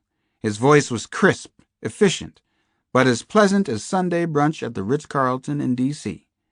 I told him that I was Dr. Alex Cross, that I'd been involved in the Gary Sanji investigation, that I had some important information about the gentleman caller case. 2/3 of that was absolutely true. I'll tell Mr. Hills, the assistant informed me, still sounding as if he were pleased as punch to hear from me. I was thinking it would be nifty to have an assistant like that. It didn't take long for the editor-in-chief to come on the phone himself. Alex Cross, he said. Dan Hills. I read about you during the Sanji manhunt. Glad to take your call, especially if you have something for us on this messy affair. As I talked to Dan Hills, I pictured a big man in his late 40s. Tough enough, but California dapper at the same time. Pinstriped shirt, with the sleeves rolled to the elbow. Hand-painted tie, Stanford all the way. He asked me to call him Dan. Okay, I could do that. He seemed like a nice guy. Probably had a Pulitzer or 2. I told him about Naomi and my involvement with the Casanova case in North Carolina. I also told him about the Naomi entry in the L.A. diaries. I'm sorry about your niece's disappearance, Dan Hill said. I can imagine what you're going through. There was a pause over the line. I was afraid that Dan was about to be either politically or socially correct with me. Beth Lieberman, she's a good young reporter, he went on. She's tough, but she's professional. This is a big story for her, for us as well. Listen, I cut off Hills. I had to. Naomi wrote me a letter almost every week that she was in school. I saved those letters. All of them. I helped to bring her up. We're close. That means a lot to me. I hear you. I'll see what I can do. No promises, though. No promises, Dan. Good to his word, Dan Hills called me back at the FBI offices within the hour. Well, we had a meeting of the minds out here, he told me. I talked to Beth. As you can imagine, this puts both of us in a tough spot. I understand what you're telling me, I said. I was cushioning myself for a soft blow, but I got something else. There are mentions of Casanova in the unedited versions of the diaries that the gentleman sent her. It sounds like the 2 of them could be talking, even sharing exploits, almost as if they're friends. It seems like they're communicating for some reason. Bingo. The monsters were communicating. Now, I thought I knew what the FBI had been keeping secret, what they were afraid would come out in the open. There were coast-to-coast serial killers. Chapter 44. Run. Go. Just run your butt off. Get the hell out of here now. Kate McTiernan staggered and weaved out through the heavy wooden door he had left open behind him. She didn't know how badly Casanova was hurt. Escape was her only thought. Go now. Get away from him while you can. Her mind was playing tricks on her. Confusing images came and went, without making the proper connections. The drug, whatever it was taking its full toll. She was disoriented. Kate touched her face and realized her cheeks were wet. Was she crying? She couldn't even tell that for sure. She was barely able to climb a steep wooden stairway outside her door. Was it heading to another floor? Had she just come up these stairs? She couldn't remember. She couldn't remember anything. She was hopelessly bewildered and confused now. Had she really knocked Casanova down, or was she hallucinating? Was he coming after her? Was he racing up the stairs behind her right now? Blood was roaring in her ears. She felt dizzy enough to fall down. Naomi, Melissa Stanfield, Krista Akers. Where were they being held? Kate was having tremendous difficulty navigating her way through the house. She weaved like a drunken person down the long hallway. What kind of strange structure was she in? It looked like a house. The walls were new, freshly built. But what kind of house was this? "Naomi!" she called out. But her voice barely made a sound. She couldn't concentrate, couldn't focus for more than a few seconds. Who was Naomi? She couldn't remember exactly. She stopped and pulled hard on a doorknob. The door wouldn't open for her. Why was the door locked? What on earth was she looking for? What was she doing here? The drugs wouldn't allow her to think in straight lines. I'm going into shock. Trauma, she thought. She felt so cold and numb now. Everything that could gallop was galloping out of control inside her head. He's coming to kill me. He's coming from behind. Escape, she commanded herself. Find the way out. Focus on that. Bring back help. She came to another flight of wooden stairs that looked ancient, almost from another era. Dirt was caked on the stairway. Soil, little rocks and glass fragments. These were really old stairs, not like the new wood inside. Kate couldn't keep her balance any longer. She pitched forward suddenly and almost hit her chin on the second stair. She kept crawling, scrabbling up the stairs. She was on her knees, climbing stairs. Toward what? An attic? Where would she end up? Would he be there, waiting for her with the paralyzing stun gun and the syringe? Suddenly she was outside. She was actually out of the house. She had made it somehow. Kate McTiernan was half blinded by the streaming bands of sunlight, but the world had never looked so beautiful. She breathed in the sweet smell of the gums of trees, oaks, sycamores, towering Carolina pines, with no limbs except at the very top. Kate looked at the woods and the sky high, high above, and she cried. Tears washed down her face. Kate stared up at the tall, tall pines. Scuppernongs reached from treetop to treetop. She'd grown up in woods like these. Escape. She suddenly thought of Casanova again. Kate tried to run a few steps. She fell again. She did the hands and knees waltz. She lurched back to her feet. Run! Get away from here! Kate turned around in a full sweeping circle. She kept on turning. Once, twice, 3 times, until she almost fell again. No, no, no! The voice inside her head was loud, screaming at her. She couldn't believe her eyes, couldn't trust any of her senses. This was the weirdest, craziest thing yet. It was the scariest daydream. There was no house. There was no house anywhere Kate looked, as she whirled and turned in circles under the towering pines. The house, wherever she had been kept, had completely disappeared. Chapter 45. Run. Move your damn legs fast, one after the other. Faster, faster than that girl. Run away from him. She tried to concentrate on finding her way out of the dark, dense forest. The tall Carolina pines were like umbrellas that filtered light onto the hardwoods that grew beneath them. There wasn't enough light for the young saplings, and they stood like uptight tree skeletons. He would be coming after her now. He had to try to catch her, and he'd kill her if he did. She was pretty sure she hadn't hurt him very badly, though God knows she had tried. Kate settled into a herky-jerky rhythm of running and stumbling forward. The forest floor was soft and spongy, a carpet of pine straw and leaves. Long, spindly briar brambles grew straight up from the ground, reaching for the sunlight. She felt like a bramble herself. Have to rest, hide, let the drugs wear off, Kate mumbled to herself. Then go get help. Logical thing to do. Get the police. Then she heard him crashing about behind her. He screamed out her name. Kate! Kate! Stop right now! His voice echoed loudly through the forest. His bravado had to mean that nobody was around for miles. Nobody to help her in the God-forsaken woods. She was on her own out there. Kate! I'm going to get you! It's inevitable! So stop running!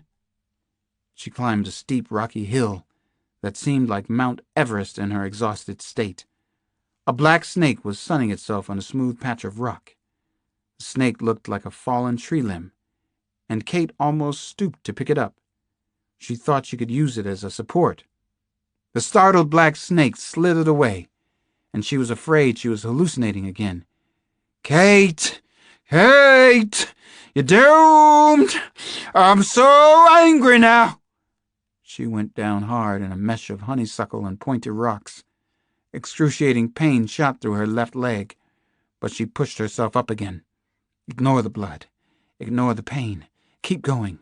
You have to get away. You have to bring help. Just keep running. You're smarter, faster, more resourceful than you think you are. You're going to make it. She heard him pounding up the steep hill, the mountainside. Whatever she had just climbed herself, he was very close. I'm right here, Kate. Hey, Katie, I'm coming up behind you. Here I am. Kate finally turned around. Curiosity and terror got the best of her. He was climbing easily. She could see his white flannel shirt flashing through the almost black trees below and his long brown hair. Casanova. He was still wearing his mask. The stun gun or some kind of gun was in his hand. He was laughing loudly. Why was he laughing now? Kate stopped running. All hope of getting away suddenly left her. She experienced a jolting moment of shock and disbelief. She cried out in anguish. She was going to die right here, she knew. Kate whispered, God's will. That was all there was now, nothing else. The top of the steep hill ended abruptly in a canyon.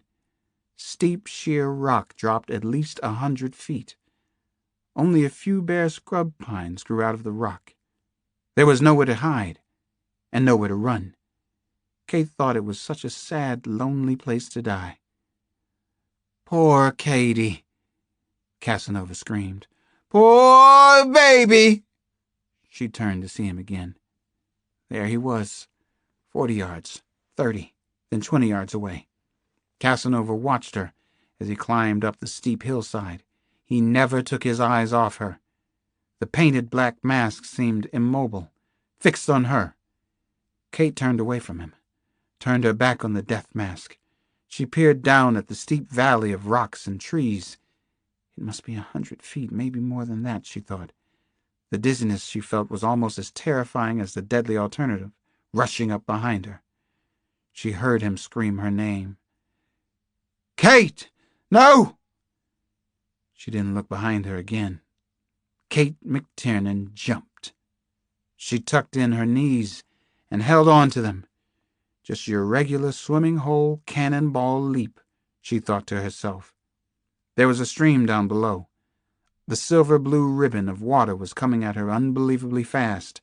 The roar was getting louder in her ears.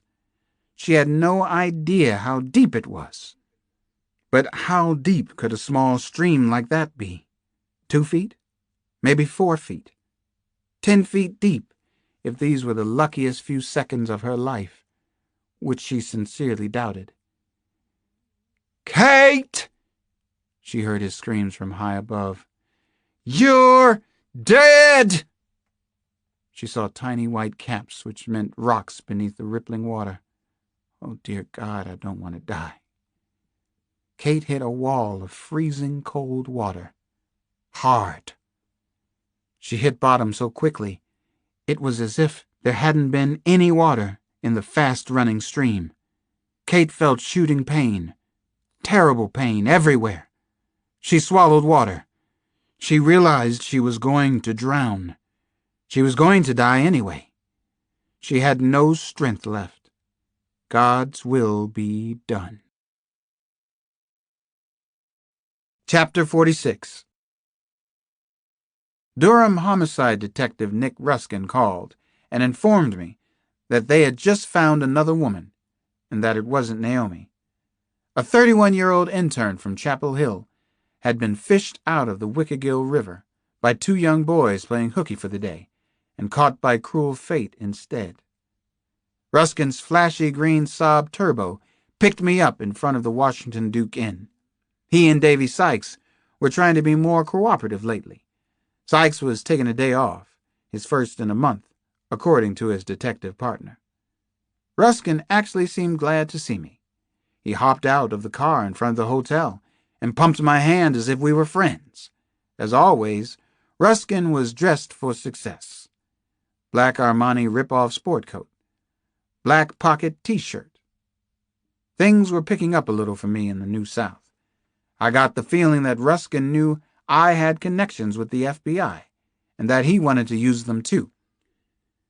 Detective Nick Ruskin was definitely a mover and shaker. This was a career-making case for him. Our first big break, Ruskin said to me. What do you know about the intern so far? I asked en route to the University of North Carolina hospital. She's hanging in there. Apparently she came down the Wickagill like a slippery fish.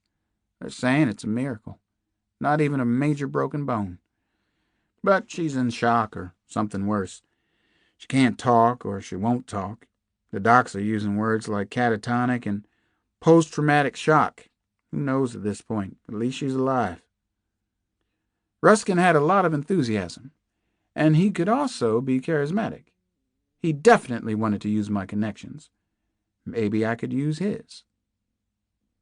Nobody knows how she got into the river, or how she got away from him, Ruskin told me as we entered the college town of Chapel Hill. The thought of Casanova stalking female students here was terrifying. The town was so pretty, and seemed so vulnerable. Or whether she actually was with Casanova, I added a thought. We don't know that for sure. We don't know shit from Shinola, do we? Nick Ruskin complained as he turned down a side street marked Hospital. I'll tell you one thing, though. This story's about to go public in a big way. Circus just came to town. See, up ahead. Ruskin had that right. The scene outside North Carolina University Hospital was already media bedlam. Television and press reporters were camped out in the parking lot, the front lobby, and all over the serene, sloping grass lawns of the university. Photographers snapped my picture, as well as Nick Ruskin's, when we arrived. Ruskin was still the local star detective. People seemed to like him. I was becoming a minor celebrity, at least a curiosity in the case. My involvement in the Gary Sanji kidnapping had already been broadcast by the local wags. I was Dr. Detective Cross, an expert on human monsters from up north. Tell us what's going on, a woman reporter called out. Give us a break, Nick. What's the real story with Kate McTiernan? If we're lucky, maybe she can tell us. Ruskin smiled at the reporter, but he kept on walking until we were safely inside the hospital. Ruskin and I were far from first in line, but we were allowed to see the intern later that night. Kyle Craig pulled the necessary strings for me. A determination had been made that Katlia McTiernan wasn't psychotic, but that she was suffering from post-traumatic stress syndrome. It seemed a reasonable diagnosis. There was absolutely nothing that I could do that night. Anyway, I stayed after Nick Ruskin left, and I read all the medical charts, the nursing notes, and write-ups. I perused the local police reports describing how she had been found by two 12-year-old boys who had skipped school to fish and smoke cigarettes down by the riverside. I suspected I knew why Nick Ruskin had called me, too. Ruskin was smart. He understood that Kate McTiernan's current state might involve me in the case as a psychologist, especially since I had dealt with this kind of post-stress trauma before. Katlia McTiernan, survivor, but just barely. I stood beside her bed for a full 30 minutes that first night. Her IV was hooked up to a drip monitor. The bed side rails were up high and tight around her. There were already flowers in the room. I remembered a sad, powerful Sylvia Plath poem called Tulips. It was about Plath's decidedly unsentimental reaction to flowers sent to her hospital room after a suicide attempt. I tried to recall what Kate McTiernan had looked like before she got the black eyes. I'd seen photos. A lot of ugly swelling made her face look as if she were wearing goggles or a gas mask. There was more nasty swelling surrounding her jaw. According to the hospital write-up, she'd lost a tooth, too. Apparently, it had been knocked out at least 2 days before she was found in the river. He'd beaten her. Casanova, the self-proclaimed lover. I felt bad for the young intern. I wanted to tell her it would be all right somehow. I rested my hand lightly on hers and repeated the same sentences over and over. You're among friends now, Kate. You're in a hospital in Chapel Hill. You're safe now, Kate. I didn't know if the badly injured woman could hear me, or even understand me. I just wanted to say something consoling to her before I left for the night. And as I stood there watching the young woman, the image of Naomi's face flashed before me. I couldn't imagine her dead. Is Naomi all right, Kate McTiernan? Have you seen Naomi Cross? I wanted to ask, but she couldn't have answered anyway. You're safe now, Kate. Sleep easy, sleep well. You're safe now. Kate McTiernan couldn't say a word about what had happened. She had lived through a horrifying nightmare that was worse than anything I could imagine. She had seen Casanova, and he had left her speechless. Chapter 47. Tick-Cock. A young lawyer named Chris Chapin had brought home a bottle of Chardonnay de Beaulieu, and he and his fiancée, Anna Miller, were drinking the California wine in bed. It was finally the weekend. Life was good again for Chris and Anna. Thank God this god-awful work week is over, sandy-haired 24-year-old Chris exclaimed. He was an associate at a prestigious law office in Raleigh. Not exactly Mitch McDeere in the firm. No German-made convertible to sign on, but a good start on his lawyering career. Unfortunately, I have a paper on contracts due Monday, Anna grimaced. She was in her 3rd year of law school. Plus, it's not for the sadist Stacklum. Not tonight, Anna Banana. Screw Stacklum. Better still, screw me. Thank you for bringing home the vino. Anna finally smiled. Her white teeth were dazzling. Chris and Anna were good for each other. Everyone said so. All their lawyer pals. They complimented each other, had pretty much the same worldview, and most of all, were smart enough not to try and change each other. Chris was obsessive about his job. Okay, fine. Anna needed to go antiquing at least twice a month. She spent her own money as if there were no tomorrow. That was okay, too. I think this wine needs to breathe a little while longer, Anna said with an impish grin. While we're waiting. She slipped down the straps of a white lace demi-bra. She'd purchased the bra and matching lace strip at Victoria's Secret in the mall. Yep, thank God it's the weekend, said Chris Chapin. The two of them fell into an all-purpose embrace, playfully undressing each other, kissing, caressing, losing themselves in the sexy moment. In the middle of their lovemaking, Anna Miller had a strange feeling. She sensed that someone else was in the bedroom. She pulled away from Chris. Someone was standing at the foot of the bed. He was wearing a grimly painted mask, red and yellow dragons, fierce ones, angry and grotesque figures that appeared to be clawing at one another. "Who the hell are you? What the hell are you?" Chris said in a frightened voice. He searched for the ball bat they kept under the bed and found the bat handle. "Hey, I asked you a fucking question." The intruder growled like a wild animal. "Well, here's a fucking answer." Casanova's right arm came up, holding a Luger. He fired once, and a large red hole opened in Chris Chapin's forehead. The young lawyer's naked body slammed back against the bed's headboard. The ball bat in his hand dropped to the floor. Casanova moved quickly. He whipped out a second gun and shot Anna in the chest with his stunner. "I'm sorry about this," he whispered softly as he carried her from the bed. "I'm so sorry, but I promise I'll make it up to you." Anna Miller was Casanova's next great love. Chapter 48. A dizzying medical mystery began the following morning. Everyone at North Carolina University Hospital was baffled, especially me. Kate McTiernan had begun to talk very early that morning.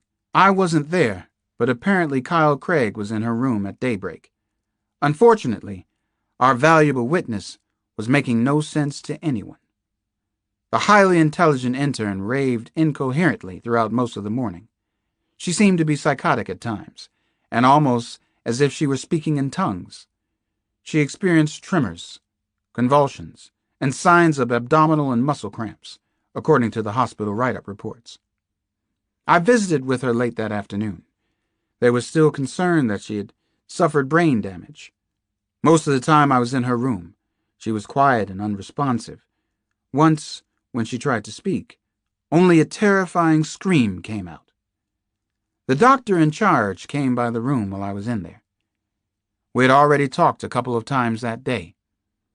Dr. Maria Rucco wasn't interested in withholding important information about her patient from me. She was extremely helpful, and nice, in fact. Dr. Rucco said she wanted to help catch whoever or whatever had done this to the young intern.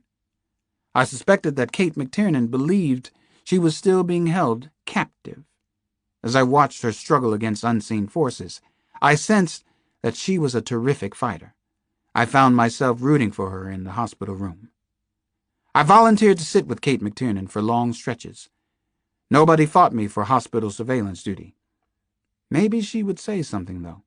A phrase, or even a single word, might become an important clue in the hunt for Casanova. All we needed was one clue to mobilize everything. "You're safe now, Kate," I whispered ever so often. She didn't seem to hear me, but I kept it up anyway.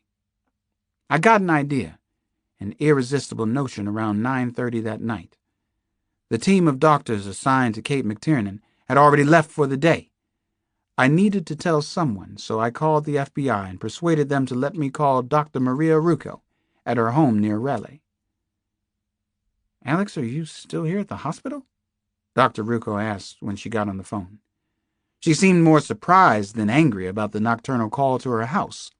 I had already spoken with her at great length during the day. We had both gone to Johns Hopkins, and we talked a little about our backgrounds. She was very interested in the Sanji case and had read my book. I was sitting here obsessing as usual. I was trying to figure out how he kept his victims subdued. I began to tell Maria Rucco my theory and what I had already done about it. I figured he might drug them, and maybe he used something sophisticated. I called your lab for the results from Kate McTiernan's toxic screen. They found marinol in her urine. Marinol? Dr. Rucco sounded surprised, just as I had been at first. How the hell did he get marinol to give her? That's a real bolt out of the blue. What a clever idea, though. It's almost brilliant. Marinol is a good choice if he wanted to keep her submissive. Wouldn't that account for her psychotic episodes today? I said. Tremors, convulsions, hallucinations. The whole package fits, if you think about it. You could be right, Alex. Marinol. Jesus. The symptoms of Marinol withdrawal could mimic the most severe DTs, but how would he know so much about Marinol and how to use it? I don't believe a layman would come up with that. I have been wondering the same thing. Maybe he's been in chemotherapy. He could have been ill with cancer. Perhaps he had to take Marinol. Maybe he's disfigured in some way. Maybe he's a doctor or pharmacist. Dr. Rucco offered up another guess. I had thought of those possibilities as well. He could even be a doctor working at University Hospital. Listen, our favorite intern might be able to tell us something about him that can help us stop him. Can we do anything to get her through this withdrawal a little faster? I'll be there in about 20 minutes. Less than that, Maria Rucco said. Let's see what we can do to help the poor girl out of her bad dream state. I think we'd both like to talk to Kate McTiernan. Chapter 49. Half an hour later, Dr. Maria Rucco was with me in Dr. Kate McTiernan's room. I hadn't told the Durham police or the FBI what I had discovered. I wanted to talk to the intern first. This could be a break in the case, the biggest so far. Maria Rucco examined her important patient for nearly an hour. She was a no-nonsense but user-friendly doctor. She was very attractive, ash blonde, maybe in her late 30s. A little bit of a Southern belle, but pretty terrific anyway. I wondered if Casanova had ever stalked Dr. Rucco. The poor kid is really going through it, she said to me. She had nearly enough Marinol in her system to kill her. I wonder if that was the original idea, I said. She might have been one of his rejects. Damn it, I want to talk to her. Kate McTiernan seemed to be asleep. A restless sleep, but sleep. The instant Dr. Rucco's hands touched her, though, she moaned. Her bruised face twisted into a stark, fearful mask. It was almost as if we were watching her back in captivity. The terror was palpable, scary. Dr. Rucco was extremely gentle, but the soft moans and groans continued. Then Kate McTiernan finally spoke without opening her eyes. "Don't touch me! Don't you dare touch me! You fucker!" she shouted. Her eyes still didn't open. She was squeezing them very tightly, in fact. "Leave me alone! You son of a bitch!" These young doctors. Dr. Rucco made a joke of it. She was a cool head under pressure. Incredibly disrespectful as a group. And the goddamn language. Watching Kate McTiernan now was like seeing someone being physically tortured. I thought of Naomi again. Was she in North Carolina? Or in California somehow? Was the same thing happening to her? I chased the disturbing image out of my head, one problem at a time. It took another half hour for Dr. Rucco to treat Kate McTiernan. She put her on an IV dose of Librium. Then she reconnected the heart monitor Kate was on because of her injuries. When she had finished, the intern drifted off into an even deeper sleep. She wasn't going to tell us any of her secrets tonight. "I like your work," I whispered to Dr. Rucco. "You did good." Maria Rucco motioned for me to step outside with her. The hospital corridor was in semi-darkness. It was very quiet, and as eerie as hospitals can be at night. I had the recurring thought that Casanova could be a doctor at University Hospital. He might even be inside the hospital now, even at this late hour. "We've done everything we can do for her right now, Alex. Let the Librium do its job. I count 3 FBI agents, plus 2 of Durham's finest, guarding young Dr. McTiernan from the boogeyman for tonight. Why don't you go back to your hotel? Get some sleep yourself. How about a little Valium for you, kind sir?" I told Maria Rucco that I preferred to sleep at the hospital. I don't think Casanova will come after her here, but there's no way to tell. He just might. Especially if Casanova was a local physician, I was thinking. But I didn't mention that to Maria. Besides, I feel a connection to Kate in there. I have from the first time I saw her. Maybe she knew Naomi. Dr. Maria Rucco stared up at me. I had at least a foot in height on her. She spoke with a total deadpan look on her face. You appear sane, you sound sane at times, but you're certifiable, she said, and smiled. Her bright blue eyes twinkled playfully. Plus, I'm armed and dangerous, I said. Good night, Dr. Cross, Maria Rucco said, and she blew me a feathery kiss. Good night, Dr. Rucco, and thank you. I sailed a kiss back at her as she walked down the corridor. I slept restlessly on 2 uncomfortable club chairs pulled together inside Kate McTiernan's room. I kept my revolver cradled in my lap. Pleasant dreams, I'm sure. Chapter 50. Who are you? Who the hell are you, mister? A loud, high-pitched voice woke me up. It was close by, almost in my face. I remembered immediately that I was at the University of North Carolina Hospital. I remembered exactly where I was in the hospital. I was with Kate McTiernan, our prize witness. I'm a policeman, I said in a soft and hopefully reassuring voice to the traumatized intern. My name is Alex Cross.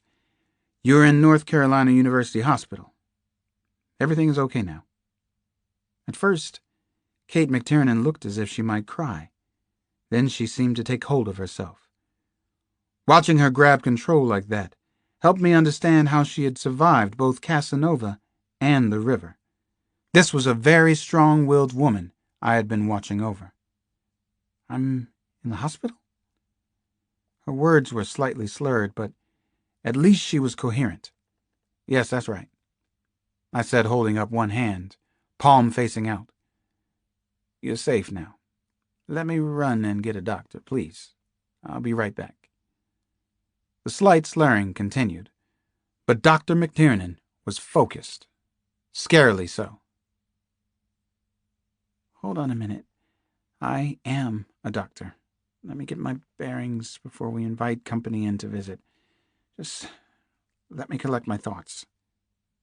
You're a policeman. I nodded. I wanted to make this as easy for her as I possibly could. I wanted to hug her, hold her hand, do something supportive and yet not threatening, after what she'd been through the past few days. I also wanted to ask her about 100 important questions. Kate McTiernan looked away from me. I think he drugged me. Or maybe all that was a dream. No, it wasn't a dream. He used a powerful drug called Marinol. I told her what we knew so far. I was being so careful not to push Kate the wrong way. I must have really been tripping. She tried to whistle and made a funny sound. I could see where she was missing a tooth. Her mouth was probably dry, her lips were swollen, especially the upper lip. Odd as it seemed, I found myself smiling. You were probably on the planet Weirdness for a while. It's nice to have you back. It's really nice to be back, she said in a whisper. Tears welled up in her eyes. Sorry, she said. I tried so hard not to cry in that horrible place. I want to cry now. I think I will. Oh, please, you just cry your eyes out, I whispered too. I could barely talk or keep back tears myself. My chest felt tight. I went over to the hospital bed, and I lightly held Kate's hand as she wept. You don't sound like you're from the South. Kate McTiernan finally spoke again. She was grabbing control of herself. It amazed me she could do that. I'm from Washington, D.C., actually. My niece disappeared from Duke Law School 10 days ago. That's why I'm down here in North Carolina. I'm a detective. She seemed to see me for the first time. She also appeared to be remembering something important. There were other women at the house where I was kept prisoner. We weren't supposed to talk. All communication was strictly forbidden by Casanova, but I broke the rules. I talked to a woman named Naomi. I stopped her. Cut her off there. My niece's name is Naomi Cross, I said. She's alive, she's all right. My heart felt as if it were going to implode. Tell me what you remember, Kate, please. Kate McTiernan grew more intense. I talked to a Naomi. I don't remember her last name. I also talked to a Kristen. Drugs. God, was it your niece? Everything's so hazy and dark right now. I'm sorry. Kate's voice trailed off, as if someone had let the air out of her. I gently squeezed her hand. No. You just gave me more hope than I've had since I came down here. Kate McTiernan's eyes were fixed and solemn, staring into mine. She seemed to be looking back at something horrifying that she wanted to forget. I don't remember a lot of it right now. I think Marinol has that side effect.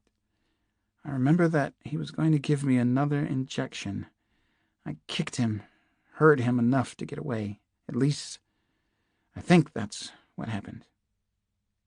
There were thick woods, Carolina pines hanging moss everywhere. I remember, I swear to God, the house, wherever we were being kept, it disappeared. The house where we were being held captive just disappeared on me. Kate McTiernan slowly shook her head of long brown hair back and forth. Her eyes were wide with astonishment. She seemed amazed at her own story. That's what I remember. How could that be? How could a house disappear? I could tell that she was reliving her very recent terrifying past. I was right there with her. I was the first one to hear the story of her escape. The only one so far to hear our witness speak. Chapter 51. Casanova was still disturbed and highly agitated about the loss of Dr. Kate McTiernan. He was restless and had been wide awake for hours. He rolled over and over in bed. This was no good. This was dangerous. He had made his first mistake. Then someone whispered in the darkness, "Are you all right? Are you okay?" The woman's voice startled him at first. He had been Casanova.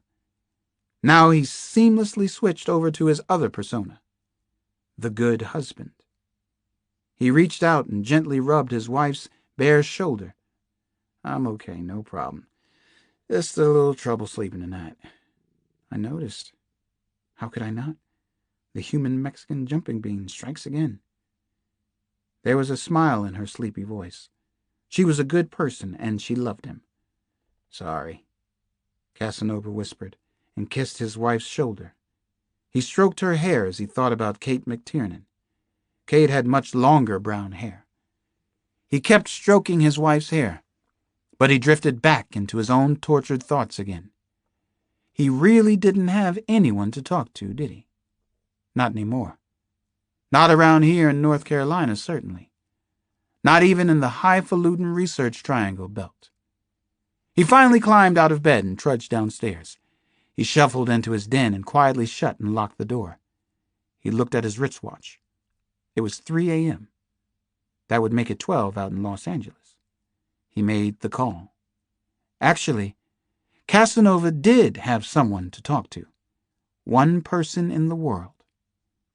"It's me," he said, when he heard the familiar voice on the line. "I'm feeling a little crazy tonight. I thought of you, of course." "Are you implying that I lead a wanton and half-mad life?" the gentleman caller asked with a chuckle. "That goes without saying." Casanova was feeling better already. There was someone he could talk to and share secrets with. "I took another one yesterday. Let me tell you about Anna Miller. She's exquisite, my friend." Chapter 52. Casanova had struck again. Another student, a bright, beautiful woman named Anna Miller, had been abducted from a garden apartment she shared with her lawyer boyfriend near the State University of North Carolina in Raleigh. The boyfriend had been murdered in their bed, which was a new twist for Casanova. He left no note and no other clues at the crime scene. After a mistake, he was showing us he was letter perfect again. I spent several hours with Kate McTiernan at the University of North Carolina Hospital. We got along well. I felt that we were becoming friends. She wanted to help me with the psychological profile on Casanova. She was telling me everything that she knew about Casanova and his women captives. As far as she could tell, there had been 6 women held as hostages, including herself. It was possible that there were more than 6. Casanova was extremely well organized, according to Kate. He was capable of planning weeks and weeks ahead, of studying his prey in amazing detail. He seemed to have built the House of Horrors by himself. He had installed plumbing, a special sound system, and air conditioning, apparently for the comfort of his women captives. Kate had only seen the house in a drugged state, though, and she couldn't describe it very well. Casanova could be a control freak who was violently jealous and extremely possessive. He was sexually active and capable of several erections in a night. He was obsessed with sex and the male sexual urge. He could be thoughtful in this way. He could also be romantic, his own word. He loved to cuddle and kiss and talk to the women for hours. He said that he loved them. In midweek, the FBI and the Durham police finally agreed on a secure place in the hospital for Kate McTiernan to meet with the press for the first time. The news conference was held in a wide entrance corridor on her floor. The all-white hallway was jam-packed to the glowing red exit signs with reporters clutching their notepads and TV people with minicams hoisted on their shoulders. Policemen with automatic weapons were also present, just in case. Homicide detectives Nick Ruskin and Davy Sykes stayed close to Kate during the course of the TV taping. Kate McTiernan was well on her way to becoming a national figure. Now the general public would get to actually meet the woman who had escaped from the House of Horrors. I felt sure that Casanova would be watching too. I hoped he wasn't right there in the hospital with us. A male nurse, who was clearly a bodybuilder, pushed Kate into the noisy, crowded hallway. The hospital wanted her in a wheelchair. She had on baggy UNC sweatpants and a simple white cotton t-shirt. Her long brown hair was full and shiny. The bruising and swelling around her face were down a lot. I almost look like my old self, she had told me. But I don't feel like my old self, Alex. Not inside. When the nurse wheeled the bulky chair almost up to a stand of microphones, Kate surprised everyone. She slowly stood up and walked the rest of the way. "Hello, I'm Kate McTiernan, obviously," she said to the assembled reporters, who now pushed even closer to the prime witness. "I have a very brief statement to make, then I'll get out of everybody's hair." Her voice was strong and vibrant. She was very much in control of herself, or so it seemed to all of us watching and listening. Her light touch and subtle humor drew smiles and laughter from the crowd.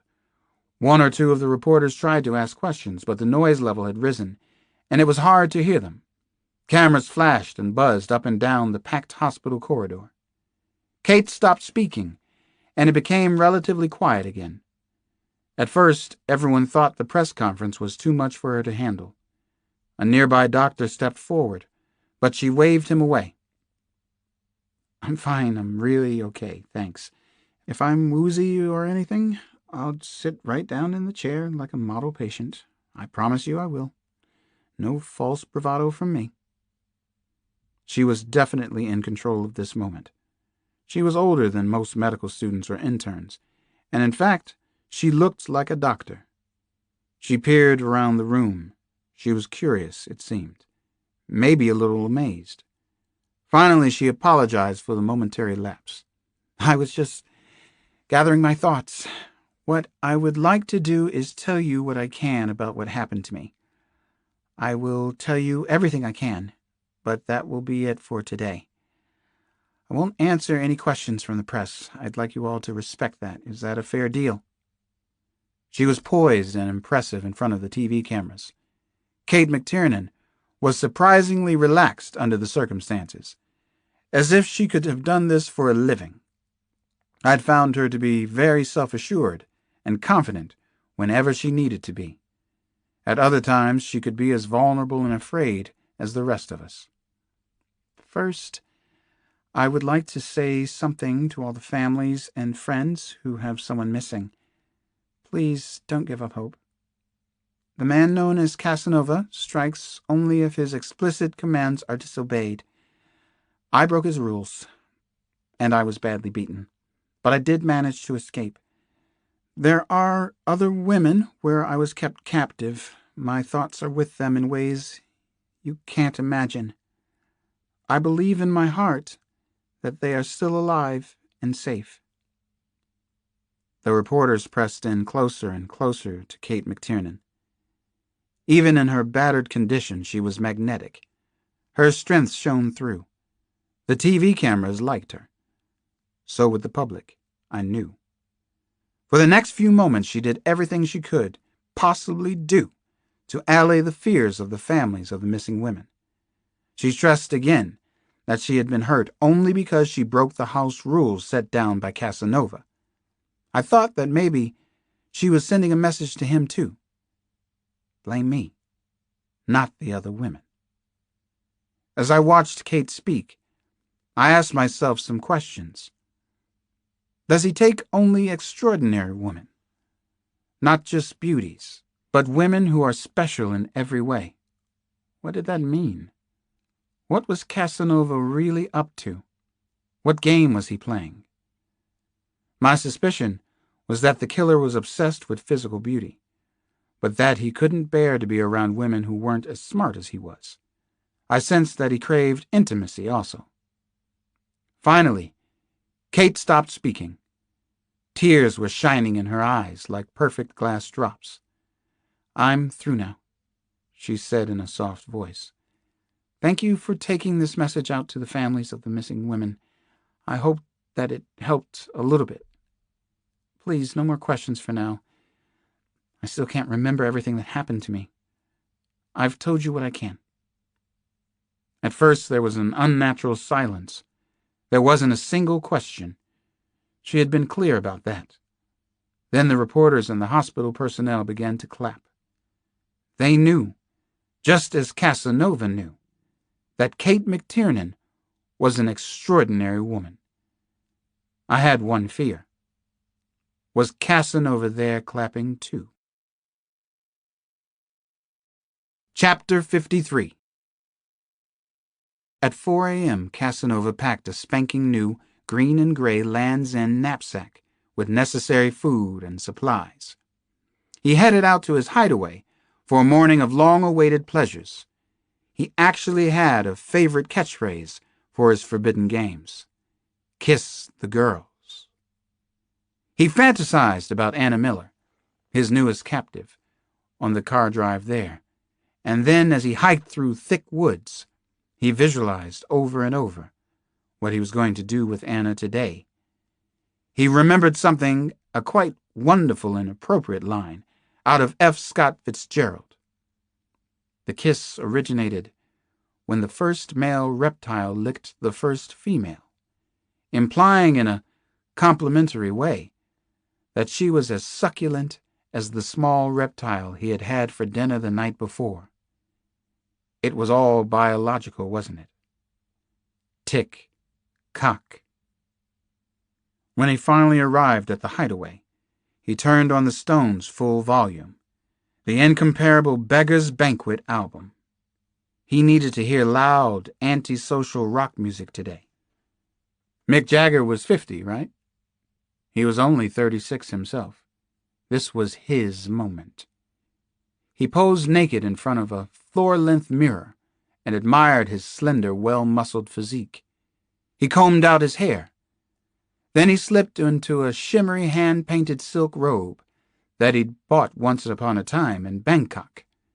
He left it open to expose himself. He selected a different costume mask, a beautiful one from Venice, originally purchased for just such a special occasion. A moment of mystery and love. At last, he was ready to see Anna Miller. Anna was so haughty, absolutely untouchable, exquisite physically. He needed to break her quickly. Nothing could match this physical and emotional feeling. Adrenaline pumping, heart beating loudly, total exhilaration in every part of his body. He brought warm milk in a glass pitcher, also a small wicker basket with a special surprise for Anna. In truth, it was something he'd been planning for Dr. Kate. He'd wanted to share this moment with her. He had put on the loud rock and roll so that Anna would know it was time to get ready. It was a signal. He was certainly ready for her. Pitcher full of warm milk. Long rubber tubing with a nozzle. Cuddly present in the wicker basket. Let the games begin. Chapter 54. Casanova couldn't take his eyes off Anna Miller. The air around him seemed to roar. Everything was charged with high expectations. He was feeling more than a little out of control, not like himself, more like the gentleman caller. He looked down on his art, his creation. He held a thought. Anna has never looked like this for anyone else.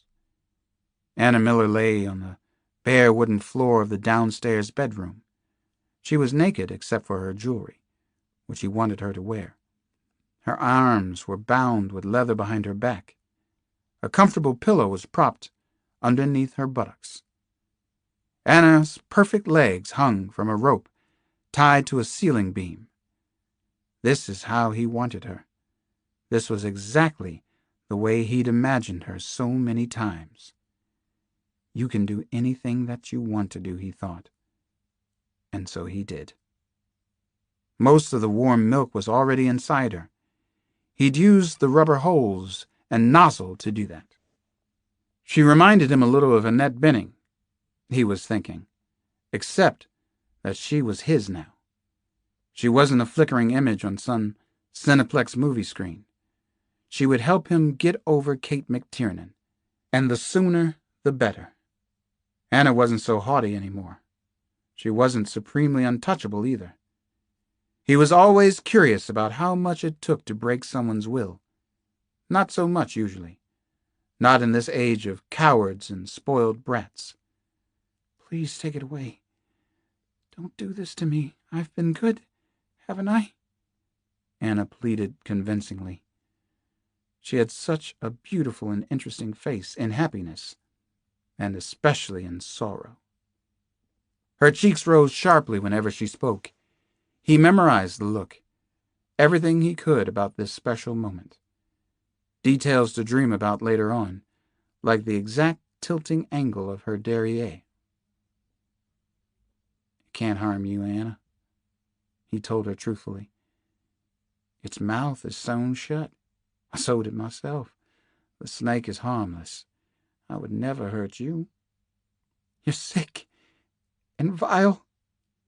Anna suddenly snapped at him. You're a sadist! He merely nodded. He had wanted to see the real Anna, and there she was, another snapping dragon. Casanova watched the milk as it slowly dripped from her anus. So did the small black snake. The sweet fragrance of the milk drew it forward across the wooden 2x4s of the bedroom floor. It was quite magnificent to observe. This truly was an image for Beauty and the Beast. The cautiously alert black snake paused, then suddenly jutted its head forward. The head smoothly slid inside Anna Miller.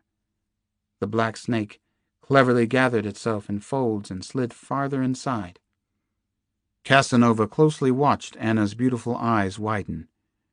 How many other men had ever seen this, or felt anything like what he was experiencing now. How many of those men were still alive? He had first heard of this sexual practice for enlarging the anus on his trips to Thailand and Cambodia. Now he'd performed the ceremony himself. It made him feel so much better about the loss of Kate, about other losses. This was the exquisite and surprising beauty of the games he chose to play at his hideaway.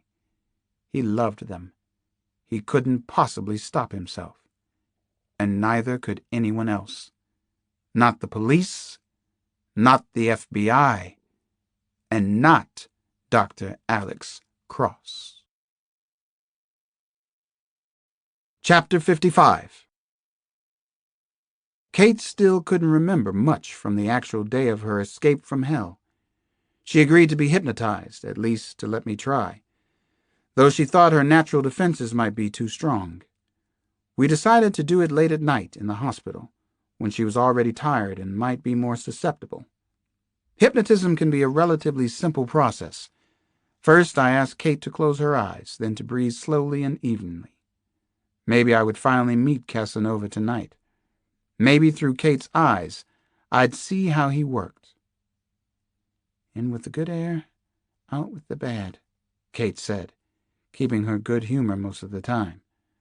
Something like that, right, Dr. Cross? Clear your mind as much as you can, Kate, I said. I don't know about the wisdom of that, she smiled. There's an awful lot bumping around in there right now. Rather like an old attic filled with unopened dressers and portmanteaus. Her voice was beginning to sound a little sleepy. That was a hopeful sign. Now just count back slowly from 100. Begin whenever you feel like it, I told her. She went under easily. That probably meant that she trusted me somewhat. With the trust came responsibility on my part. Kate was vulnerable now. I didn't want to hurt her under any circumstances. For the first few minutes, we talked as we often did when she was fully conscious and awake. We had enjoyed talking to each other from the start. Can you remember being kept in the house with Casanova? I finally asked her a leading question. Yes, I remember quite a lot now. I remember the night he came into my apartment. I can see him carrying me through some kind of woods to wherever I was kept. He carried me like my weight was nothing. Tell me about the woods you went through, Kate. This was our first dramatic moment. She was actually with Casanova again, in his power, a captive. I suddenly realized how quiet the hospital was all around us. It was too dark, really. The woods were very thick, very creepy. He had a flashlight with him, kept it on a string or rope around his neck. He's unbelievably strong. I thought of him as an animal, physically. He compared himself to Heathcliff from Wuthering Heights. He has a very romantic view of himself and what he's doing. At night, he whispered to me as if we were already lovers. He told me he loved me. He sounded sincere. What else do you remember about him, Kate? Anything you recall is helpful. Take your time. She turned her head, and if she were looking at someone, off to my right. He always wore a different mask. He wore a reconstructive mask one time. That was the scariest one. They're called death masks because hospitals and morgues sometimes use them to help identify accident victims who are unrecognizable. That's interesting about the death masks. Please go on, Kate. You're being incredibly helpful. I know that they can make them right from a human skull, pretty much any skull. They'll take a photo of it, cover the photo with tracing paper, draw the features. Then they build an actual mask from the drawing. There was a death mask in the movie Gorky Park. They aren't usually meant to be worn. I wondered how he'd gotten it.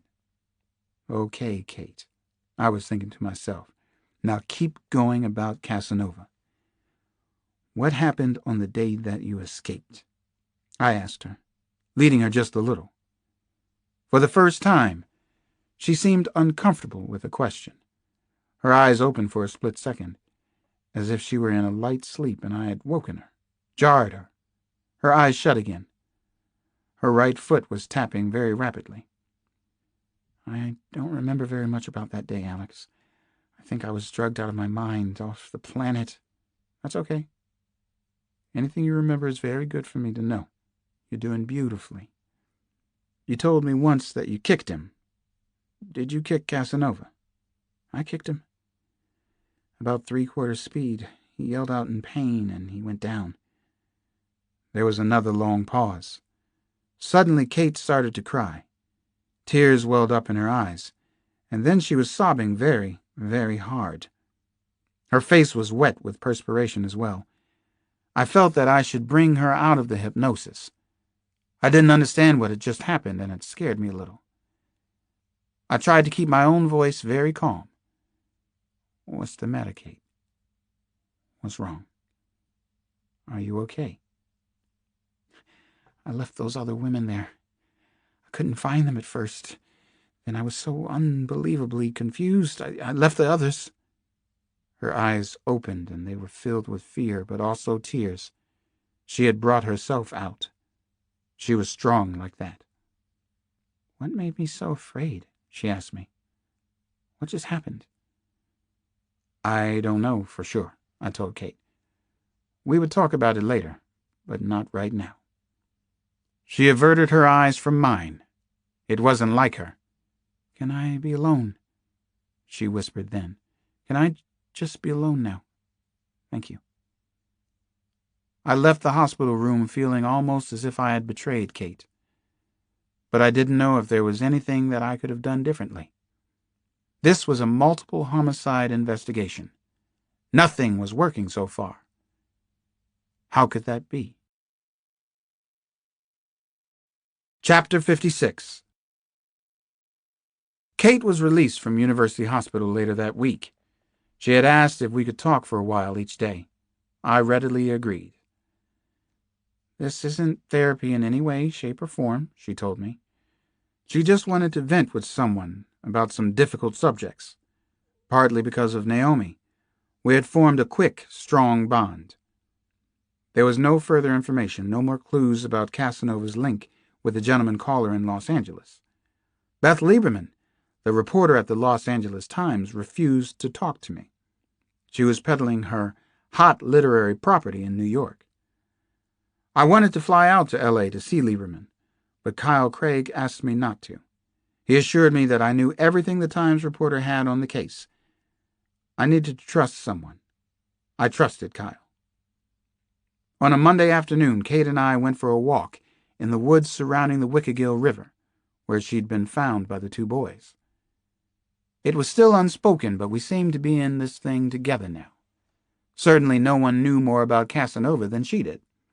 If she could remember anything more, it would be so useful. The smallest detail could be a clue that might open up everything. Kate became quiet and unusually subdued as we entered the dark, brooding woods east of the Wickagill River. The human monster could be lurking out here, maybe prowling in the woods right now. Maybe he was watching us. I used to love walking in woods like these. Blackberry brambles and sweet sassafras, cardinals and blue jays feeding everywhere.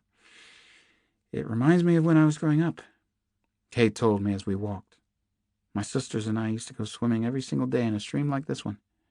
We swam naked, which was forbidden by my father. Anything my father strictly forbade, we tried to do. All that swimming experience came in handy, I said. Maybe it helped you get safely down the Wickagill. Kate shook her head. No, that was pure stubbornness. I vowed I wasn't going to die that day. Couldn't give him the satisfaction. I was keeping my own discomfort about being in the woods to myself. Some of my uneasiness had to do with the unfortunate history of these woods and the surrounding farmlands. Tobacco farms had been spotted all through here once upon a time. Slave farms, the blood and bones of my ancestors. The extraordinary kidnapping and subjugation of more than 4 million Africans who were originally brought to America. They had been abducted against their will. I don't remember any of this terrain, Alex, Kate said. I had strapped on a shoulder holster before we left the car. Kate winced and shook her head at the sight of the gun, but she didn't protest beyond the baleful look. She sensed that I was the dragon slayer. She knew there was a real dragon out here. She'd met him. I remember I ran away, escaped into woods just like these. Tall Carolina pines. Not much light getting through. Eerie as a bat cave. I remember clearly when the house disappeared on me. I can't remember too much else. I'm blocking it. I don't even know how I got into the river. We were about 2 miles from where we'd left the car. Now we hiked north. Staying close to the river Kate had floated down on her miraculous, stubborn escape. Every tree and bush reached out relentlessly toward the diminishing sunlight. This reminds me of the Buckeye, Kate said, her upper lip curled in an ironic smile. The triumph of dark, chaotic barbarism over civilized human reason. It felt as if we were moving against a high, relentless tide of vegetation. I knew she was trying to talk about Casanova and the terrifying house where he kept the other women. She was trying to understand him better. We both were. He's refusing to be civilized or repressed, I said. He does whatever he wants. He's the ultimate pleasure seeker, I suppose, a hedonist for the times. I wish you could hear him talk. He's very bright, Alex. So are we, I reminded her. He'll make a mistake. I promise. I was getting to know Kate very well by now. She was getting to know me.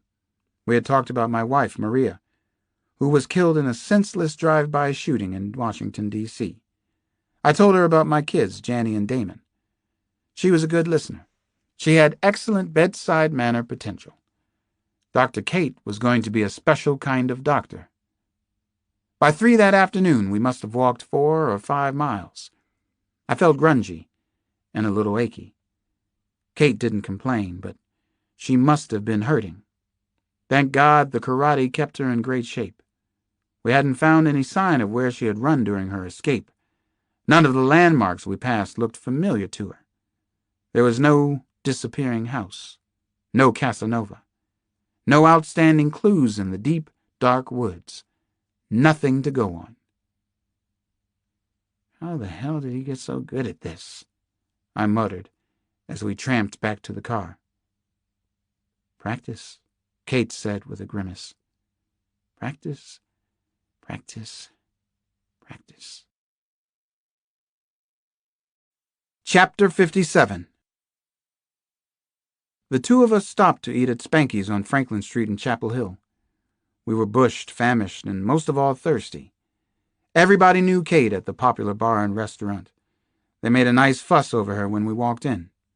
A muscular, blonde-haired bartender named Hack started a big round of applause. A waitress and friend of Kate's gave us a table of honor at a front window on Franklin Street. The woman was a doctoral candidate in philosophy, Kate told me. Verda, the waitress philosopher of Chapel Hill. How do you like being a celebrity? I kidded Kate once we were seated. Hate it. Hate it, she said with her teeth clenched tightly. Listen, Alex, can we get blotto drunk tonight? Kate suddenly asked. I'd like a tequila, a mug of beer, and some brandy, she told Verda. The waitress philosopher grimaced and wrinkled her nose at the order. I'll have the same, I said. When in Collegeville. This definitely isn't therapy, Kate said to me as soon as Verda departed. We're just going to bullshit some tonight. That sounds like therapy, I said to her. If it is, then we're both on the couch.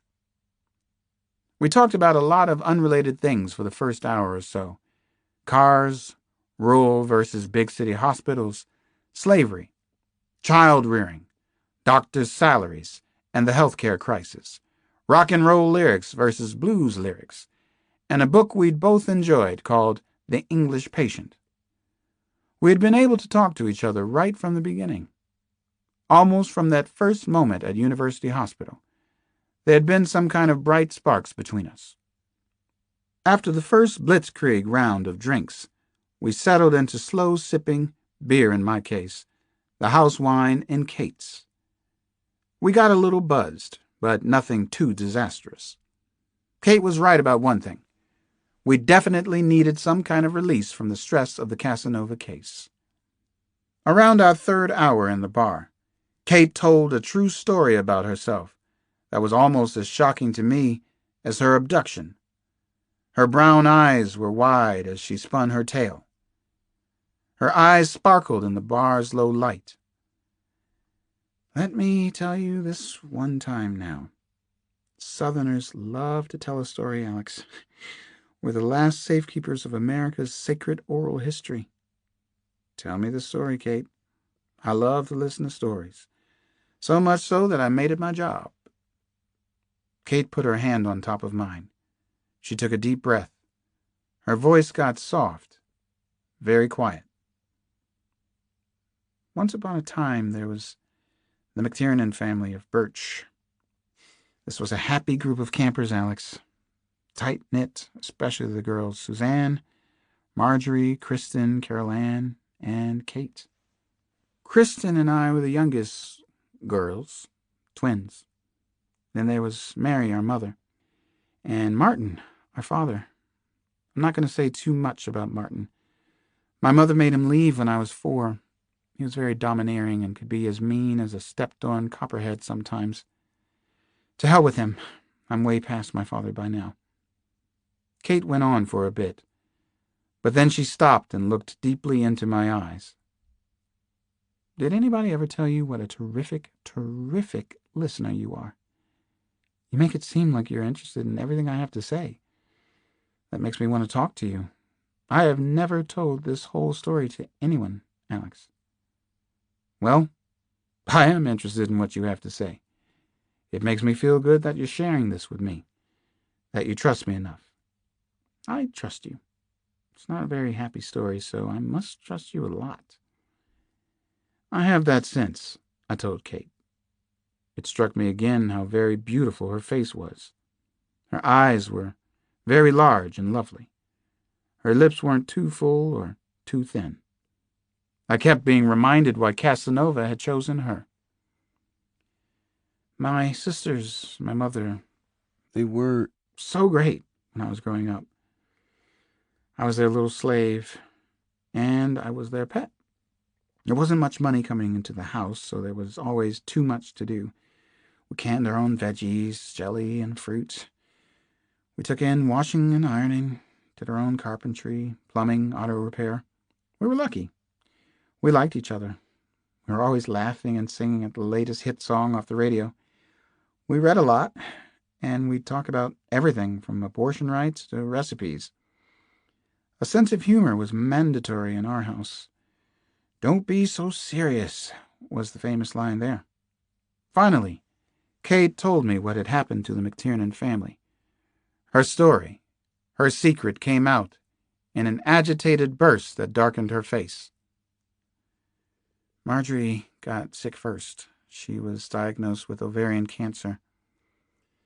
Margie died when she was 26. She already had 3 kids. Then, in order, Suzanne, my twin Kristen, and my mother died. All of breast or ovarian cancer. That left Carol Ann and me, and my father. Carol Ann and I joked that we inherited my father's snarly mean streaks, so we're destined to die of nasty heart attacks. Kate suddenly swung her head down and to one side. Then she looked back up at me. I was going to say, I don't know why I told you that. But I do know. I like you. I want to be your friend. I want you to be my friend. Is that possible? I started to say something about how I felt, but Kate stopped me. She put the tips of her fingers on my lips. Don't be sentimental right now. Don't ask me any more about my sisters right now. Tell me something you don't ever tell other people. Tell me quick now, before you change your mind. Tell me one of your big secrets, Alex. I didn't think about what I was going to say. I just let it come out. It seemed fair after what Kate had told me. Besides, I wanted to share something with her. I wanted to confide in Kate, at least see if I could. I've been screwed up ever since my wife Maria died, I told Kate McTiernan. One of my secrets. One of the things I keep bottled inside. I put on clothes every morning, and a sociable face, and my 6-gun some days, but I feel hollow most of the time. I got into a relationship after Maria, and it didn't work out. It failed in a spectacular fashion. Now I'm not ready to be with anyone again. I don't know if I ever will be. Kate peered into my eyes. Oh, Alex, you're wrong. You are so ready. She told me without any doubt in her eyes or her voice. Sparks. Friends. I'd like us to be friends too, I finally told her. It was something I rarely said, and never this quickly.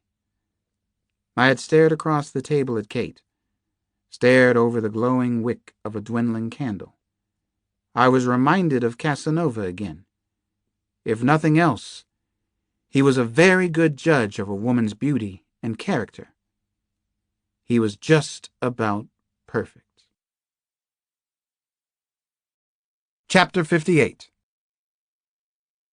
The harem cautiously shuffled toward a large living area at the end of a winding hallway inside the mysterious, loathsome house. The place had 2 floors. On the lower one, there was only a single room. Upstairs, there were as many as 10. Naomi Cross walked cautiously among the women. They had been told to go to the common room. Since she had been there, the number of captives had ranged from 6 to 8. Sometimes a girl left or disappeared, but there always seemed to be a new one to take her place. Casanova was waiting for them in the living room. He had on another of his masks. This one was hand-painted with white and bright green streaks. Festive. A party face. He wore a gold silk robe and was naked underneath it. The room was large and tastefully furnished. The floor was covered with an oriental rug. The walls were off-white and freshly painted. Come in, ladies. Don't be shy. Don't be bashful, he said from the back of the room. He had a stun gun and a pistol, and struck a dashing pose. Naomi imagined that he was smiling behind the mask. More than anything, she wanted to see his face just once, and then obliterate it forever. Shatter it into tiny pieces, grind the pieces into nothing. Naomi felt her heart skip as she entered the large, attractive sitting room. Her violin was on a table near Casanova. He had taken her violin and brought it to this awful place. Casanova was waltzing around the low-ceilinged room like the host of a sophisticated costume party. He knew how to be classy, even gallant. He carried himself with confidence. He lit a woman's cigarette with a gold lighter. He stopped to talk to each of his girls. He touched a bare shoulder, a cheek, caressed someone's long blonde hair. The women all looked stunning. They wore their own beautiful clothes and had carefully applied makeup. The scents of their perfumes filled the room. If only they could rush him all at once, Naomi thought to herself.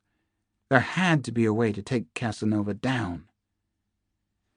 As some of you may have already guessed, he raised his voice, we have a nice surprise for tonight's festivities. A little night music. He pointed to Naomi and beckoned her to come forward. He was always careful when he brought them together like this. He had his gun in hand, holding it casually.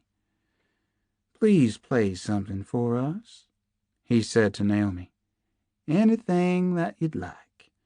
Naomi plays the violin, and very beautifully, I might add. Don't be shy, dear. Naomi couldn't take her eyes off Casanova. His robe was open so that they could see his nakedness. Sometimes He had one of them play an instrument or sing or read poetry or just talk about their lives before hell. Tonight, it was Naomi's turn. Naomi knew that she had no choice. She was determined to be brave, to look confident. She picked up the violin, her precious instrument, and so many painful memories swept over her. Brave, confident, she repeated inside her head. She'd been doing that since she was a young girl. As a young black woman, she had learned the art of acting poised. She needed all the poise she could muster now. "I'm going to try to play Bach's Sonata No. 1, she quietly announced. "This is the Adagio, the first movement. It's very beautiful. I hope I can do it justice." Naomi shut her eyes as she brought the violin up to her shoulder. She opened her eyes again as she placed her chin on the rest and slowly began to tune the instrument. Brave, confident, she reminded herself. Then she began to play. It was far from perfect, but it did come from her heart. Naomi's style had always been personal. She concentrated more on making music than on her technique. She wanted to cry, but she held back the tears, held everything inside. Her feelings came out only in the music, the beautiful Bach sonata. "Brava! Brava!" Casanova shouted as she finished. The women clapped. That was permitted by Casanova. Naomi stared out at their beautiful faces. She could feel their shared pain. She wished that she could talk to them. But when he brought them together, it was only to show off his power, his absolute control over them. Casanova's hand moved and lightly touched Naomi's arm. It was hot, and she felt as if she'd been burned. "You'll stay with me tonight," he said in the softest voice. "That was so beautiful, Naomi. You are so beautiful. The most beautiful one here. Do you know that, sweetheart?" "Of course you do." Brave, strong, confident, Naomi told herself. She was a cross. She wouldn't let him see her fear. She would find a way to beat him. Chapter 59. Kate and I were working at her apartment in Chapel Hill. We'd been talking about the disappearing house again, still trying to figure out that mind-bending mystery. At a little past 8, the front doorbell rang. Kate went to see who it was. I could see her talking to someone, but I couldn't tell who. My hand went for my revolver, touched the handle. She let the visitor come inside. It was Kyle Craig. I was immediately struck by the drawn and somber look on his face. Something must have happened. "Kyle says he has something you're going to want to see," Kate said, as she led the FBI man into the living room. "I tracked you down, Alex. It wasn't too hard," Kyle said. He sat on the sofa arm next to me. He looked as if he needed to sit down. "I told the hotel desk and the operator where I'd be until 9 or so. Like I said, it wasn't hard." "Check out the look on Alex's face, Kate. Now you see why he's still a detective. He's hooked on the job, wants to solve all the great puzzles, even the not-so-great ones." I smiled and shook my head. Kyle was partly right.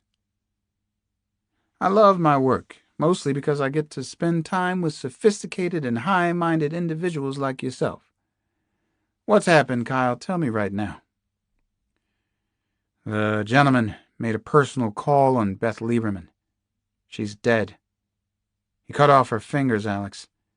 After he killed her, he torched her studio apartment in West Los Angeles. He set half her building on fire. Beth Lieberman hadn't exactly endeared herself to me, but I was shocked and saddened to hear about her murder. I had taken Kyle's word that she had nothing worth traveling to Los Angeles for. Maybe he knew there was something in her apartment that needed to be torched. Maybe she actually had something important. Kyle glanced over at Kate again. See how good he is? He's a machine. She did have something incriminating, he said to both of us. Only she had it on her computer at the Times. So now we have it. Kyle handed me a long, curling fax.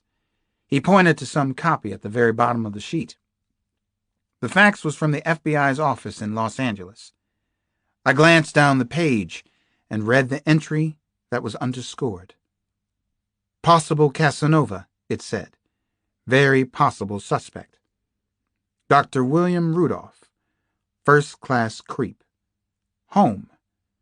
The Beverly Comstock. Work. Cedars-Sinai Medical Center. Los Angeles. We finally got our break. We've got a first-class lead anyway, Kyle said. Casanova could be this doctor, this creep, as she calls him. Kate looked at me, then at Kyle. She had told both of us that Casanova might be a doctor. Anything else in Lieberman's notes? I asked Kyle. Not that we've been able to find so far, Kyle said. Unfortunately, we can't ask Miss Lieberman about Dr. William Rudolph or why she made the note on her computer. Let me tell you 2 new theories that are making the rounds with our profilers out on the West Coast, Kyle went on. Are you ready for a little outrageous mind trip, my friend? Some profiler speculation? I'm ready. Let's hear the latest and greatest theories from FBI West. The first theory is that he's sending the diary entries to himself, that he's Casanova and the gentleman caller. He could be both killers, Alex. They each specialize in perfect crimes. There are other similarities, too. Maybe he's a split personality. FBI West, as you call it, would like Dr. McTiernan to fly out to Los Angeles right away. They'd like to talk to her. I didn't like the first West Coast theory too much myself, but I couldn't completely discount it. What's the other theory from the Wild Wild West? I asked Kyle. The other theory, he said, is that there are 2 men, but that they aren't just communicating, they're competing. This could be a scary competition, Alex. This could all be a scary game they've invented. Part 3. The Gentleman Caller. Chapter 60. He had been a Southern gentleman, a gentleman scholar. Now, he was the very finest gentleman in Los Angeles. Always a gentleman, though. A hearts and flowers kind of guy. An orangish red sun had begun its long, slow shimmy and slide toward the Pacific Ocean. Dr. William Rudolph thought it looked visually stunning as he strolled at a leisurely pace along Melrose Avenue in Los Angeles. The gentleman caller was shopping that afternoon, absorbing all the sights and sounds, the hectic flash and cash of his surroundings. The street scene reminded him of something of the hard-boiled detective writers. Maybe Raymond Chandler had written, California, the department store. The description still worked pretty damn well. Most of the attractive women he observed were in their early and mid-20s. They had just come from the stultifying workaday world of the ad agencies, money managers, and law firms in the entertainment district around Century Boulevard. Several of them wore high heels, platforms, clinging spandex miniskirts, here and there a form-fitting Rolo suit. He listened to the casually sexy rustle of crushed silk, the martial click-click of designer shoes, the sultry scuff of cowboy boots that cost more than Wyatt Earp had earned in a lifetime. He was getting hot and a little frenzied, nicely frenzied. Life in California was good. It was the department store of his dreams. This was the best part, the foreplay before he made his final selection. The Los Angeles police were still stumped and baffled by him. Maybe one day they would figure it all out, but probably not. He was simply too good at this. He was Jekyll and Hyde for this age. As he strolled between La Brea and Fairfax, he breathed in the scents of musk and heavy floral perfumes, of chamomile and lemon-scented hair. The leather handbags and skirts also had a distinct scent. It was all a big tease, but he adored it. It was so ironic that these lovely California foxes were teasing and provoking him, of all people. He was the small, adorable, fluffy-haired boy loose in the candy store, wasn't he? Now which forbidden sweets should he choose this afternoon? That little twit in red heels, no stockings. That poor man's Juliette Binoche.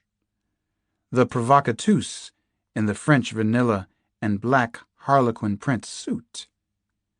Several of the women actually gave Dr. Will Rudolph approving glances as they wandered in and out of their favorite shops. Exit 1. Leathers and Treasures. La Luz de Jesus.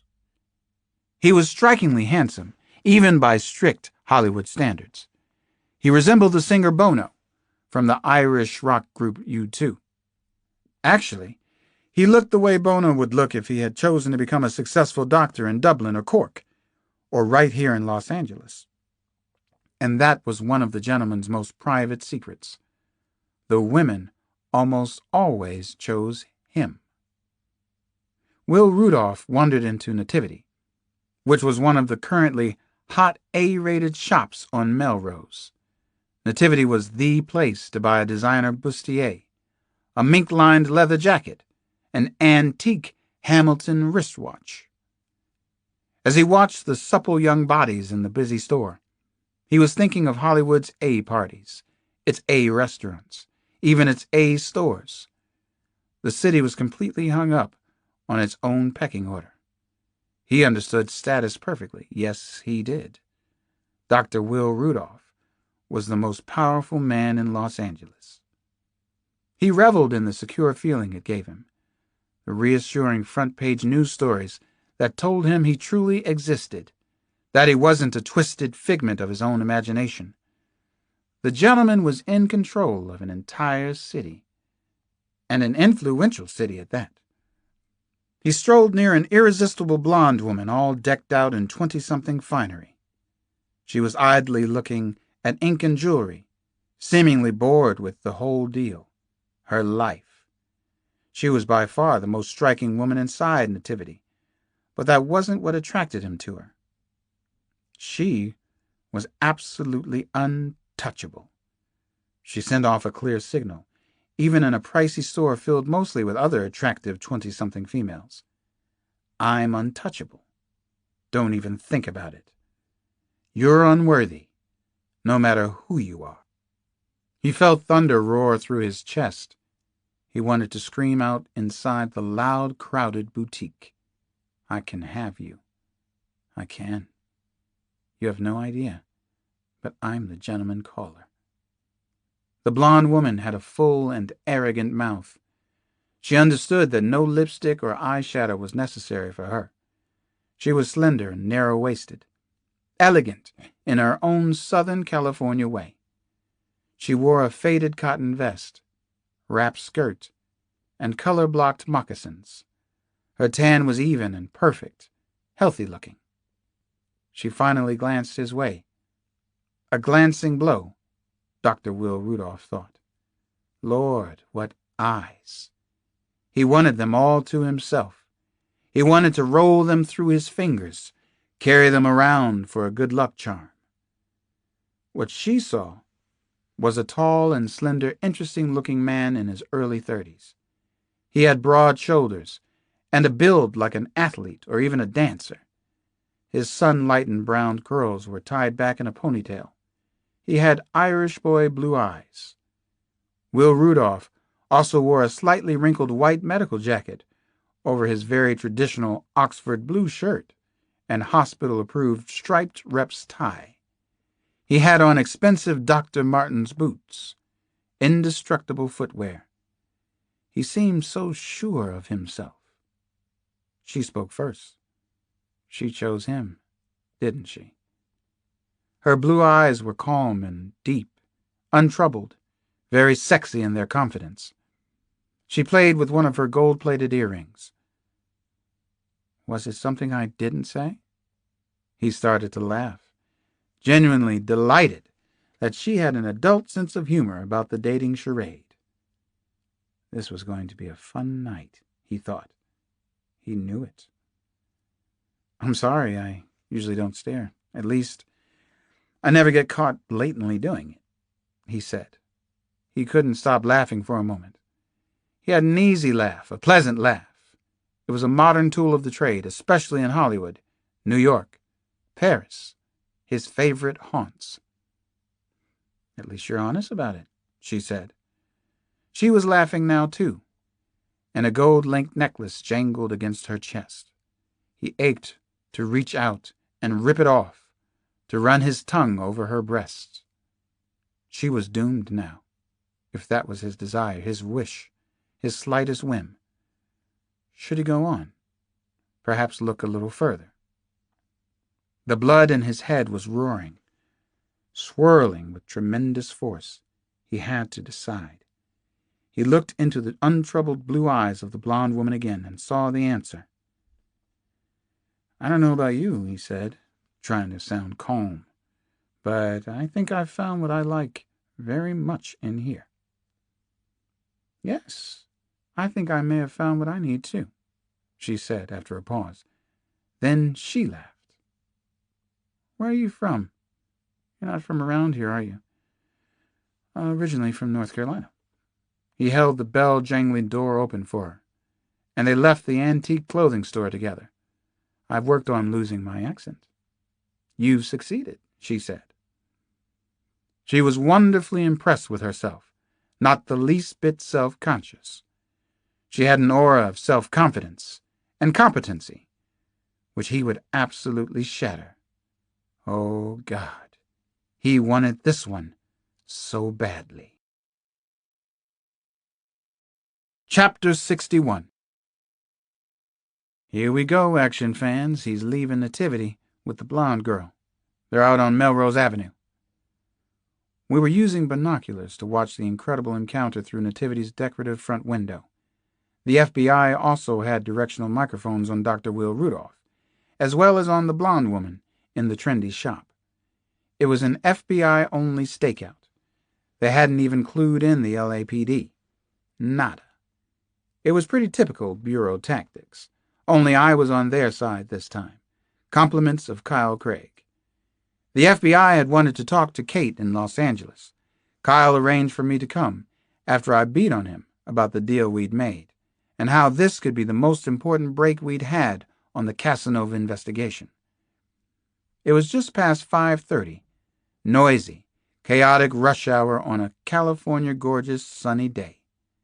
Temperature in the mid-70s. Heartbeats rising toward at least 1,000 inside our car. We were finally closing in on one of the monsters. At least we hoped so. Dr. Will Rudolph struck me as a modern-day vampire. He had spent the afternoon casually roaming among the stylish shops. A crew. Grau. Mark Fox. Even with the girls idling in front of Johnny Rocket's 50-style burger stand, were potential targets of his. He was definitely a hunter today. He was girl-watching. Was he the gentleman caller, though? I was working closely with 2 senior FBI agents in an anonymous-looking minivan parked on a side street off Melrose Avenue. Our radio was hooked to the state-of-the-art directional mics that were in 2 of the other 5 cars trailing the man believed to be the gentleman. It was almost showtime. I think I may have found what I need, too, we heard the blonde woman say. She reminded me of the beautiful students Casanova had abducted in the South. Could he be one and the same monster? A coast-to-coast killer? Maybe a split personality? FBI experts here on the West Coast believed they had the answer. In their view, the same creep did the so-called perfect crimes on both coasts. A victim had never been kidnapped or killed on the same day. Unfortunately, there were at least a dozen theories about the gentleman caller and Casanova that I was aware of. I still wasn't convinced by any of them. "How long have you been in Hollywood?" we heard the young woman ask Rudolph. Her voice sounded alluring and sexy. She was obviously flirting with him.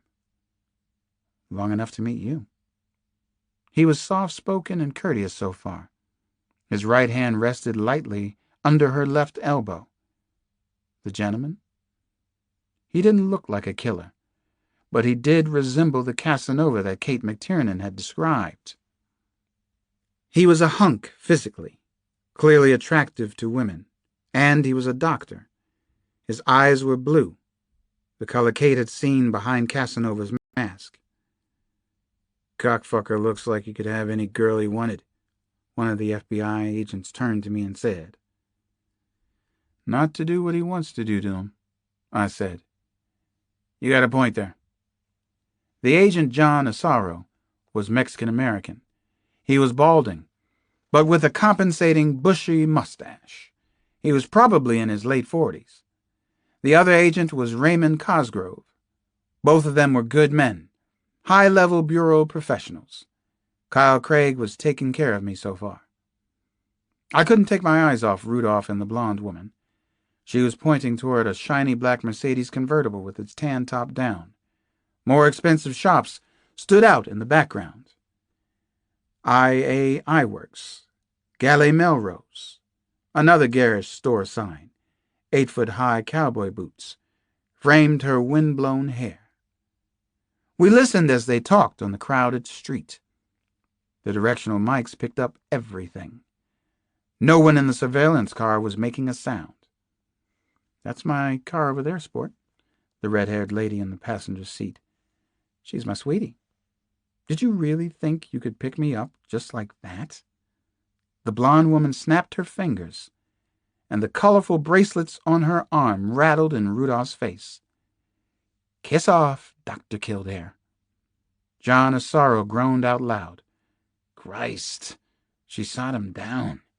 She set him up. Isn't that beautiful?" "Only in L.A." Raymond Cosgrove pounded the dash with the thick heel of his hand. "Son of a bitch. She's walking away. Go back to him, sweetheart. Tell him you were only kidding." We'd had him, or were very close to it. It made me physically sick to think that he was getting away. We had to catch him at something, or an arrest wouldn't hold up. The blonde woman crossed Melrose and slid into the sleek black Mercedes. Her friend had short red hair, and her silver bangle earrings caught the late-day sunlight. The woman leaned in and gave her sweetie a kiss. As Dr. Will Rudolph watched them, he didn't appear at all upset. He stood on the sidewalk with his hands stuffed into the pockets of his white jacket, looking cool and relaxed, neutral, as if nothing had happened. Were we seeing the gentleman caller's mask? The two lovers in the convertible waved as the Mercedes roared past, and he gave them a smile, a shrug of the shoulders, a cool nod of his head. We could hear him hiss through the directional mics. "Child ladies, I'd like to cut you both into pieces and feed you to the gulls at Venice Beach. And I do have your license plate number, you silly twats." Chapter 62. We trailed Dr. Will Rudolph to his luxury penthouse apartment at the Beverly Comstock. The FBI knew where he lived. They hadn't shared that information with the LAPD either. The tension and disappointment were heavy inside our car. The FBI was playing a dangerous game of freeze-out with the Los Angeles police. I finally left the stakeout at around 11 o'clock. Rudolph had been inside for more than 4 hours. A loud, unidentifiable buzzing noise in my head wouldn't go away. I was still moving on Eastern Time. It was 2 a.m. for me, and I needed to get some sleep soon.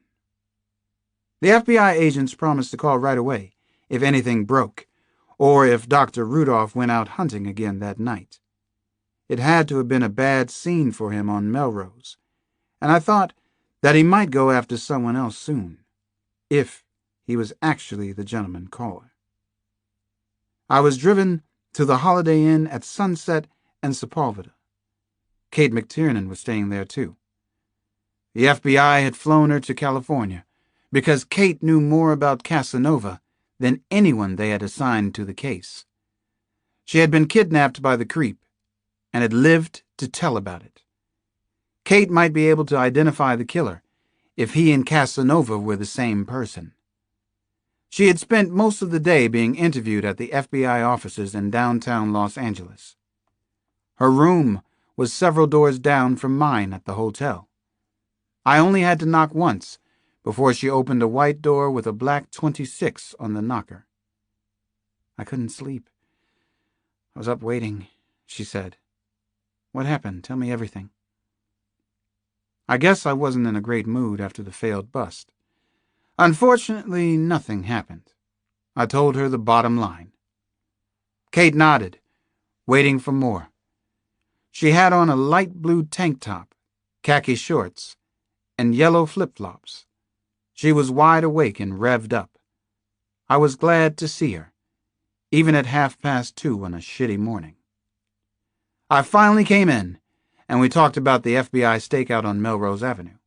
I told Kate how close we might have come to getting Dr. Will Rudolph.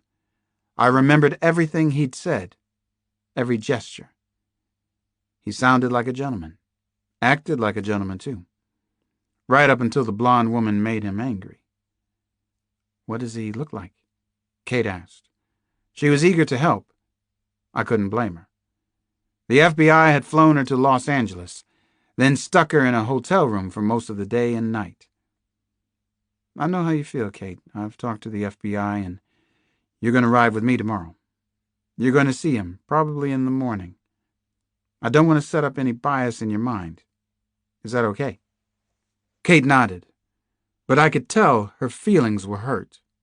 She definitely wasn't happy about her level of involvement so far. I'm sorry, I don't want to act like a tough detective, a controlling bastard, I finally said. Let's not fight about it. Well, you were distant. Anyway, you're forgiven. I guess we better get some sleep. Tomorrow's another day. Big day, maybe. Yeah, tomorrow could be a big day. I really am sorry, Kate. I know you are. She finally smiled. You really are forgiven. Sweet dreams. Tomorrow we nail Beavis. Then we get Butthead. I finally went off to my room. I hit the bed and thought about Kyle Craig for a while. He'd been able to sell my unorthodox style to his confreres for one reason. It had worked before. I already had one monster scalp on my belt. I hadn't played according to the rules to get it. Kyle understood and respected results. In general, so did the Bureau. They were certainly playing according to their own rules here in Los Angeles. My last semi-conscious thought was of Kate in those khaki shorts. Take your breath away. I had a passing thought that she might come down the hall and knock, knock, knock on my door. We were in Hollywood, after all. Wasn't that the way it happened in the movies? But Kate didn't come knocking on my hotel door. So much for Clint Eastwood and Rene Russo fantasies. Chapter 63. This was going to be a big day in Tinseltown. The manhunt of manhunts was playing in Beverly Hills, just like the day they finally caught the killer strangler Richard Ramirez out here. Today we get Beavis. It was a few minutes past 8 in the morning. Kate and I were sitting in an Arctic blue Taurus parked half a block from Cedars-Sinai Medical Center in Los Angeles. There was an electrical sound in the air, as if the city were being run on a single huge generator. A play on an old line ran through my head. Hell is a city much like Los Angeles. I was nervous and tense My body felt numb, and my stomach was queasy. The burnout factor. Not enough sleep. Too much stress for too long a stretch. Chasing monsters from sea to shining sea. "That's Dr. Will Rudolph climbing out of the BMW, I said to Kate. I was so wound up. I felt as if strong hands were squeezing me. "Good looking," Kate muttered. "Real sure of himself, too. The way he moves. Dr. Rudolph." Kate didn't say another word as she intently watched Rudolph. Was he the gentleman caller? Was he also Casanova? Or were we being set up for some sick, psychopathic reason that I didn't understand yet? The morning's temperature hovered in the low 60s. The air had a crisp snap, like fall in the northeast. Kate had on an old college sweatsuit, high-topped running shoes, dime store sunglasses. Her long brown hair was bunched back in a ponytail. Sensible stakeout attire and grooming. "Alex, the FBI is all around him now," she asked me without looking away from the binoculars. "They're here right now. That scum can't possibly get away." I nodded. "If he does anything that shows us he's the gentleman, they'll grab him. They'll want this arrest for themselves." But the FBI was also giving me whatever rope I needed. Kyle Craig had kept his promise. So far, anyway. Kate and I watched as Dr. Will Rudolph slid out of the BMW coupe, which he just parked in a private lot on the west side of the hospital. He wore a European-style charcoal gray suit. It was cut well and looked expensive. It probably cost as much as my house in D.C. His brown hair was held back in a fashionable ponytail. He had on dark glasses with round tortoiseshell frames. A doctor in an exclusive Beverly Hills hospital. Smug as hell. The goddamn gentleman caller who was setting the city on fire. I ached to run across the parking lot and hit him. Take him down right now. I ground my teeth until my jaw was stiff. Kate wouldn't take her eyes away from Dr. Will Rudolph. Was he Casanova, too? Were they one and the same monster? Was that it? We both watched Rudolph as he crossed the hospital lot. His stride was long and quick and buoyant. Nothing bothering him today. Finally, he disappeared inside a gray metal side door of the hospital. "A doctor," Kate said, and shook her head back and forth. "This is so weird, Alex. I'm shaking on the inside." The static on the car radio startled us, but we could hear Agent John Asaro's deep, raspy voice. "Alex, did you guys see him? Get a good look. What does Miss McTiernan think? What's the verdict on our Dr. Squirrel?" I looked across the front seat at Kate. She looked all of her 31 years right now, not quite so confident and assured. A little gray around the gills. The prime witness. She understood the deadly seriousness of the moment perfectly. "I don't think he's Casanova," Kate finally said. She shook her head. "He's not the same physical type. He's thinner. Carries himself differently. I'm not 100% sure, but I don't think it's him, goddammit." She sounded a little disappointed. Kate continued to shake her head. "I'm almost sure he isn't Casanova, Alex. There must be two of them. Two Mr. Squirrels." Her brown eyes were intense as she looked at me. So there were two of them. Were they competing? What the hell was their coast-to-coast game all about? Chapter 64. Small talk. Surveillance talk. It was familiar territory for me. Sampson and I had a saying about surveillance back in D.C. They do the crime, we do the time. How much could he make with a successful Beverly Hills medical practice? Ballpark number, Kate, I asked my partner. We were still watching the doctor's private parking lot of Cedars-Sinai. There was nothing to do but eyeball Rudolph's spiffy new BMW and wait, and talk like old friends on a front stoop in D.C. He probably charges about $150 to $200 a visit. He could gross $500,000 or $600,000 a year. Then there are surgery fees, Alex.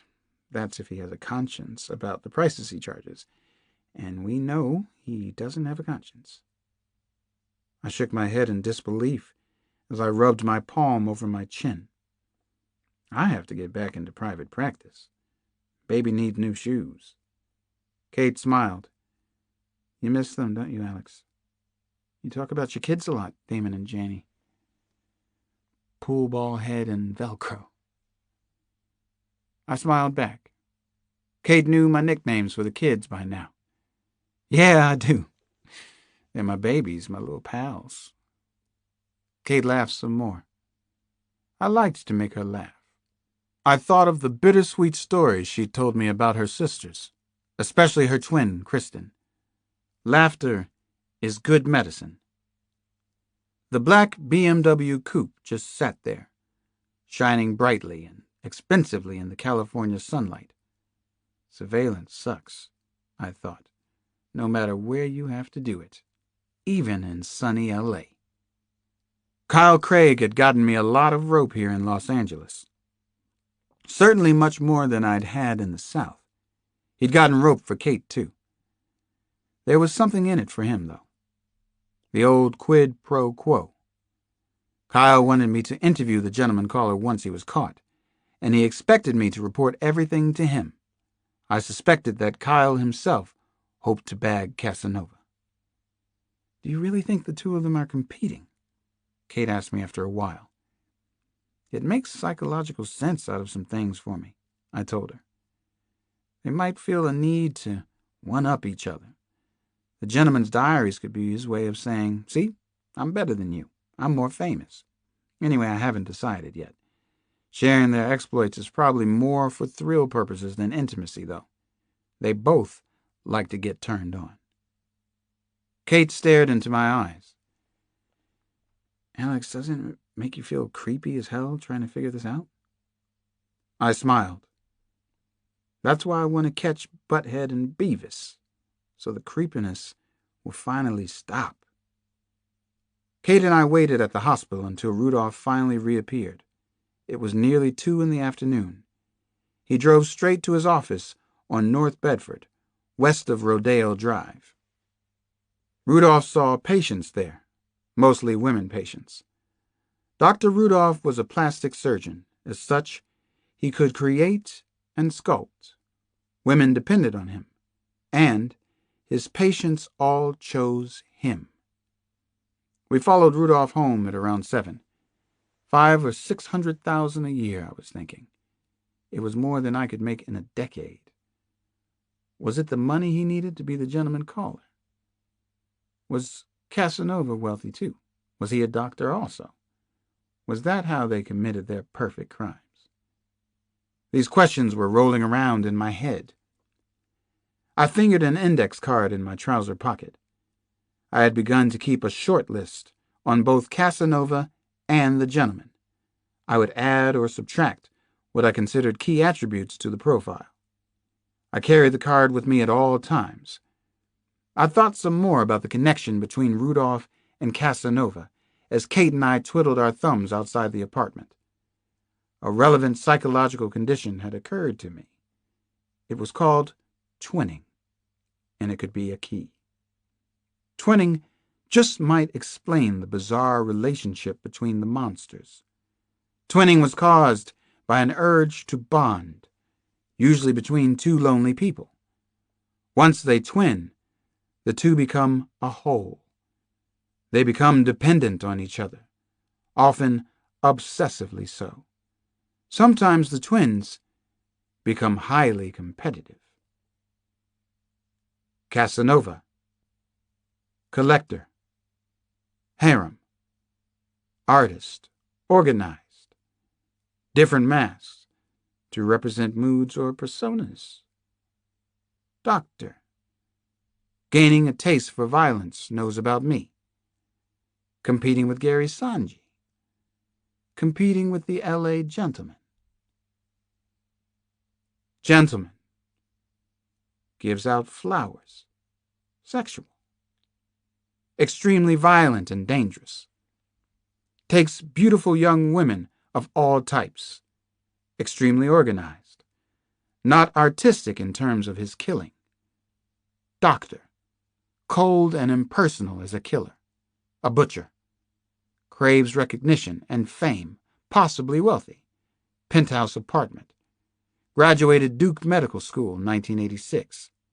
Raised in North Carolina. Twinning was like an addiction to couple, to belong to a secret club. Just two people and no passwords. In its negative form, it was the fusing of two people for their own individual needs, which weren't mutually healthy. I ran it by Kate. She was a twin too. Quite often there's a dominant figure in a twinning relationship, I said. Was that true of you and your sister? I probably was with Kristen, Kate said. I got the good grades in school. I was a little pushy sometimes. She even called me Push in high school. Worse names than that, too. The dominant twin can act in a male role model behavior structure, I said to Kate. The two of us were talking doctor to doctor. The dominant figure might not be the more skillful at manipulation, though. As you could imagine, I've read a little about the phenomenon, Kate said and smiled. Twinning creates a uniquely powerful structure within the bonded pair can operate in complex ways. Something like that? That's correct, Dr. McTiernan. In the case of Casanova and the gentleman, each would have his own bodyguard come supportive person. That could be why they achieve so well. Perfect crimes. They each have a built-in and very effective emotional support system. The question ringing loudly in my mind was, how had they originally met? Was it at Duke? Had Casanova been a student there too? It made some sense. It also reminded me of the Leopold Loeb case in Chicago. Two very smart boys, special boys, committing forbidden acts together, sharing evil thoughts and dirty secrets because they were lonely and had no one else to talk to. Twinning at its most destructive.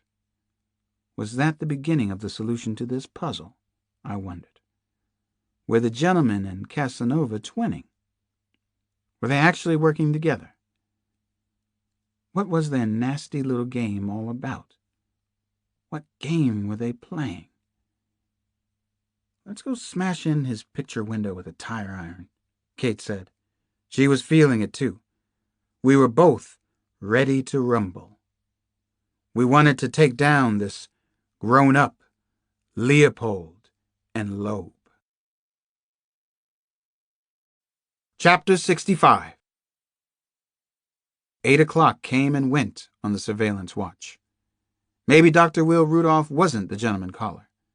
The Los Angeles Times reporter Beth Lieberman could have been wrong. There was no way to ask her about it now. Kate and I had been gabbing about the Lakers without Magic Johnson and Kareem, about Aaron Neville's latest album, Hillary and Bill Clinton's life together, the merits of John Hopkins versus University of North Carolina Medical School. Strange sparks were still flying between us. I'd had some unofficial therapy sessions with Kate McTiernan, and I had hypnotized her once. I also understood that I was afraid of any kind of fire starting between us. What was wrong with me? It was time to start my life again, to get over the loss of my wife, Maria. I thought I had something good with a woman named Jessie Flanagan, but she had left an emptiness in me that I could barely get over. Kate and I finally began to cover subjects a little closer to the heart. She asked why I was shying away from relationships. Because my wife had died. Because my last relationship had imploded. Because of my 2 kids. I asked her why she was wary of meaningful relationships. She was afraid she was going to die of ovarian